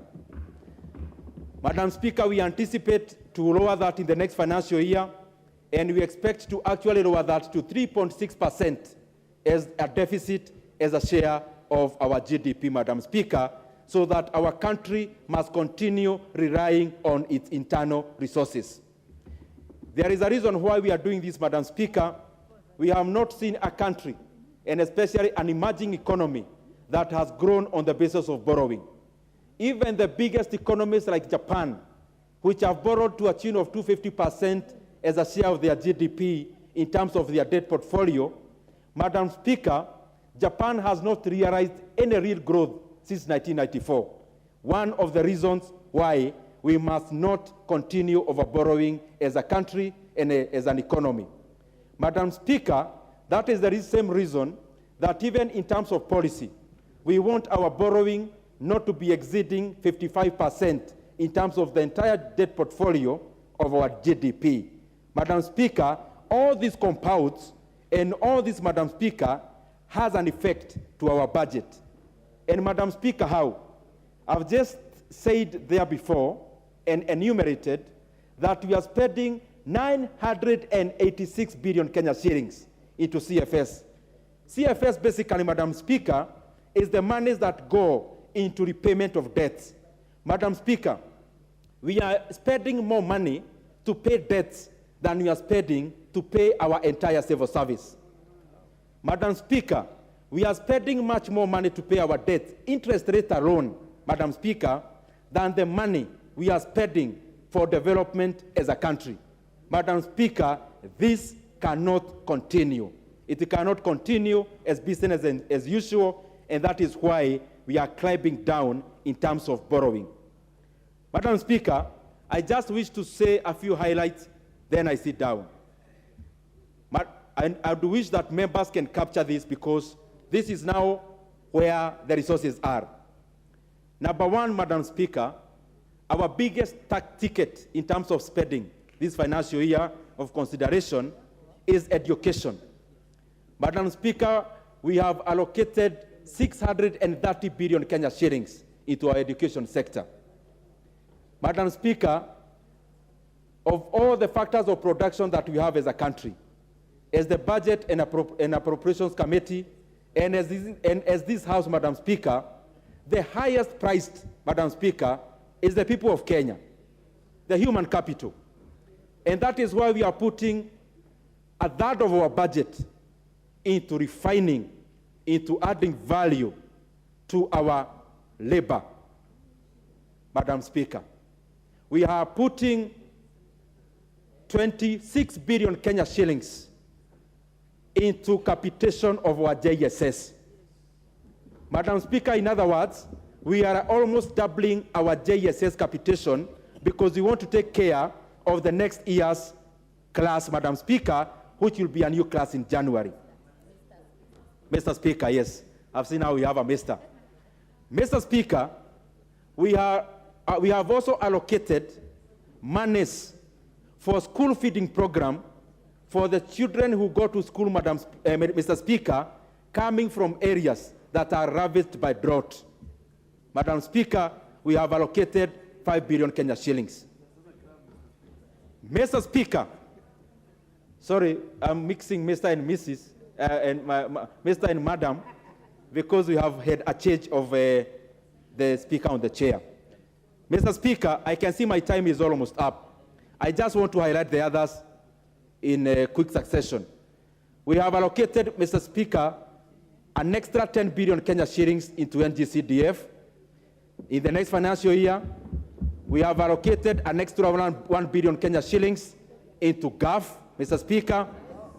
We have doubled our allocation into higher education loans board from 16 billion on this financial year to 30 billion Kenya shillings in the next financial year, Mr. Speaker. Mr. Speaker, there are many other areas which we have allocated a lot of money, Mr. Speaker. We have allocated 3 billion Kenya shillings into finishing 181 markets that we have started during the economics, the 208 ESP, Mr. Speaker, 3 billion Kenya shillings into finishing all those. We have allocated money into operationalizing the 21 KMTCs that are already complete, Mr. Speaker, across our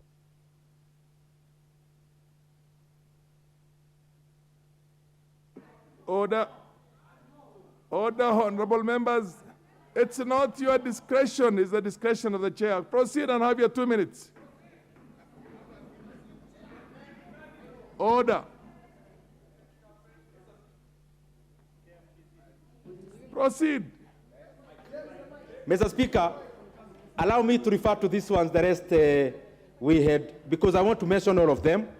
Mr. Speaker, we have allocated 2 billion Kenya shillings. These are just the highlights of resettling the squatters in many areas where we have absentee landlords, Mr. Speaker. We have allocated monies into finishing the ongoing TVETs, Mr. Speaker, across our constituencies. Mr. Speaker, we have allocated monies, 10 billion Kenya shillings, into the equalization fund, Mr. Speaker. We have allocated, Mr. Speaker,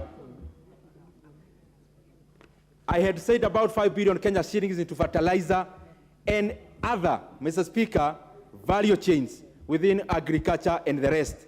Mr. Speaker, around the same year, we anticipate to also spur our digital economy.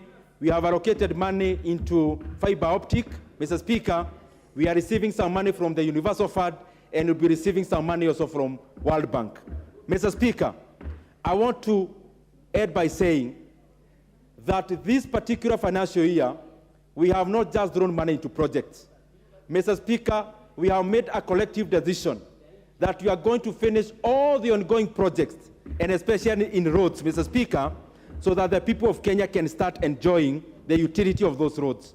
At the current situation, Mr. Speaker, we have over 700 billion commitments in the road sector, and we have allocated 249 billion Kenya shillings that will go into roads, Mr. Speaker, in terms of maintenance and also development. Mr. Speaker, with those many remarks, Mr. Speaker, I want to thank these very great colleagues of mine, Mr. Speaker, who have always helped me, Mr. Speaker, in terms of the things I have enumerated, and to whom, after the many interactions we have with them, Mr. Speaker, I end up as a net gainer after learning from them, Mr. Speaker. Mr. Speaker, I wish to invite and request the Vice Chair of the Budget and Appropriations Committee, the very able Madam Mary Emase, to second the report. Proceed. Thank you, Mr. Speaker, for the opportunity. And from the onset, I also want to join my chairman to just congratulate and thank all the chairmen of the various departmental committees for the submissions and a very good job. And also, without forgetting to appreciate in a very special way members of the Budget and Appropriations Committee who were so committed, dedicated, and you know, they gave their all, and sometimes we went late into the night just to make sure that this report is ready on time. Thank you, honorable members. Chair, I will not go into the macroeconomic aspects and within which the budget has been prepared, because my chair has alluded to that and has ably enumerated the main factors. Chair, I want to say that the budget, the 2023-2024 budget estimates were actually anchored on the theme of the BPS for this financial year, which is better, the bottom-up economic transformation agenda for inclusive growth. Further, these budget estimates were also premised on the Kenya Kwanza manifesto, and it's also important to note it's the very first budget prepared under the Kenya Kwanza government. Having said that, Mr. Speaker, allow me to kind of demystify some of the facts around the budget. Because we noted even during our interactions with the media, when we did a press release, most of the questions were being asked were about the finance bill. In one way or the other, there seems to be some kind of need for clarification, because many Kenyans are assuming finance and budget are the same, but I don't blame them. They're not very far from the truth, because you cannot speak about budget without talking about revenue and without referring to debt. So, Mr. Speaker, I want to tell Kenyans the budget is basically about distributing the cake. It's about how we are planning to spend our money for the financial year 2023-2024. How do we intend to spend it on goods, on procuring goods and services?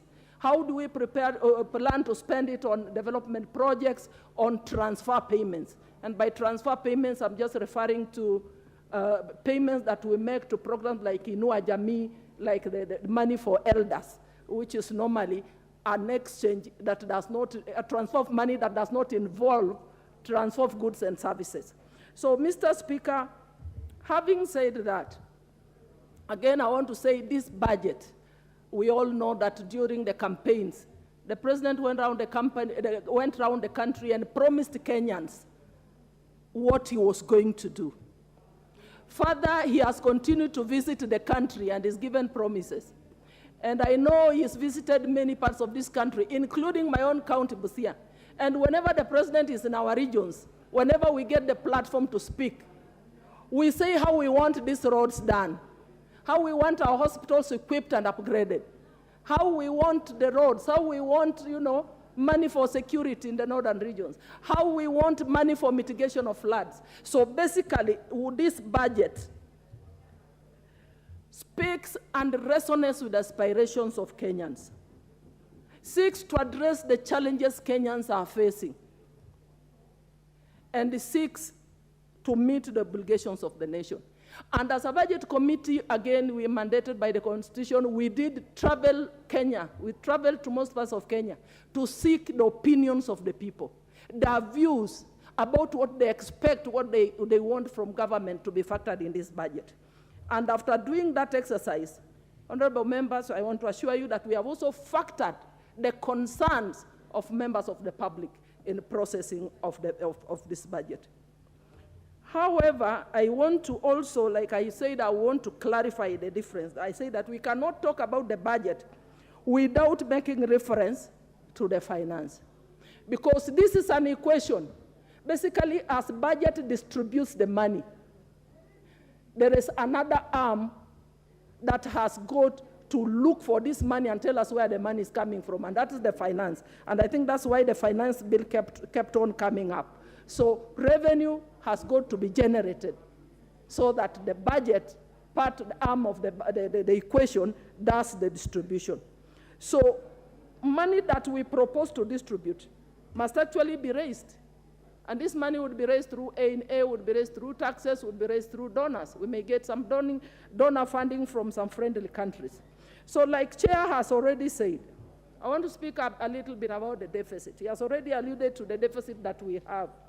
That is about 718 billion. When you look at the budget in totality, what we are presented to us by National Treasury was about 3.599 trillion.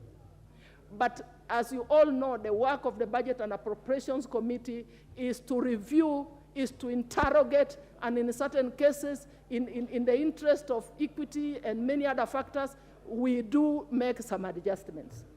The total budget in totality, as it stands now, as proposed by the BSC, is 3.680 trillion. And when we look at the grants, when you look at the revenue, excluding grants, we are at 2.893 trillion. But with including grants, is 2.935 trillion. So we're having a deficit. If you go by the submissions by National Treasury, we're having a deficit of about 663 billion. But with proposals by BSC, we are at 718. So we have the deficit. That deficit must be financed. Whichever way you look at it, it has to be financed one way or the other.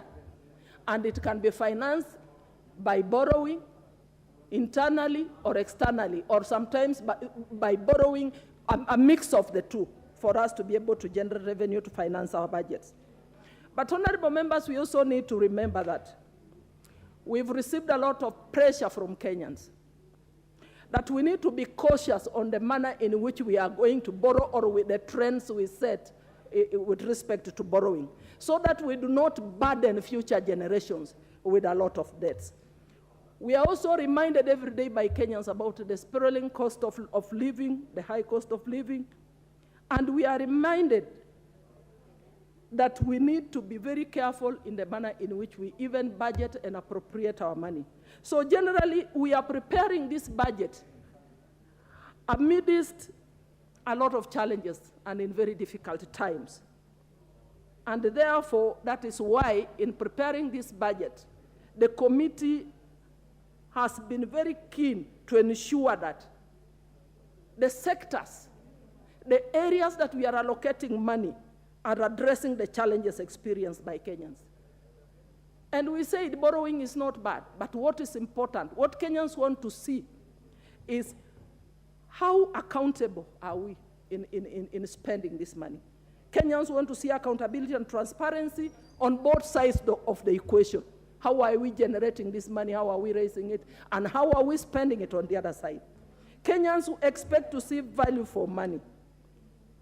And talking of value for money, allow me now, honorable members, I want to touch on a number of areas, some of the observations by our committee.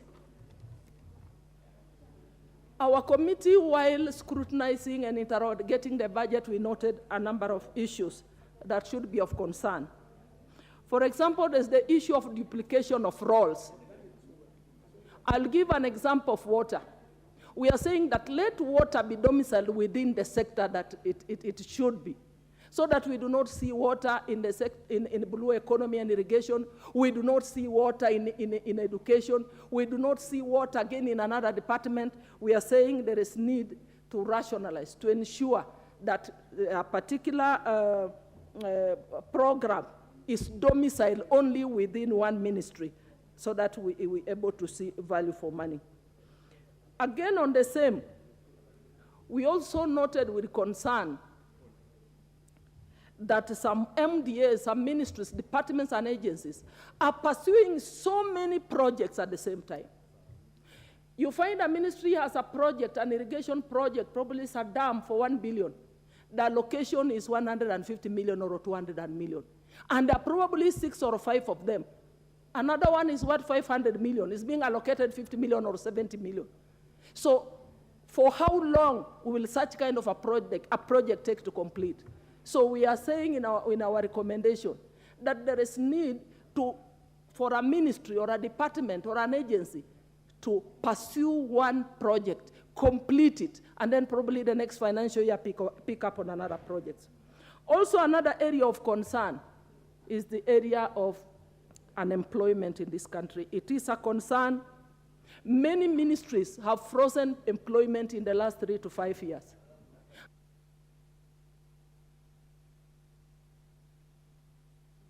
Yeah, you can have 1 minute, no more than a minute. And we find that in some departments, we have an aging population. So we're confronted with a skills gap going forward. So there is need for some of those ministries to employ, and we allocated some funding for that. We are also saying that there's also need to create opportunities. So you will find there is allocation of 6 billion, for example, for the 6 EPZs across the country, and I'm happy that Busia County is one of them that's benefiting from that funding. We are also saying that there is a need for this feeding program to be expanded to accommodate the entire country, so that even members of parliament, we should be brought on board, and the GAF, so that we also contribute matching funds, so that this feeding program can be taken in all parts of the country. Honorable Speaker, we are also saying we have some MDS with overlapping mandates, that there is need for such departments be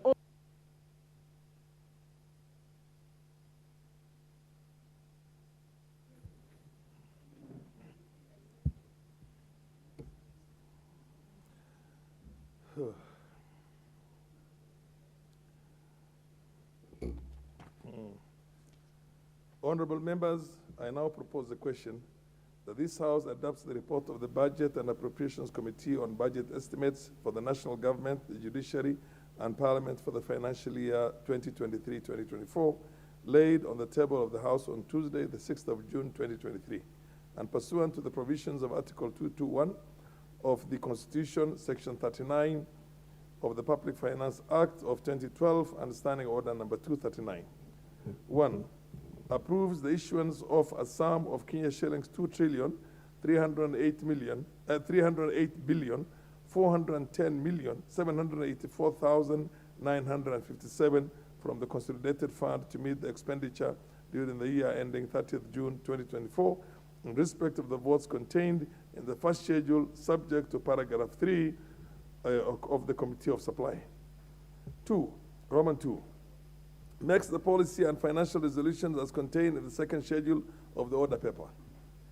Roman 3, orders that the Speaker do now leave the chair to facilitate the consideration of the said budget estimates with respect to each vote and program in the Committee of Supply as contemplated under Standing Order number 240, which is for the consideration of estimates in the Committee of Supply.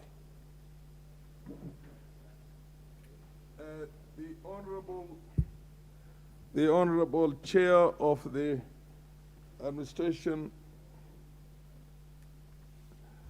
the Honorable Chair of the Administration and Internal Security, the Honorable Gabriel Koshal Tongoyo.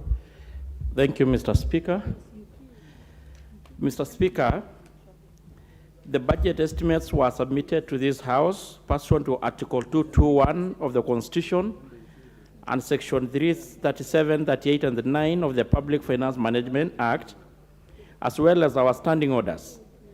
It is critical to note that appropriation of public resources is the sole responsibility of this House.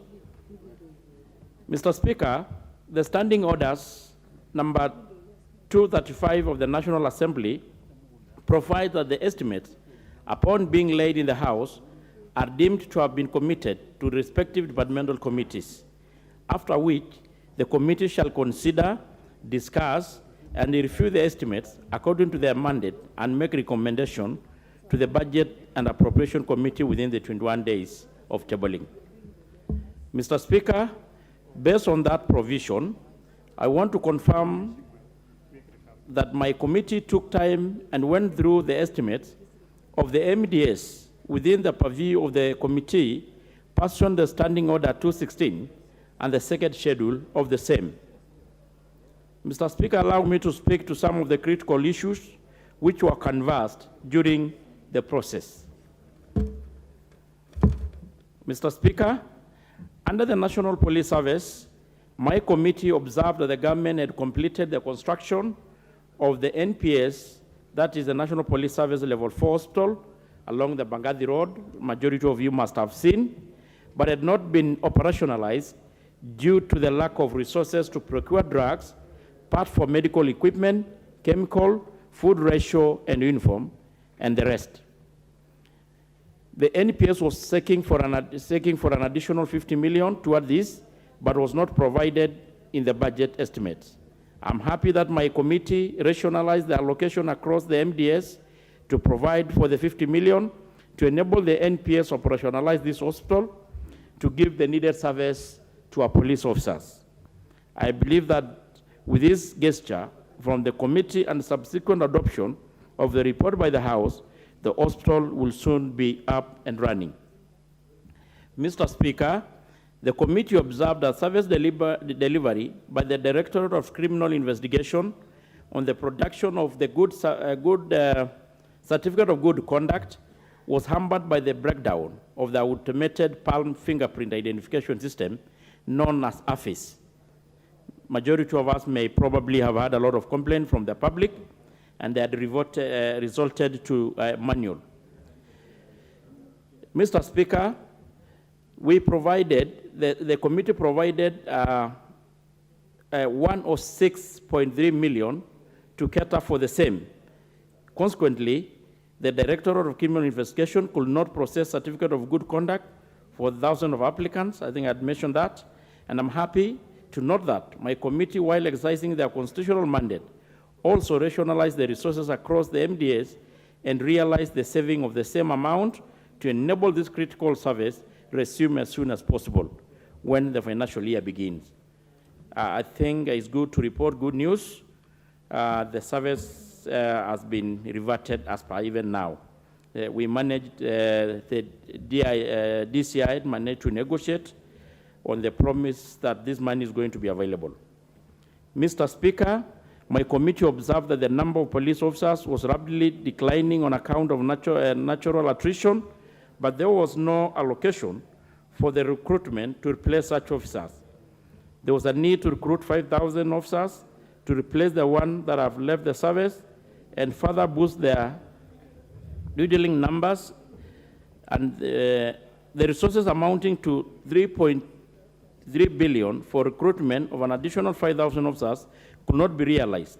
And I hope that during the budget implementation, we will realize the savings and more resources to enable us embark on this critical exercise, which touches on our national security.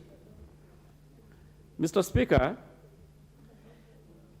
the inadequacy in resources allocation has also affected the critical Department of Migration, where thousands of Kenyans seeking for economic opportunities, medical treatment abroad could not secure passport due to the breakdown of the printer. The committee once again also provided the 70 million toward addressing this problem, that is purchasing high-density 2 printers. I'm also happy to note that the National Treasury has ascended to our advisory that the State Department, being one of the departments generating revenue, be allowed to utilize some of the resources they generate to the exchequer. We welcome the move to allocate 1.3 billion as appropriation in aid to go toward alleviating the funding challenges facing the department. This gesture will accelerate service delivery as was promised by the Kenya Kwanza government. Mr. Speaker, the government over the years has gazetted new administrative units to enhance service delivery, mainly through creation of new sub-counties, location, and even sub-location and divisions. Unfortunately, there has been no corresponding resources to actualize this noble idea. I'm happy to inform this House that my committee provided 100 million to enable these new units be operationalized. And I want also to so much appreciate the Budget and Appropriation Committee, because they had seen it fit also to add another 50 million to this sector as well, to take it to a tune of 150 million, Mr. Speaker.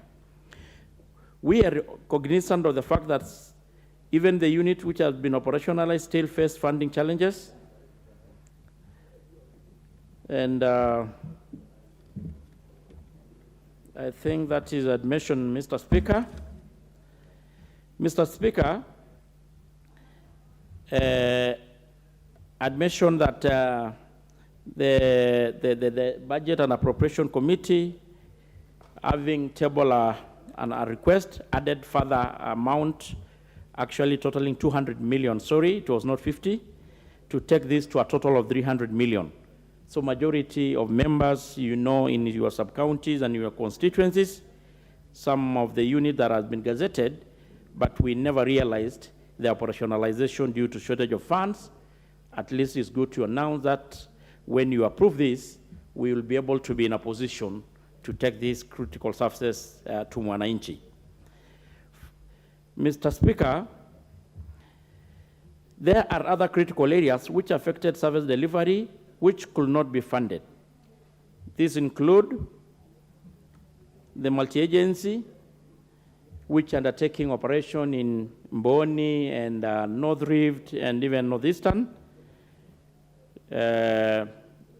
We appealed to the Budget Appropriation Committee, and what we managed also to get from my committee, and 400 million was able to be allocated to the same.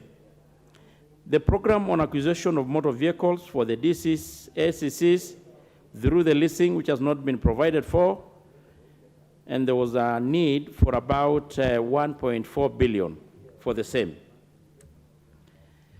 The scale-up surveillance along the Kenya borders and region within the ethnic conflicts, mainly the cattle rustling, and implementation of the policy directive to crack down on illegal firearms, drugs, and narcotics to the tune of 500 million, Mr. Speaker.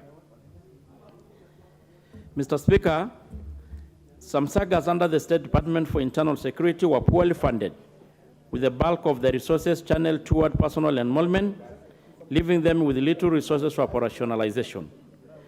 Such sagas include the NACADA, the NGO Coordination Board, the Firearm Licensing Board, and the Private Regulatory Authority. It is good to announce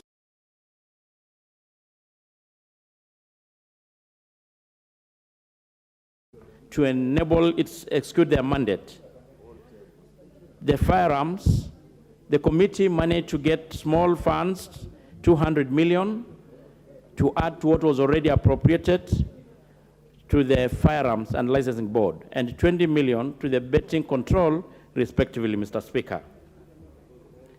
Mr. Speaker, Kenyans in their constitutional right decided to create the National Police Service Commission and the Independent Policing Oversight Authority to enable them enhance policing services and oversight over the police, The two institutions, however, have remained underfunded in the key areas such as mobility, human resource, ICT equipment, among others, as annexed in this report of the Budget and Appropriation Committee, Mr. Speaker. It is our desire that as soon as we start collecting more revenue, these are some of the institutions that the budgetary allocation will have to be enhanced among other independent institutions. Mr. Speaker, the security sector is critical to the long-term sustainable development and the poverty elevation by ensuring safe and fair system to enable people to work and the business to operate and thrive. Despite steps toward this reform, many challenges still exist in the effective implementation of the security sector reform, as was evident in the past through corruption, abduction, torture, disappearance, and the murder and extrajudicial killing, and the lack of effective oversight and accountability. To reverse this trend, I'm happy that the Kenya Kwanza government has successfully engaged security sector stakeholders to reorientate policing operation. This is an ushered in a new policing paradigm geared toward achieving a high level of security for citizens while observing their rights and freedom to the greatest extent. To strengthen the policing services, the government has executed the necessary instrument to actualize the financial independence of the National Police Service and the realization that is the substantive enabler of genuine institutional independence.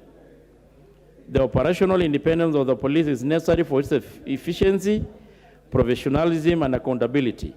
Further, the government established a task force on police reform, which we hope, as soon as they finish their work, we will start implementing the recommendation immediately by appropriating the necessary resources. And I think we all have had several occasions, the President talking about the ambitious modernization of the police service. Mr. Speaker, I support that the House adopt the proposed expenditure as contained in the program across the various votes as contained in this report. So having said this, Mr. Speaker, I once again want to say, to pass a lot of gratitude to the Budget and Appropriation Committee, which we appeared before, for doing an exemplary good job. They have really tried to balance, despite the challenges, the competing interests. I think the budget as presented is well balanced. So I support. Thank you, Mr. Speaker. The MP for Uriri. Nyamita. Thank you, Mr. Speaker. Mr. Speaker, I also rise to support this bill. First, Mr. Speaker, this particular bill is the first one of this government. And I want to agree with the chair of the Budget Committee that this particular budget is made during a very challenging time. One, when the when the country has actually been downgraded, our debt status has actually been downgraded. We issued a local bond that has been undersubscribed. The banking sector is also facing quite a bit of challenge. And there is also political tension, not to mention the Ukraine war that is also affecting us all across. So really what are Kenyans looking into, Mr. Speaker? One is that this particular budget will set the stage for this particular government in terms of what we expect over the next 5 years. And if there are then any corrective measures, such indicators must be picked within this particular budget. However, Mr. Speaker, I want to say that whereas we congratulate the committee and the various departmental committees for the work they put in, I have had the occasion to peruse through the report. We haven't seen the inclusion of what we call the citizens' input. During the sector hearings, Mr. Speaker, the public normally come in and give their wish, and this actually is supposed to be captured within this particular budget. We have seen that the committee, however, did undertake public participation in various countries across the country. But Mr. Speaker, you might want to know that even the projects that we did include in the last particular budget, in the last budget that's ending this in this particular month have not been implemented. And it would be bad for us as a house that we go and do public participation without necessarily taking into account even one or two things. So we do hope that the items and the feedback that this particular committee picked out when they did public participation, they actually are going to capture them.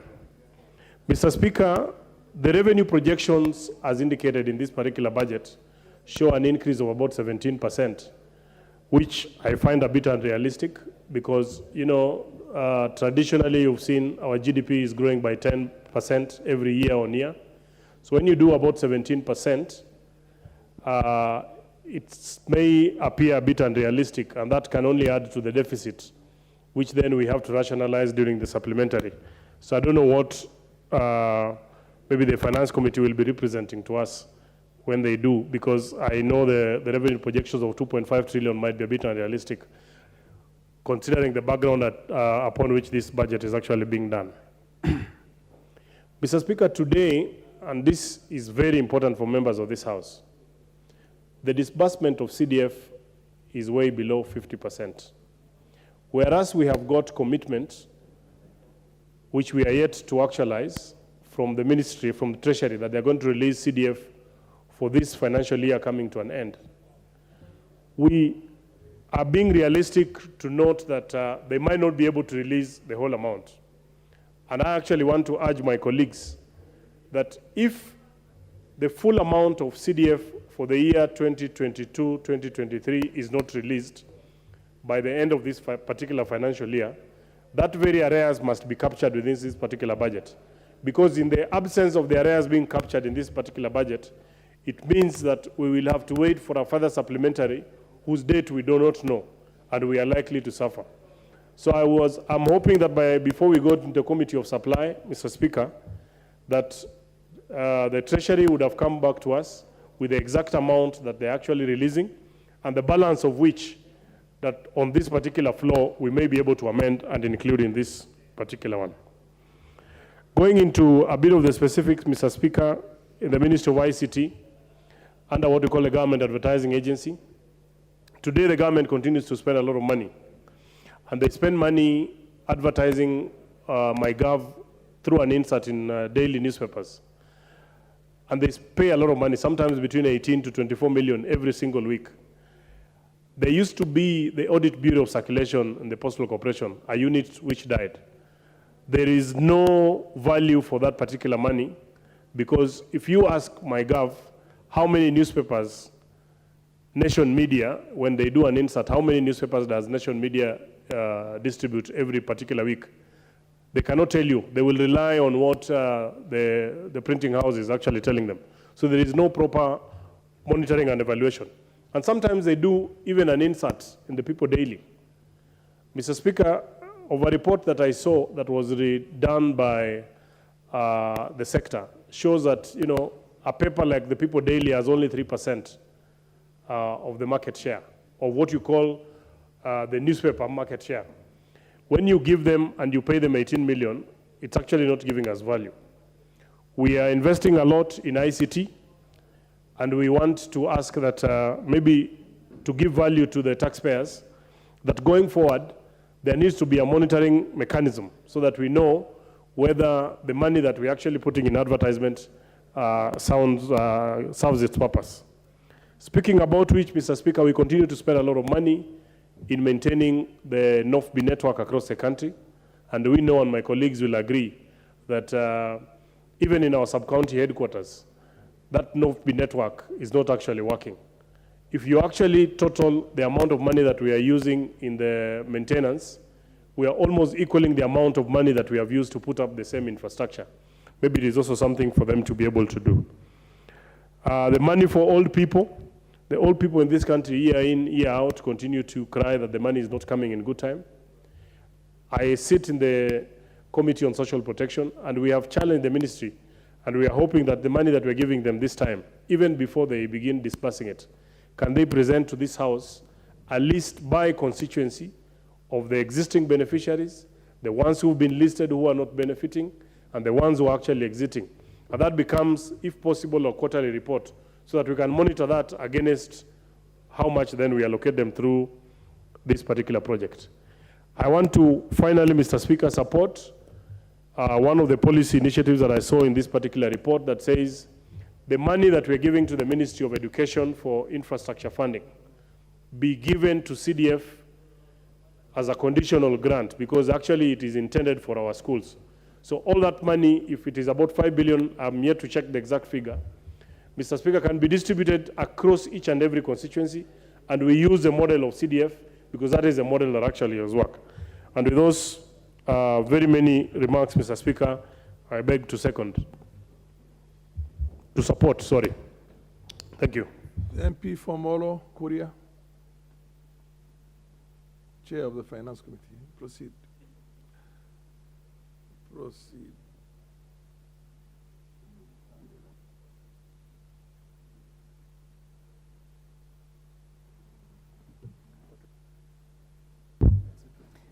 Thank you, Honorable Speaker. I don't usually call me the chairman of the Finance Bill. I'm the chairman of the Finance and National Planning Committee. But of course, the issues around the country. Not the Finance Bill, the Finance Committee. Okay. How can you be the chairman of the Finance Bill? That's what I had. But this discussion has, one of the things that we are very happy about is that we've turned around the conversation about the Finance Bill. I was in the village over the weekend, and my constituents were asking where did this Finance Bill come from? It has never been there. Because we endeavor to do the most public participation, to have members of the public give us their views. And Honorable Speaker, this afternoon we are retreating to do our report, which we hope we table next week on Tuesday. Honorable Speaker, I'm here to support the motion that has been proposed by the Chair of the Budget and Appropriations Committee. And as he and the Vice Chairperson has rightfully put, the Committee on Finance and National Planning and the Committee on Budget Appropriations are like conjoined twins, because their work is to appropriate, then the work of the Committee on Finance and National Planning is to raise the revenues. And Honorable Speaker, when we do public participation on budget, it's usually a very smooth and happy exercise, because Kenyans are saying we want roads, we want electricity in our homes, we want water in our homesteads, we want medicine in our hospitals, we want our youth getting employed. But Honorable Speaker, when you do public participation on how to finance the good things that they want, that's where the rain starts beating us. But Honorable Speaker, we are up to the task, and we'll make sure that the deficit that is being proposed by this particular proposal for the estimates, we try to bring down that deficit as much as possible. Because we are agreeing as a country, we have borrowed enough. We cannot rely on borrowing to fund our development. We must raise our revenues. Honorable Speaker, when we are going out there, even when we are trying to borrow, we are being asked, what is your capacity?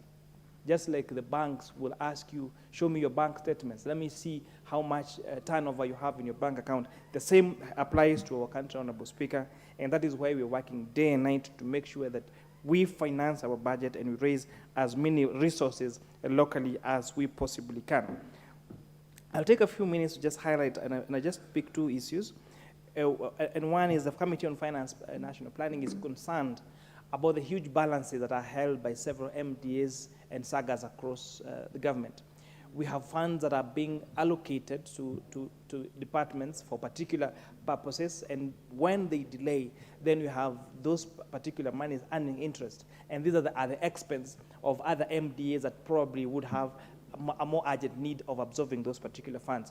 And I'm happy that when we made this presentation to the Budget and Appropriations Committee, they have given us a mandate to look at all balances that are held in the bank accounts of all government agencies, and where such balances should not be in those accounts, they should be returned to the National Treasury or they be absorbed, because we cannot be borrowing money when our agencies are actually earning interest in the bank for the same monies, which is actually taxpayers' money, because our PFM Act, Honorable Speaker, gives the mandate of holding public funds only to the Principal Secretary of the National Treasury. Honorable Speaker, we are going towards the end of the year, and every time we get towards the end of the year, it is a spending spree for all government agencies because of the accounting system we use as a country. Because, Honorable Speaker, we are using the cash accounting system, where we expense as we get the money from exchequer. And as a result, that's why you find most of MDs now are trying as much as possible to do all the procurement they can to try to spend the money before the end of the year. And you find this even more during the end of a regime. Like at the end of every 5 years, you find at the end of 5 years, when new governments come in, whether it's the national government or the county government, the first thing they tell you they're doing is auditing pending bills. So why do we have to stay as a country where it's like we wind up our country after every 5 years and we get a new country after that's 5 years? And the way to fix this, Honorable Speaker, is already outlined in our PFM Act about Section 81 and Section 164 about use of accrual accounting system instead of cash accounting system. And one of the highlights the Committee of National Planning has done is to allocate resources, 400 million shillings, to the Public Sector Accounting Board to migrate all our accounting system as a country and all our sagas from cash accounting system to accrual accounting system, so that we stop this haste spending towards the end of the year. We stop this tedious and pain-striking experience after the end of 5 years that we subject our contractors and our service providers to. Honorable Speaker, we have allocated funds for the development of the third marginalization policy. And we are hoping, and in addition also, adding an extra 3 billion shillings to the equalization fund. We appreciate that there are around 34 counties that are really, really marginalized. And you're really hoping that these monies that have been allocated to these particular counties are actually going to bridge that marginalization gap so that their development can come to par with the other counties. But you're also saying, Honorable Speaker, that there are other pockets of marginalized areas across the country. If you look at the GDP of Nairobi, if you look at the per capita income of Nairobi, it's going to be the highest. But you'll find places or people that are living in absolute poverty, where they do not have clean water, where they do not have schools, where they do not have electricity. And Honorable Speaker, we are hoping that the Commission on Revenue Allocation is going to come up with a third marginalization policy that will ensure that these other marginalized areas across the country actually also get to benefit from these particular funds. Lastly, Honorable Speaker, we've asked Kenyans to help us raise revenues because we do not want to borrow to finance the budget. But what Kenyans are also asking us, Honorable Speaker, is will these monies be spent for the purposes that you are telling us are going to be spent? Kenyans are angry about the wastages in public sector. Kenyans are tired for the theft that has been in the public sector. And they're saying, we are willing to pay, yes, but can we make sure that this money is spent correctly? And for this, Mr. Speaker, I would like to congratulate His Excellency the President for, first of all, cracking the whip on those that have been found to misappropriate public funds, Mr. Speaker. Because this will go a long way in giving confidence to Kenyans that the taxes that you're going to give, that they're going to collect from them, is actually going to be spent for the correct purposes. And my clarion call, this House is mandated to oversight the executive. All the departmental committees, all the oversight committees, please make sure we put these government officials to account so that this hand-earned money of Kenyans that we are collecting as their taxes is spent for the correct purpose, for the better of our motherland, Kenya. In that, Mr. Speaker, I support. The woman rep for Mombasa, Zamzam Chimba. Asante sana Bwana Spika, na mimi nimefuatilia kwa kina bajeti hii ambayo imetengezwa na kamati ya bajeti, lakini kuna mambo ambayo najiuliza maswali mengi, na nafikiri mengine yamegusiwa na mheshimiwa ambaye amemaliza kuongea. Toka tumeingia katika serikali hii miezi 6 iliyopita, tukiangalia KRA walikusanya 1.5 trillion kwa miezi 6.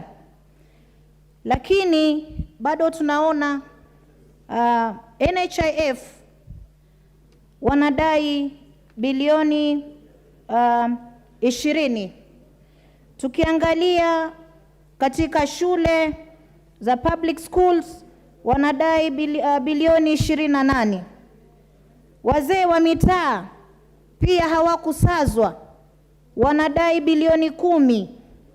County governments ambao ni gatuzi wanadai bilioni 99.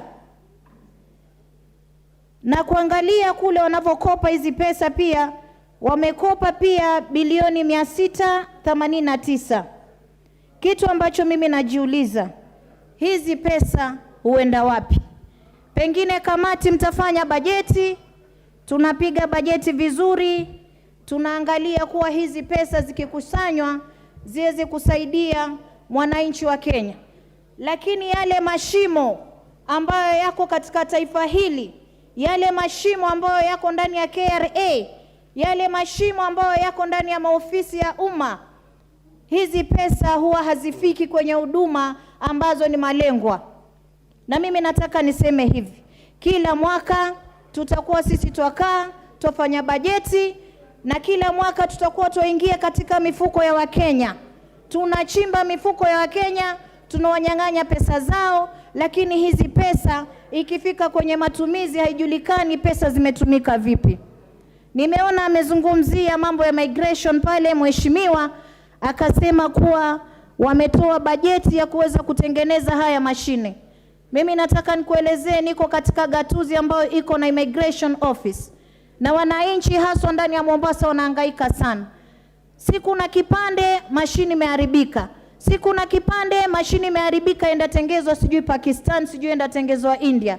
Mimi nataka nijue, ikiwa vitu hivi huwa vinabajetiwa, kwa nini isinunuliwe mashini mara moja, iwe mashini ambayo itatoa huduma wananchi wakienda kutafuta pasipoti, kwa sababu wengi wanatafuta ajira kule nje, wengi wanaenda kutibiwa, na pia hata pale migration kwenyewe. Mheshimiwa, mimi nataka niseme Mheshimiwa Spika kuwa wananchi wanapewa foleni mrefu ya miezi 6, miezi 5 kwenda kupigwa picha tu, na hii yote ni kwa sababu wizi umekithiri katika maofisi ya umma. Wizi umekithiri na wananchi ndio wanaumia. Itakuwa sisi tunaletewa bajeti kama hizi kila mwaka, lakini pesa hatuelewi zenda vipi. Na mwananchi ni punda amechoka. Punda amechoka, kwa sababu hata tukisema sisi hatutaki kuomba, lakini tujiulize, yale mapeni tulikuwa tunaomba sisi tulitumia sawa sawa, ama tulikuwa tuiba haya mapeni kisha tuarudi kuambia mwananchi kuwa hatuwezi kuomba, itabidi uingie katika mfuko wako utoe ushuru, kisha akitoa ushuru tena turudi tena tuwaibie hizo pesa. Ni wakati serikali ichukue msimamo. Tukizidi kufinya wananchi, na serikali yoyote inayotoza wananchi wake ushuru wa juu, si serikali ambayo inapata maendeleo.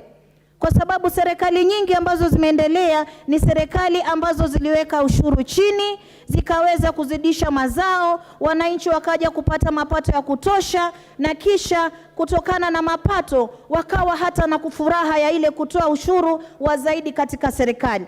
Lakini sasa sisi nikiangalia hapa, tunaomba zaidi, tunakopa zaidi, lakini huyu mwananchi ndio anakuja kulipa kwa mfuko wake kila siku. Inasikitisha sana Mheshimiwa Spika. Ni wakati jumba hili lianze kuangalia zile cases ambazo tulikuwa nazo za corruption. Watu wameiba pesa, watu wamebadhiri pesa sehemu, zinachunguzwa na zinamalizika. Sio kuwa majopo yanatengezwa kila siku, bajeti ilipitishwa, watu wakaiba, majopo yanatengezwa kila siku, kisha yanaenda baridi, hakuna anayeshikwa, hakuna anayechukuliwa hatua, hakuna anayeregesha hizi pesa. Itakuwa pesa sisi kila mwaka kamati ya bajeti inatoa bajeti, lakini pesa hazijulikani zinaenda vipi. Na mimi nataka kuelezea kamati ya bajeti, kweli naona mmejaribu kufanya kazi nzuri, hasa sisi kina mama wa kaunti 47. Tunajivunia hiyo 1 billion, manake tumeitafuta sana na pesa zetu zilikuwa ziko chini sana. Tunawashukuru katika hilo, lakini ningependa kuona zaidi katika bajeti hii muwe mmeweka pesa ya kuweza kupeleka maji Turukana, pesa ya kuweza kupeleka maji Northeastern, ili tuweze kukabiliana na njaa, hawa wananchi waweze kulima mashamba, waweze kutoa mazao, wanyama wapate maji ya kunywa, ili uchumi uweze kupanda juu. Manake kila mwaka kule Turukana, Northeastern na sehemu ya Majanga tunapata watu wanakufa na baa la njaa. Nilifikiria na nikatamani sana muweke katika bajeti yenu, muweke hesabu ya kuweza kupeleka maji sehemu zile ili tuweze kuzalisha zaidi. Na ningependa kusema pia, nimemsikia mheshimiwa akisema kuwa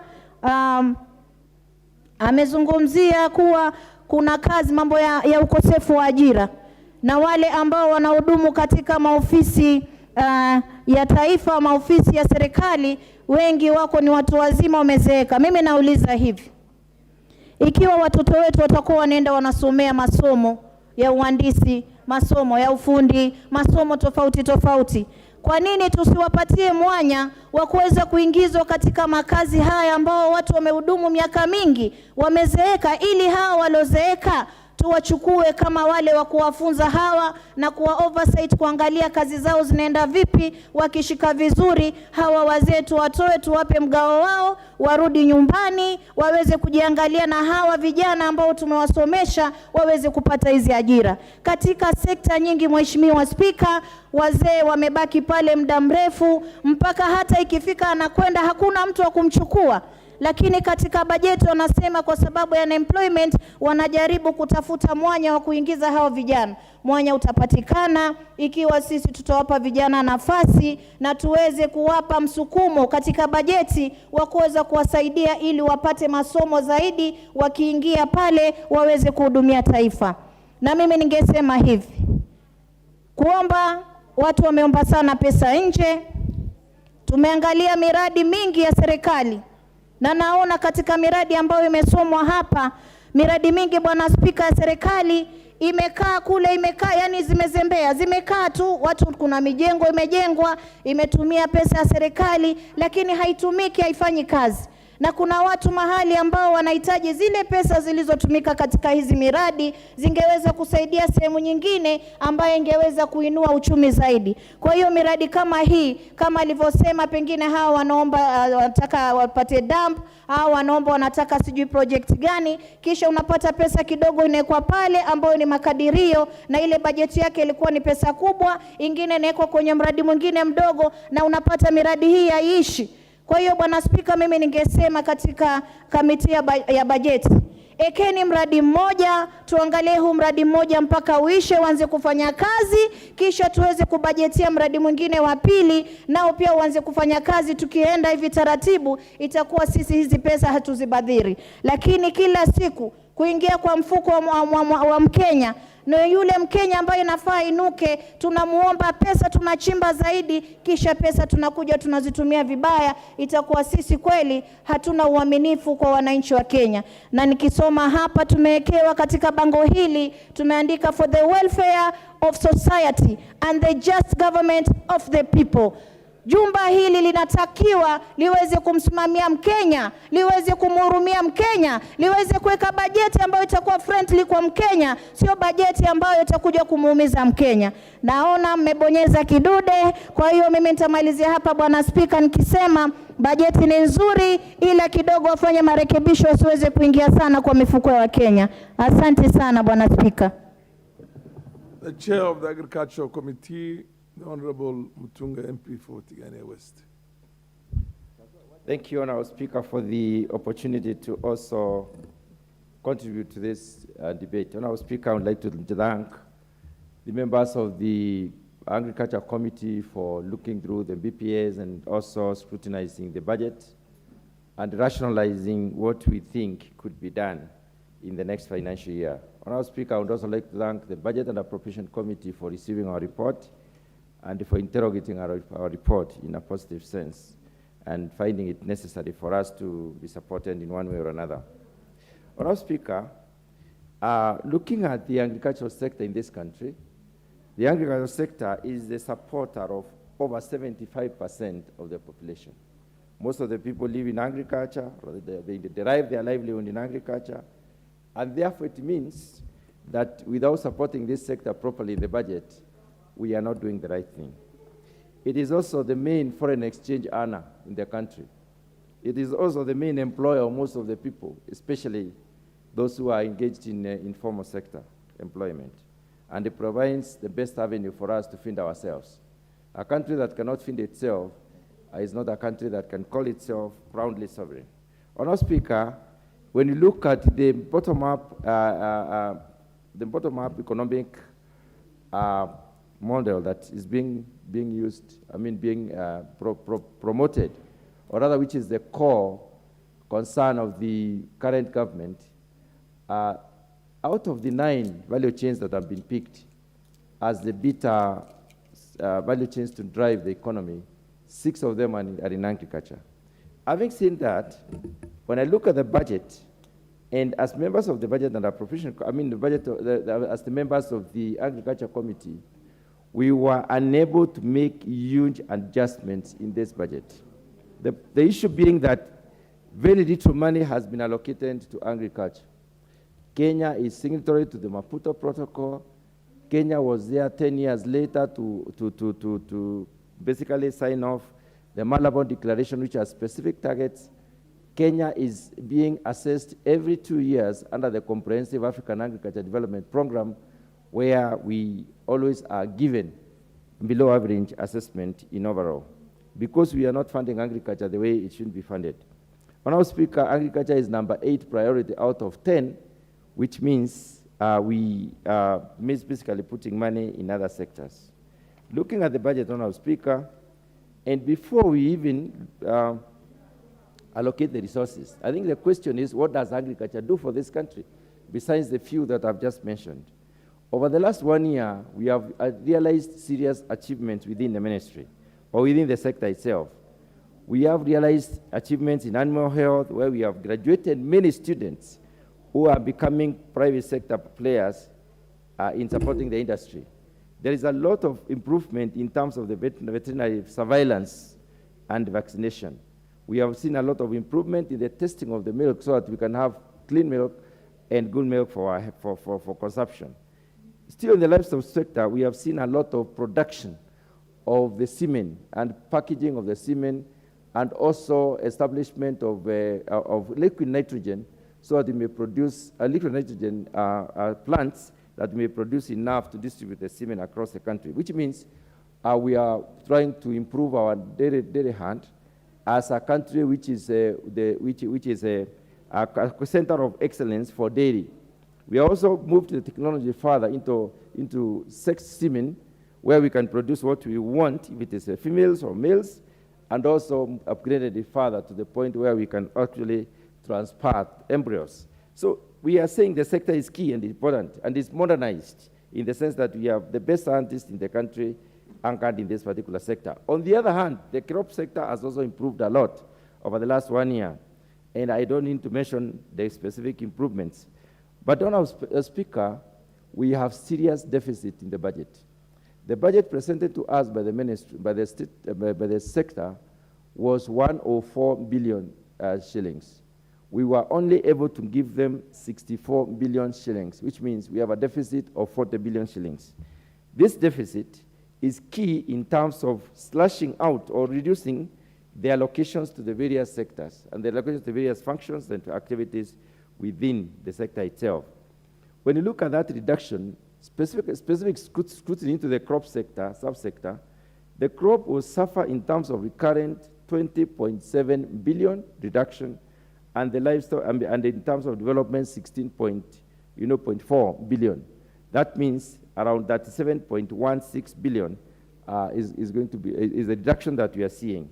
When you come to the crops, the livestock sector, Honourable Speaker, we have a huge reduction again, where we are fall short of the budget by around 4 billion, whereby the total now adds up to 40 billion. Honourable Speaker, the reason why I'm emphasizing on this is because this is the sector that feeds the nation. This is the sector which has the key to developing this country very fast. This is the sector where most of the people are anchored. And this sector has not really gotten the right scrutiny. And this is the sector which will drive the bottom-up economic agenda of this particular country. So we have deficit, not so much of the surplus. On the other hand, we have serious also issues in terms of pending bills. In this sector, we have pending bills in the agriculture sector amounting to 16.9. And I know the principle or the law states that the pending bills are the first charge. If we allocated 16.9 billion into paying the pending bills, then there would be no activities within the agricultural sector, the crop section for that year. On the other hand, the livestock sector has got another pending bills of totaling to 4.6 billion, and with the budget deficit of 2.8 billion, the total goes to 7.8. Having said that, Honourable Speaker, we didn't rationalize wherever it was possible. We looked at which of these sectors have sagas that are making profit. And we singled out several sagas which are either breaking even or making profit. And I wish to mention the Kenya Seed Company is one of them. The Kenya Meat Commission is nearing the making profit. Agriculture and Food Authority is also, making some profit, and so on and so forth. So some of them are able to stand on their own.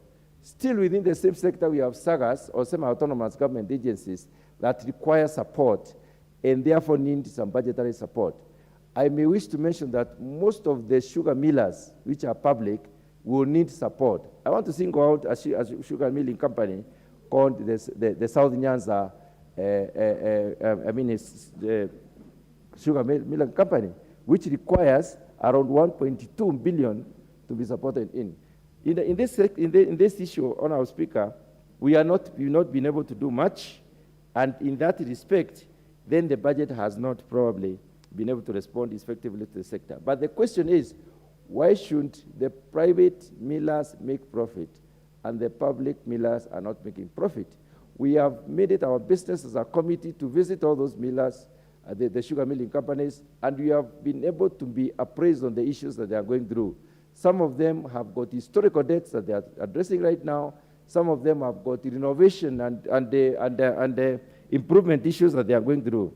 And this is what has really caused some of those issues. However, we are seeing we are seeing light at the end of the tunnel in the sense that some of the sagas within the agricultural sector have been able to make profit. In conclusion, Honourable Speaker, because I would like to probably create time for my colleagues to also make contributions, we have made budget proposals. And these budget proposals, we have rationalized, looked at where do we put money where it will have maximum output and maximum impact. Within the livestock sector, within the agricultural sector, we have also looked at that. We have also looked at which sagas can support themselves, and therefore we leave them, win them off, and which ones are likely to be giving government money. And then we need a serious scrutiny on these sagas so that we can be able to classify them accordingly. In terms of where we are putting money, we have looked at, we have been able to win off the Kenya Meat Commission. We have been able to win off the sugar, the Kenya Seed Company and others. But we have been able to look at also how can we address the issue of the pending bills. And I want to thank the Budget and Appropriation Committee for considering to start payment of some of these pending bills. Some of the pending bills have been there for very many years, since 1970s. And some have been even concluded, they have gone to court, we have court awards, and these court awards are already negotiated downwards, and they have been pending without being paid. But now, we have seen some light in that direction where some of the pending bills have been awarded. I want to single out as a case of the last year's maize flour subsidy. We have been looking at this maize flour subsidy. Yesterday, the committee adopted our report on the maize flour subsidy. I know many Kenyans have not seen the 100 shillings, 2 kilogram packets of maize flour last year, and we were able to isolate who did what and whose packaging can we follow all the way to the end. Some of them were not clear towards the end of the value chain, and I'll be presenting this report in this house so that you can discuss the report. But at the end of the day, we did clear out the small-scale maize millers who were able to sell their maize even at their factories where they opened up retail centers within their factories, and they sold this maize meal at 100 shillings, and we had evidence that it was sold. On the other hand, we were not able to clear the large-scale millers because they did not give us sufficient evidence, and the figures were not tallying, as it were. Finally, Honourable Speaker, I want to raise an issue in view of making money in this country. We need to raise a lot of money in order to support what can give us the revenue. Agriculture has the potential to give us sufficient revenue. Agriculture has the potential to give us sufficient jobs in this country. Agriculture has potential to also give us foreign exchange. So if we put money into this sector, then we can be able to basically improve this and develop this country faster. But we cannot say we put in money when we don't have money. That is why revenue generation is very important, and that is why any measures that the government come up with needs to be looked into and supported so that we are able to raise enough money to be able to support our economy and our sectors as it were. Honourable Speaker, with those very few remarks, I wish to support. Thank you very much. Thank you. You saved some few minutes. I think if chairs don't take as many as the 15 minutes that you are entitled to, and other members also take less than the 10 minutes they're entitled to, we'll have to be able to get so many people to participate in this. But of course, that's the discretion of everybody. The chair has no authority over that. Meli.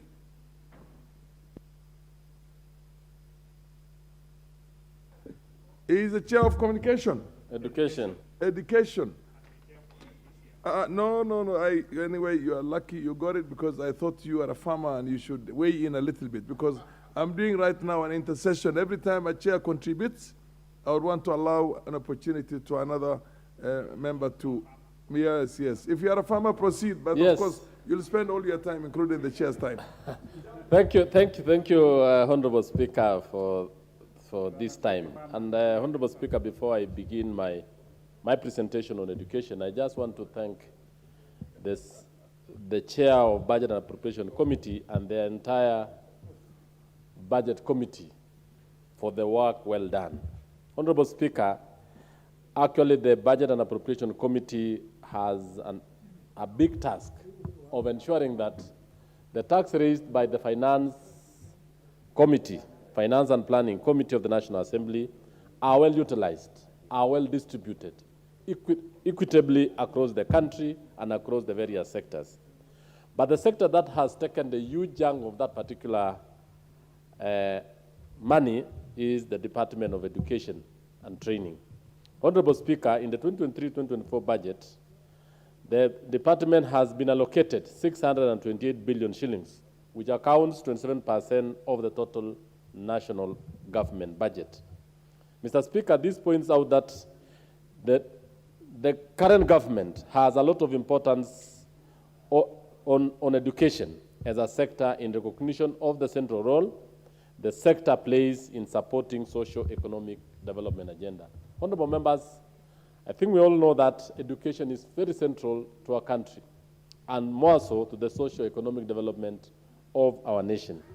Mr. Speaker, the various areas of spending which have been given priority in the education sector budget are, amongst others, the provision of resources to support the free primary and secondary education as well as junior secondary schools. Honorable members, you need to know that the government has been continuing this issue of capitation to schools from the year 2008.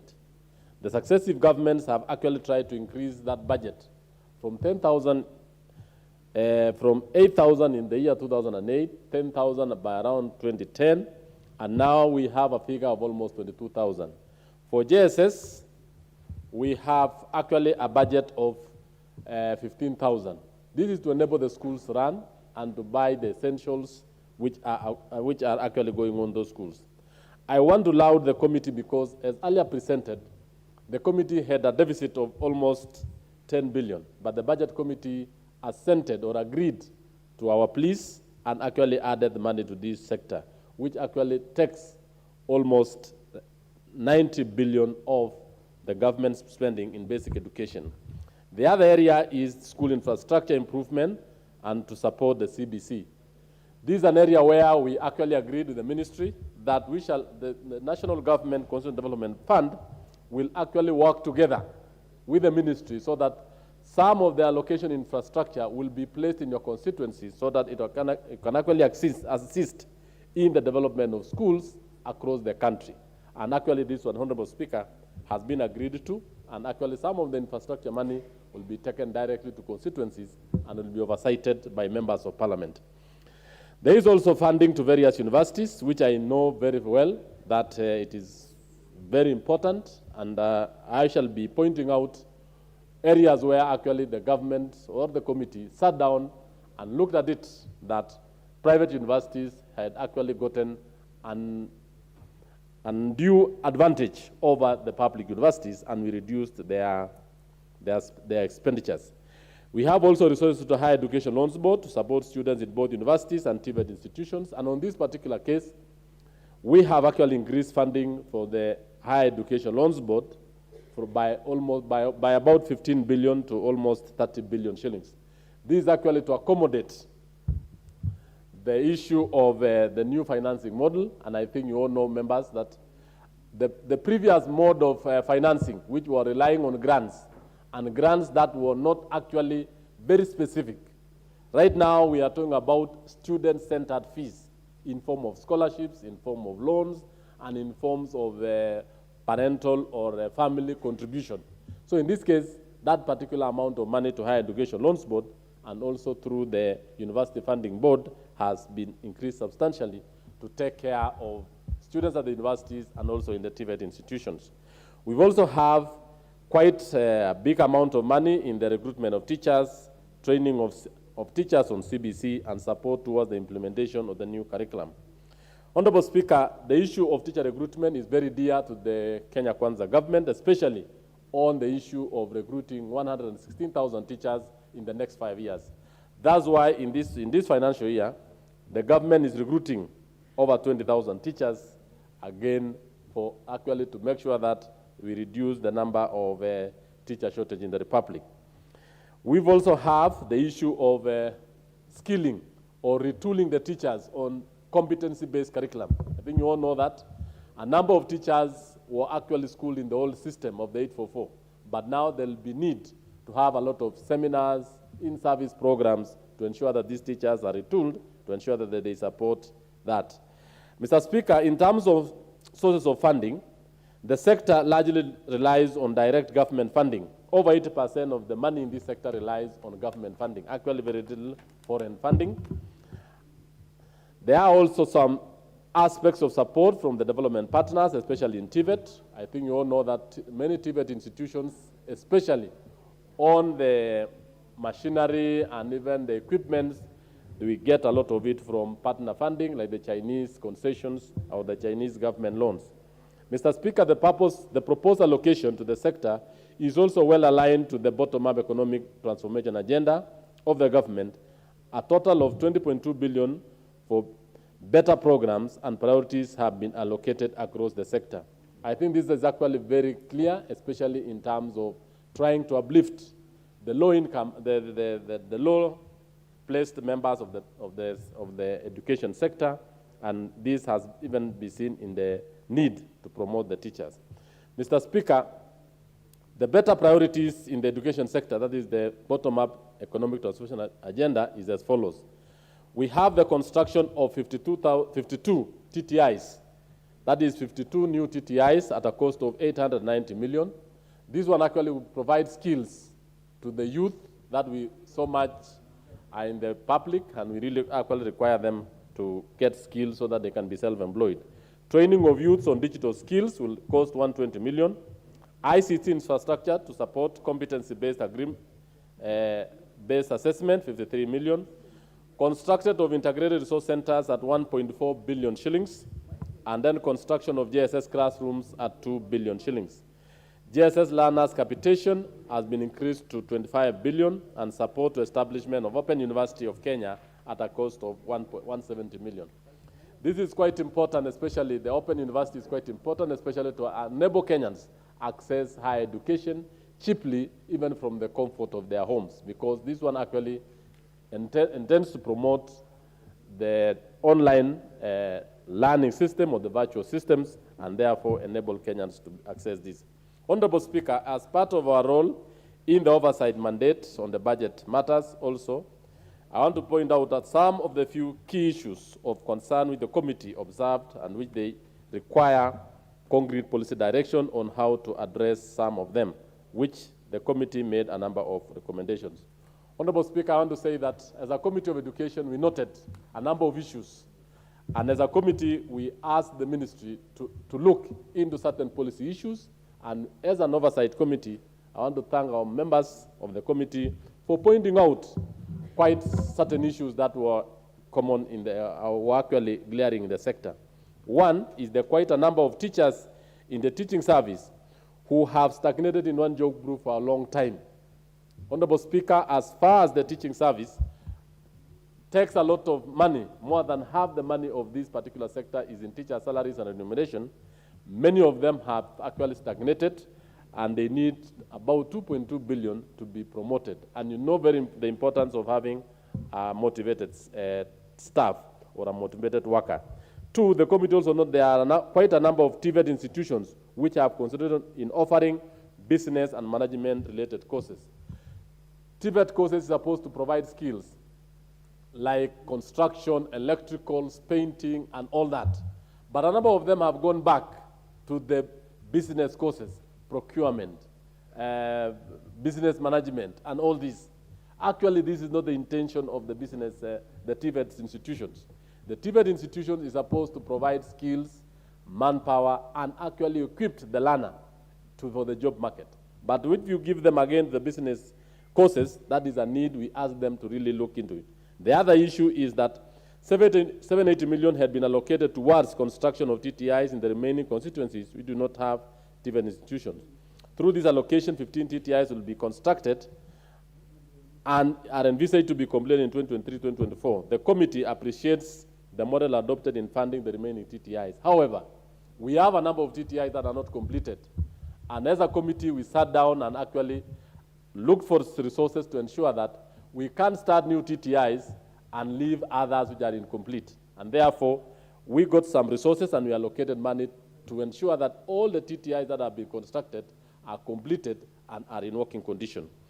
Most TVET instructors also, Honorable Speaker, we realize that do not have pedagogy or skills of teaching. Most of them have basics only in their first degree or graduate. That is either electrical engineering, but they require a pedagogical skill as a postgraduate diploma, maybe in electrical engineering, so that he understands how to transmit knowledge and to be able to teach in the classrooms. Honorable Speaker, we also noted that with the introduction of CBC curriculum, the number of primary school learners have reduced from grade 8, now they're in grade 6, and we ask the Ministry of Education, therefore, to uphold the 1,400 shillings that they have been giving and still retain it across the sector, and therefore make it 2,000 shillings. And therefore, we ask that let capitation in primary schools be increased from 1,450 to 2,000 shillings.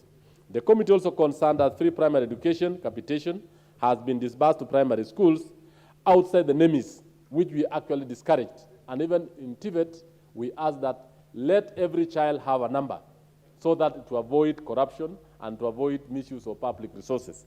So in this case, we ask the Ministry of Education to stick to NEMIS and also TVET to ensure that every learner in TVET institutions has a number, has an admission, and we are able to account for the cents that we give them. Lastly, Honorable Speaker, there is an allocation of 300 million for the recruitment of field quality assurance officers. These are critical, and also for the purchase of vehicles. Honorable Speaker, we say that as much as the ministry spends around 90 billion in capitation, about 5 billion in construction of schools, there is poor monitoring and evaluation across the schools. So we actually agreed that they buy vehicles so that all the sub-counties across the country have officers that are recruited so that they are able to move around the schools, move around the institutions, and they are able to quality and assure all those particular schools and have value for our money. Honorable Speaker, we also noted that in the next cycle of placement, a new funding model will be placed at the universities. That is why we asked the the Budget and Appropriation Committee to increase funding to universities so that the students who are poor and disadvantaged will be able to be funded 100%, especially the orphans. Those are from very poor and vulnerable homes will get the money. However, Honorable Speaker, we realize also that there was allocation to two historical institutions in the sector. That is the Mtiani House. It was allocated about 350 million, and the KICD.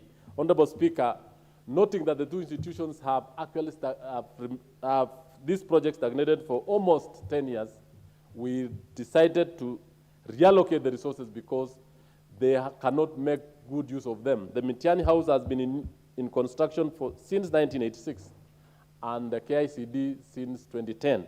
And every other time, they are asking for resources which they cannot actually show good use for them. Lastly, we say that we ask that the director of budget, the auditor general, supposed to audit the two institutions to ensure that public money is made good use, is actually have value for. Lastly, Honorable Speaker, I want to commend especially the work that has been done quite well by the Budget and Appropriation Committee, and also ask that as we support this particular budget, we have a number of issues which I want to point out for 1 minute, Honorable Speaker, especially the issue of importation, the way the chair of Budget and Appropriation Committee has said. If this country doesn't take it seriously, it will be a net importer of almost everything. More so, maize, vegetable, eggs, and all the others. So I want to just support and say that let this particular budget for the 2023-2024 be a budget that is going to serve the people of Kenya and more so promote the economic development of our country. I support, Honorable Speaker. Thank you. The MP for Ikolomani. Thank you, Mr. Speaker, for giving me this chance to add my voice on annual estimate 2023-24, Speaker. Mr. Speaker, I'll start by congratulating the Budget and Appropriation Committee for having done such a good job, Mr. Speaker, under the leadership of the Chair, Honorable Dindi Nyoro, Mr. Speaker. Mr. Speaker, having served in Budget and Appropriation Committee, you have to put in a lot of time because you have to gather all this information, listen to all the chairs, including Treasury, Parliamentary Service Commission, Chair, so that you come up with this report with the tight timelines, Mr. Speaker. Mr. Speaker, I want to comment on health. On the health sector, Mr. Speaker, we have seen some improvement, a lot of improvement because of putting money where we feel, Mr. Speaker, that there will be return. Mr. Speaker, there is a demand for nurses, Kenyan trained nurses around the world.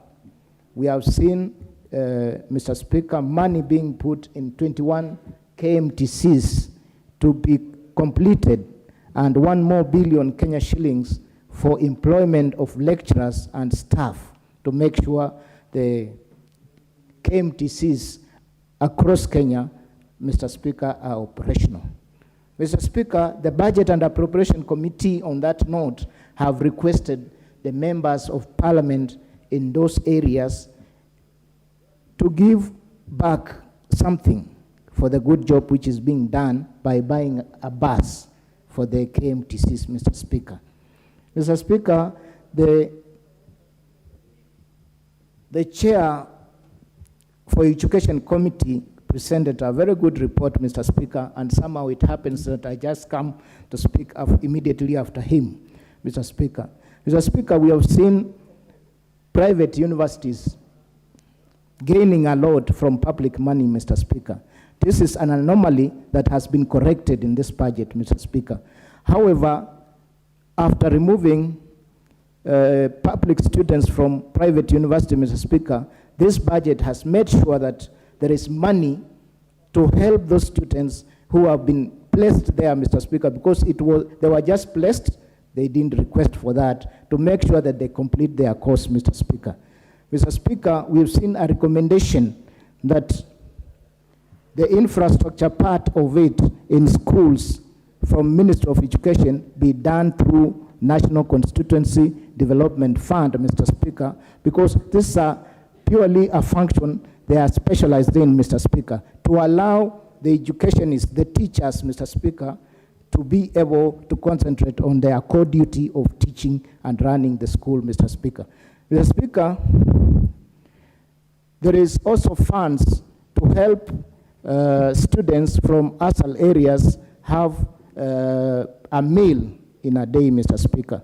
This is a good program, Mr. Speaker, which we propose that this should be expanded throughout the country, Mr. Speaker, so that all students are able to get lunch, especially the students in primary schools and those ones also in day schools, Mr. Speaker. Mr. Speaker, I want to comment on Treasury, Mr. Speaker. Treasury proposed that they will come up with the specific measures, Mr. Speaker, deliberate measures to make sure that pending bills are paid. They actually should become truly fast charge on every budget cycle, Mr. Speaker. Mr. Speaker, as I conclude, I want to comment on agriculture, Mr. Speaker. Mr. Speaker, we have seen agriculture putting money in value addition, Mr. Speaker. We have put money in Rivertex, Mr. Speaker, to promote cotton, Mr. Speaker. Mr. Speaker, the farmers in those areas, in cotton growing areas, Mr. Speaker, have been provided seeds, Mr. Speaker. This budget has attempted, Mr. Speaker, to revive ginaries which were there and had collapsed, Mr. Speaker. We request that, Mr. Speaker, more money be put in this area so that we have farmers in those areas having not to travel long distances to take their crop, Mr. Speaker, so that these ginaries, Mr. Speaker, are operational as soon as possible, Mr. Speaker. Mr. Speaker, I want to stop there and thank you for giving me this chance to contribute on this budget, Mr. Speaker. I must commend you for having been very considerate of your colleagues and taken half the time you allocated. I hope you will do the same, Ochanda. Then I will go to the only lady who is a chair. Unfortunately, there's no proper gender balance in the chairs over there. But anyway, continue, Ochanda. Thank you, Mr. Speaker. Mr. Speaker, I'll want to be as brief, given I'll be considering basically your call. Mr. Speaker, if from a layman's point of view I were to make a budget for this country, there are three things that I'll place quite a bit of emphasis. One is on food, the second one is on debt, and the third one will be on a social service that we call education. Mr. Speaker, education, I'm rising to support this, first of all because of the allocation that has been placed on the direction of education. Mr. Speaker, it is appalling. It is really appalling that there is a big crisis in the education sector. The education sector is rotting, services are down, and Mr. Speaker, by last week, I was really amazed. If in my constituency I will get students who are in Form 1 who could not read or write a Form 1. Mr. Speaker, education sector is in a crisis. And every little money that we were able to get, I rather place them on education as the other sectors stabilize on wherever they are for a period of time so that we bring up education. In education, Mr. Speaker, parents and BOMs are paying more than the government. What's your point of order, the MP for Imiru Dikir?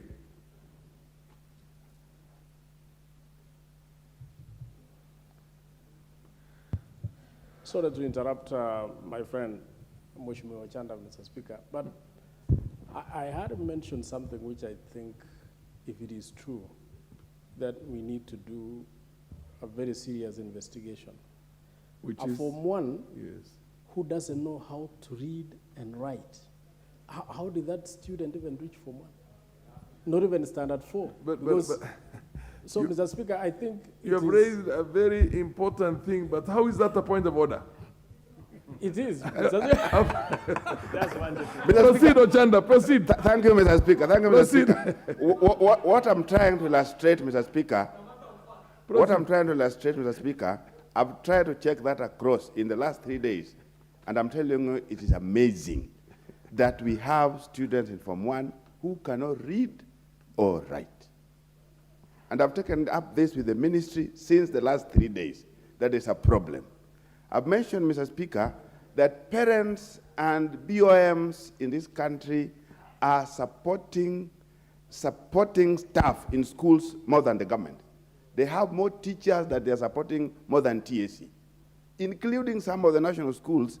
And of course, even the national school in my constituency has more BOM teachers than those that are supported by TSC. It is a crisis. And if you now add on even some of the things that the CS today was responding to, you sympathize with him. You sympathize with the CS of education. This thing of transition, the issue of this new syllabus, new curriculum, and how we are transiting is terrible.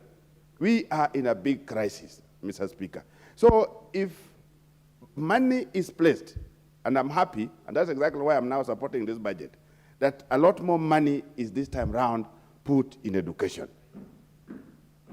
Mr. Speaker, we really still need much more.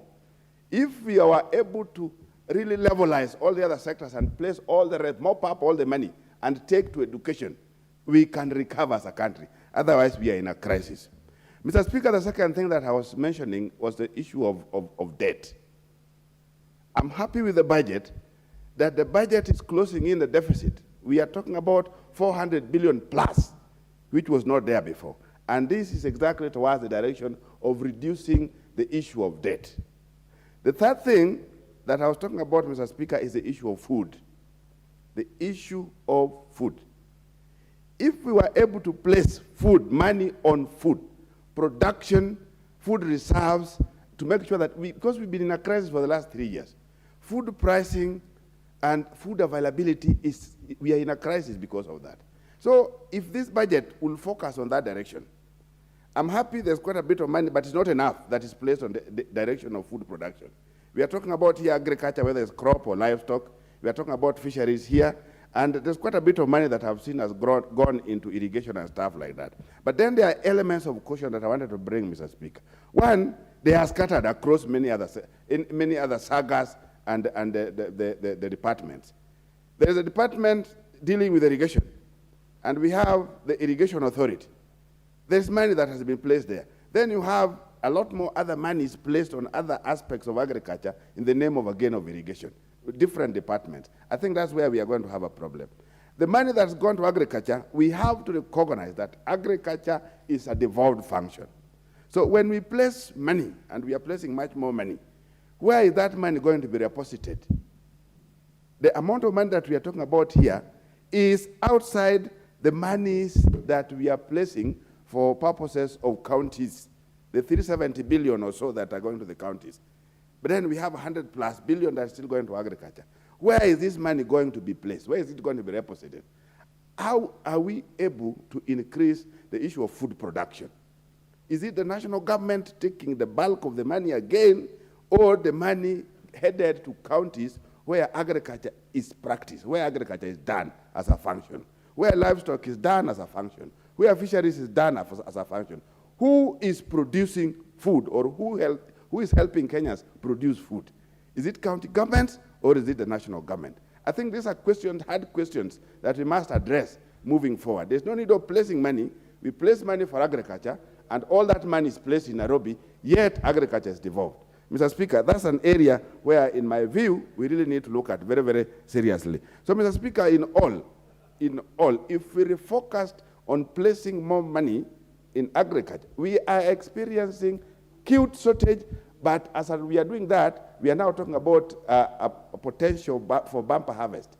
Let me tell you, this thing of environment and rains and all that, we've had rains, particularly in my place. We were very happy that we were going to have some good harvest. Let me tell you, there were too much rains, it was for a short time, and the crops are failing now. Yet, there were indications that it will work. Right now, there are indications that everybody is seeing that we may have bumper harvest, and we are talking about fertilizer and all that. Anything can happen with the issue of climate change. Let's talk about how we can get food reserves and get them in time such that when we have difficulties, we don't run around importing food. The amount of money we have spent in importing food in the last 2 years is enough for us to have food, proper food reserves in this country. Thank you, Mr. Speaker. The Chair for the Social Protection, Wambui Nganga, if you take as few minutes as possible, you will be able to give an opportunity to your colleagues also to weigh in on this before the end of the day. Thank you, Honorable Speaker. On outset, I want to support the motion on the report of the Budget Committee regarding the 2022-23 budget estimate. Honorable Speaker, my committee, it is the only one that deals with the vulnerable groups, the elderly, less privileged in this society, the children, street children, youth, people living with disability. Honorable Speaker, I noted when I was presenting the budget estimates after all the departmental visited the committee after scrutinizing and deliberating on the report, that the cash transfer need to be increased of the elderly. Honorable Speaker, we know the last time the money was transferred was in January, and yet the elderly, they receive this money for medication from their age.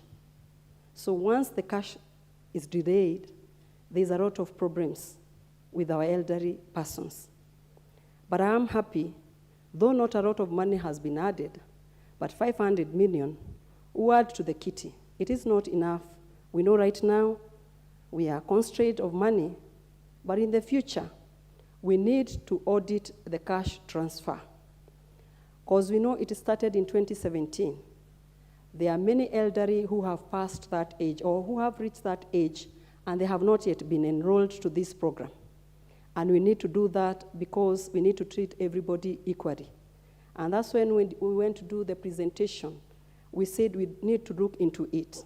But before we do that also, we need to audit whether all of them still exist, because maybe some of them passed on and nobody has ever realized that. So we need to audit the entire program, as well as include those ones who are still missing in the program to include them in.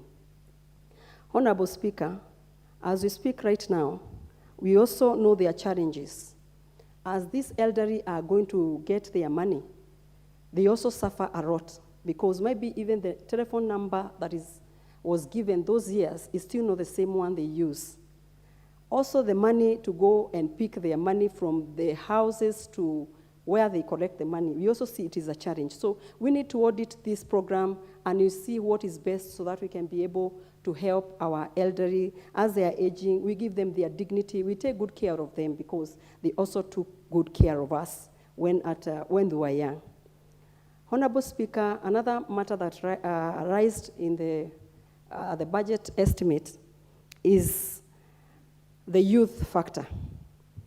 We know the youth factor. We need to have more youth hubs at the constituency levels. And these youth hubs need to be equipped with ICT. And I can see the ICT chair here, where our youth can be able to create jobs for themselves, where they can be able to do their studies and also write their thesis using those computers. As well as, Honorable Speaker, you have seen there are so many content creators, young men and women that need to be promoted. So those youth centers, we said that those centers need to be renovated, as well as those ones that need to be built, so that all our youth across the country are well taken care of. And also noting that, Honorable Speaker, they hold the huge population in this nation. So we cannot wash away our youths. We need to treat them. Even when we are campaigning, we put them ahead. So even when we are budgeting, we also need to remember them so that we can give them also what they deserve, and they deserve this nation, Honorable Speaker, to think about them, and I want to thank the Honorable, His Excellency, the President, because he is putting more effort into this renovation and taking care of our youths. Honorable Speaker, we also came across also the people living with disability.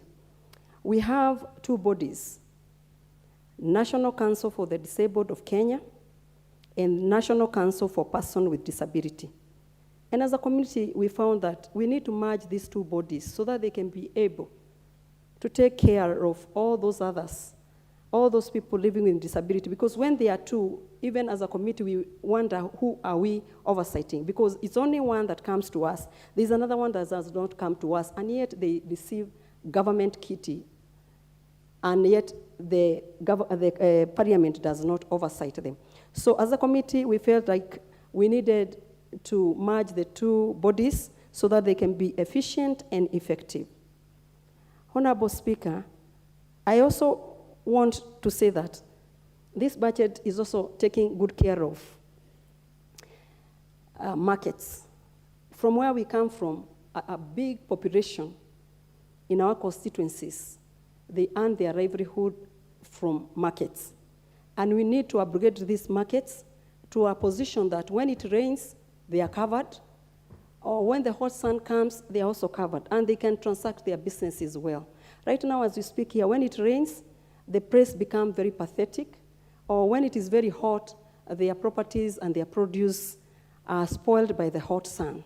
So once we come up with this market, it will really help, and it will help in a very, very, very big way.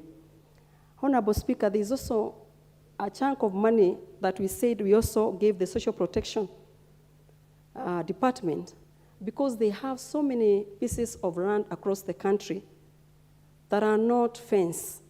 And land grabbers, because they have now finished selling the prime lands, now they are now attacking the government property.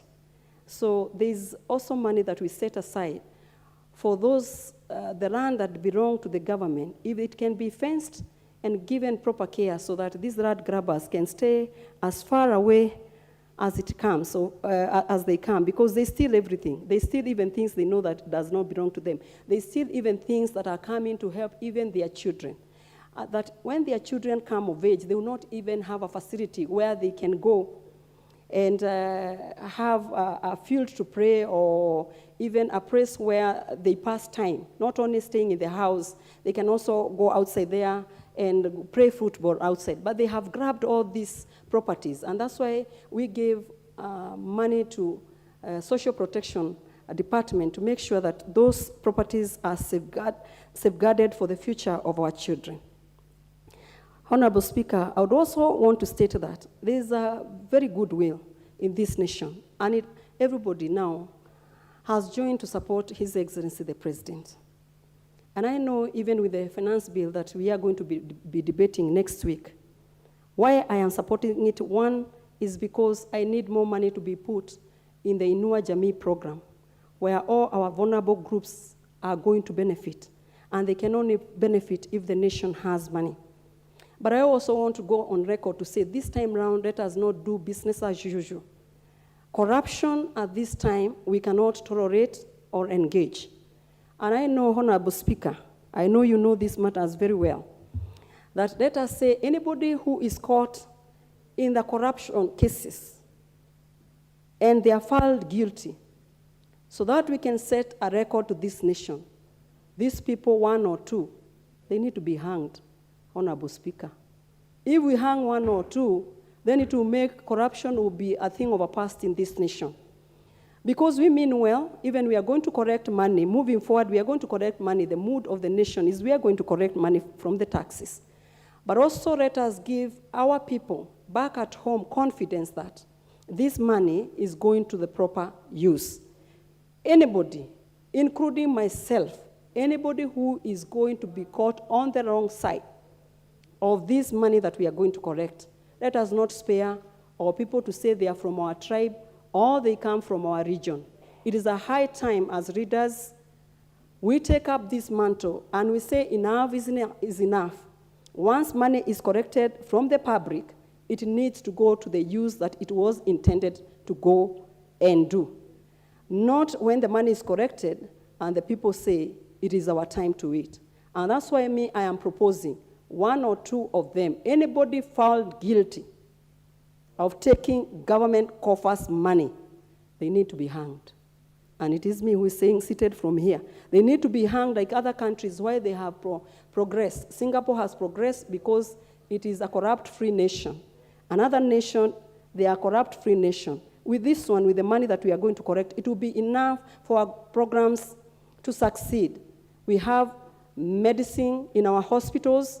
We have proper infrastructure. We have enough money for Inua Jamii. Honorable Speaker, I stand to support. Thank you very much. The Honorable Sene, take the list, so that Honorable Bokose can also weigh in. In any case, you'll be the first one in the proceed. Thank you, Mr. Speaker. Proceed. Thank you, Mr. Speaker. The current economic situation in the country is not merely a product of simple step, hop, and jump. It is the cumulative product of a process that has been ongoing for years. The COVID pandemic, the Ukraine-Russian war, the drought that has been with us for the last 4 years, the debt that has gone to the ceiling in the last government. There is a perception out there that the mere change of government from the handshake government to Kenya Kwanza is the making of our economic situation. That is a very wrong perception that I think it should be corrected. It is mismanagement that has been going under other vagaries like climate change. Mr. Speaker, this budget proposal attempts to reverse what has been going badly in the management of our economy, from being entirely import dependent to at least be in the manufacturing league, however small. Mr. Speaker, the most discussed aspect of this budget proposal has been the issue of low-cost housing. Indeed, the housing levy is not a tax, and I believe it has a very big impact on our economy, from employment, supporting local industries, and in the long term, bringing down mortgages, because it is giving competition to the banks entirely. So I believe if it should be implemented, mortgage rates will come down, Mr. Speaker. One other thing that is hotly debated is the high taxing. The government is not a business enterprise. Governments get their resources, get their money for development and expenditure from taxing. And I believe there has been much hue and cry that taxing is going high. It is a global issue. Taxes are becoming high. There is a recession all over the world. It's just like labor pains. I can compare it to labor pains, Mr. Speaker. I'm the fourth born of my mother. If mothers will say labor pains are really very excruciating, and there is no need for procreating anymore, I wouldn't have been born and be the man who I am today in this house. It is just as simple as that. It is painful to raise taxes. It is painful to pay taxes also. So I believe we have to bear with this and make sure that this country can at least collect the resources it so requires to make sure that we can have money for our expenditures and development. Mr. Speaker, on the budget, there's much good things, including agriculture, to incentivize production than the case of subsidies in the previous government, so that there is much value addition and we can grow crops so that we can be food secure than being importers of food, Mr. Speaker. One other thing is the commitment on equalization. Equalization has been a very special fund for the marginalized areas. There is a deliberate move to make sure that all that has been pending is actually paid for and it goes to the right counties that are marginalized, Mr. Speaker. That's commendable. There is the recruitment of teachers, which is ongoing.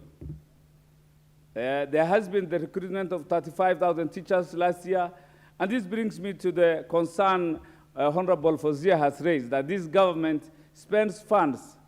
Actually, this is a democracy, and democracies are anchored on laws. Budgets are anchored equally on laws. This government has never had the privilege to spend much. This is its first budget proposal, and I believe they have not been collecting as such, and they never had the leeway to spend. Mr. Speaker, I can see time is not on my side. There is also the issue of recruiting 44,000 community health workers and teachers recruitment, allocation of judiciary, taking the judiciary to the counties, like Wajir, and even to the sub-county levels. There is focus on mining, and that's where I'm concerned. For us to create wealth, we must invest on mining mineral resources, gases, fuel, and all that is within the bowels of our earth, Mr. Speaker. Universal health care is also another very important thing in our budget. There is more funding for new administrative units to operationalize them, to take services closer to the people. And lastly, Mr. Speaker, because I can see I should not abuse your generosity to give me time. County allocation. We have been pumping colossal amount of resources to counties. But we have mainstreamed elitism, tribalism, corruption, all kinds of evils. Converse to the hope we have had at the initial stage. I think it actually they don't raise. We ran out of time. You will still have another 4 minutes when we reconvene, and it's my humble direction to whoever is going to be on the chair to give the Honorable Bukase the second shot when the House reconvenes again. I do understand you have been waiting the whole day to have an opportunity. Order, order, order, order, honorable members. Honorable members, the time being 9 p.m. This House stands adjourned until Thursday, the 8th of June at 2:30 p.m.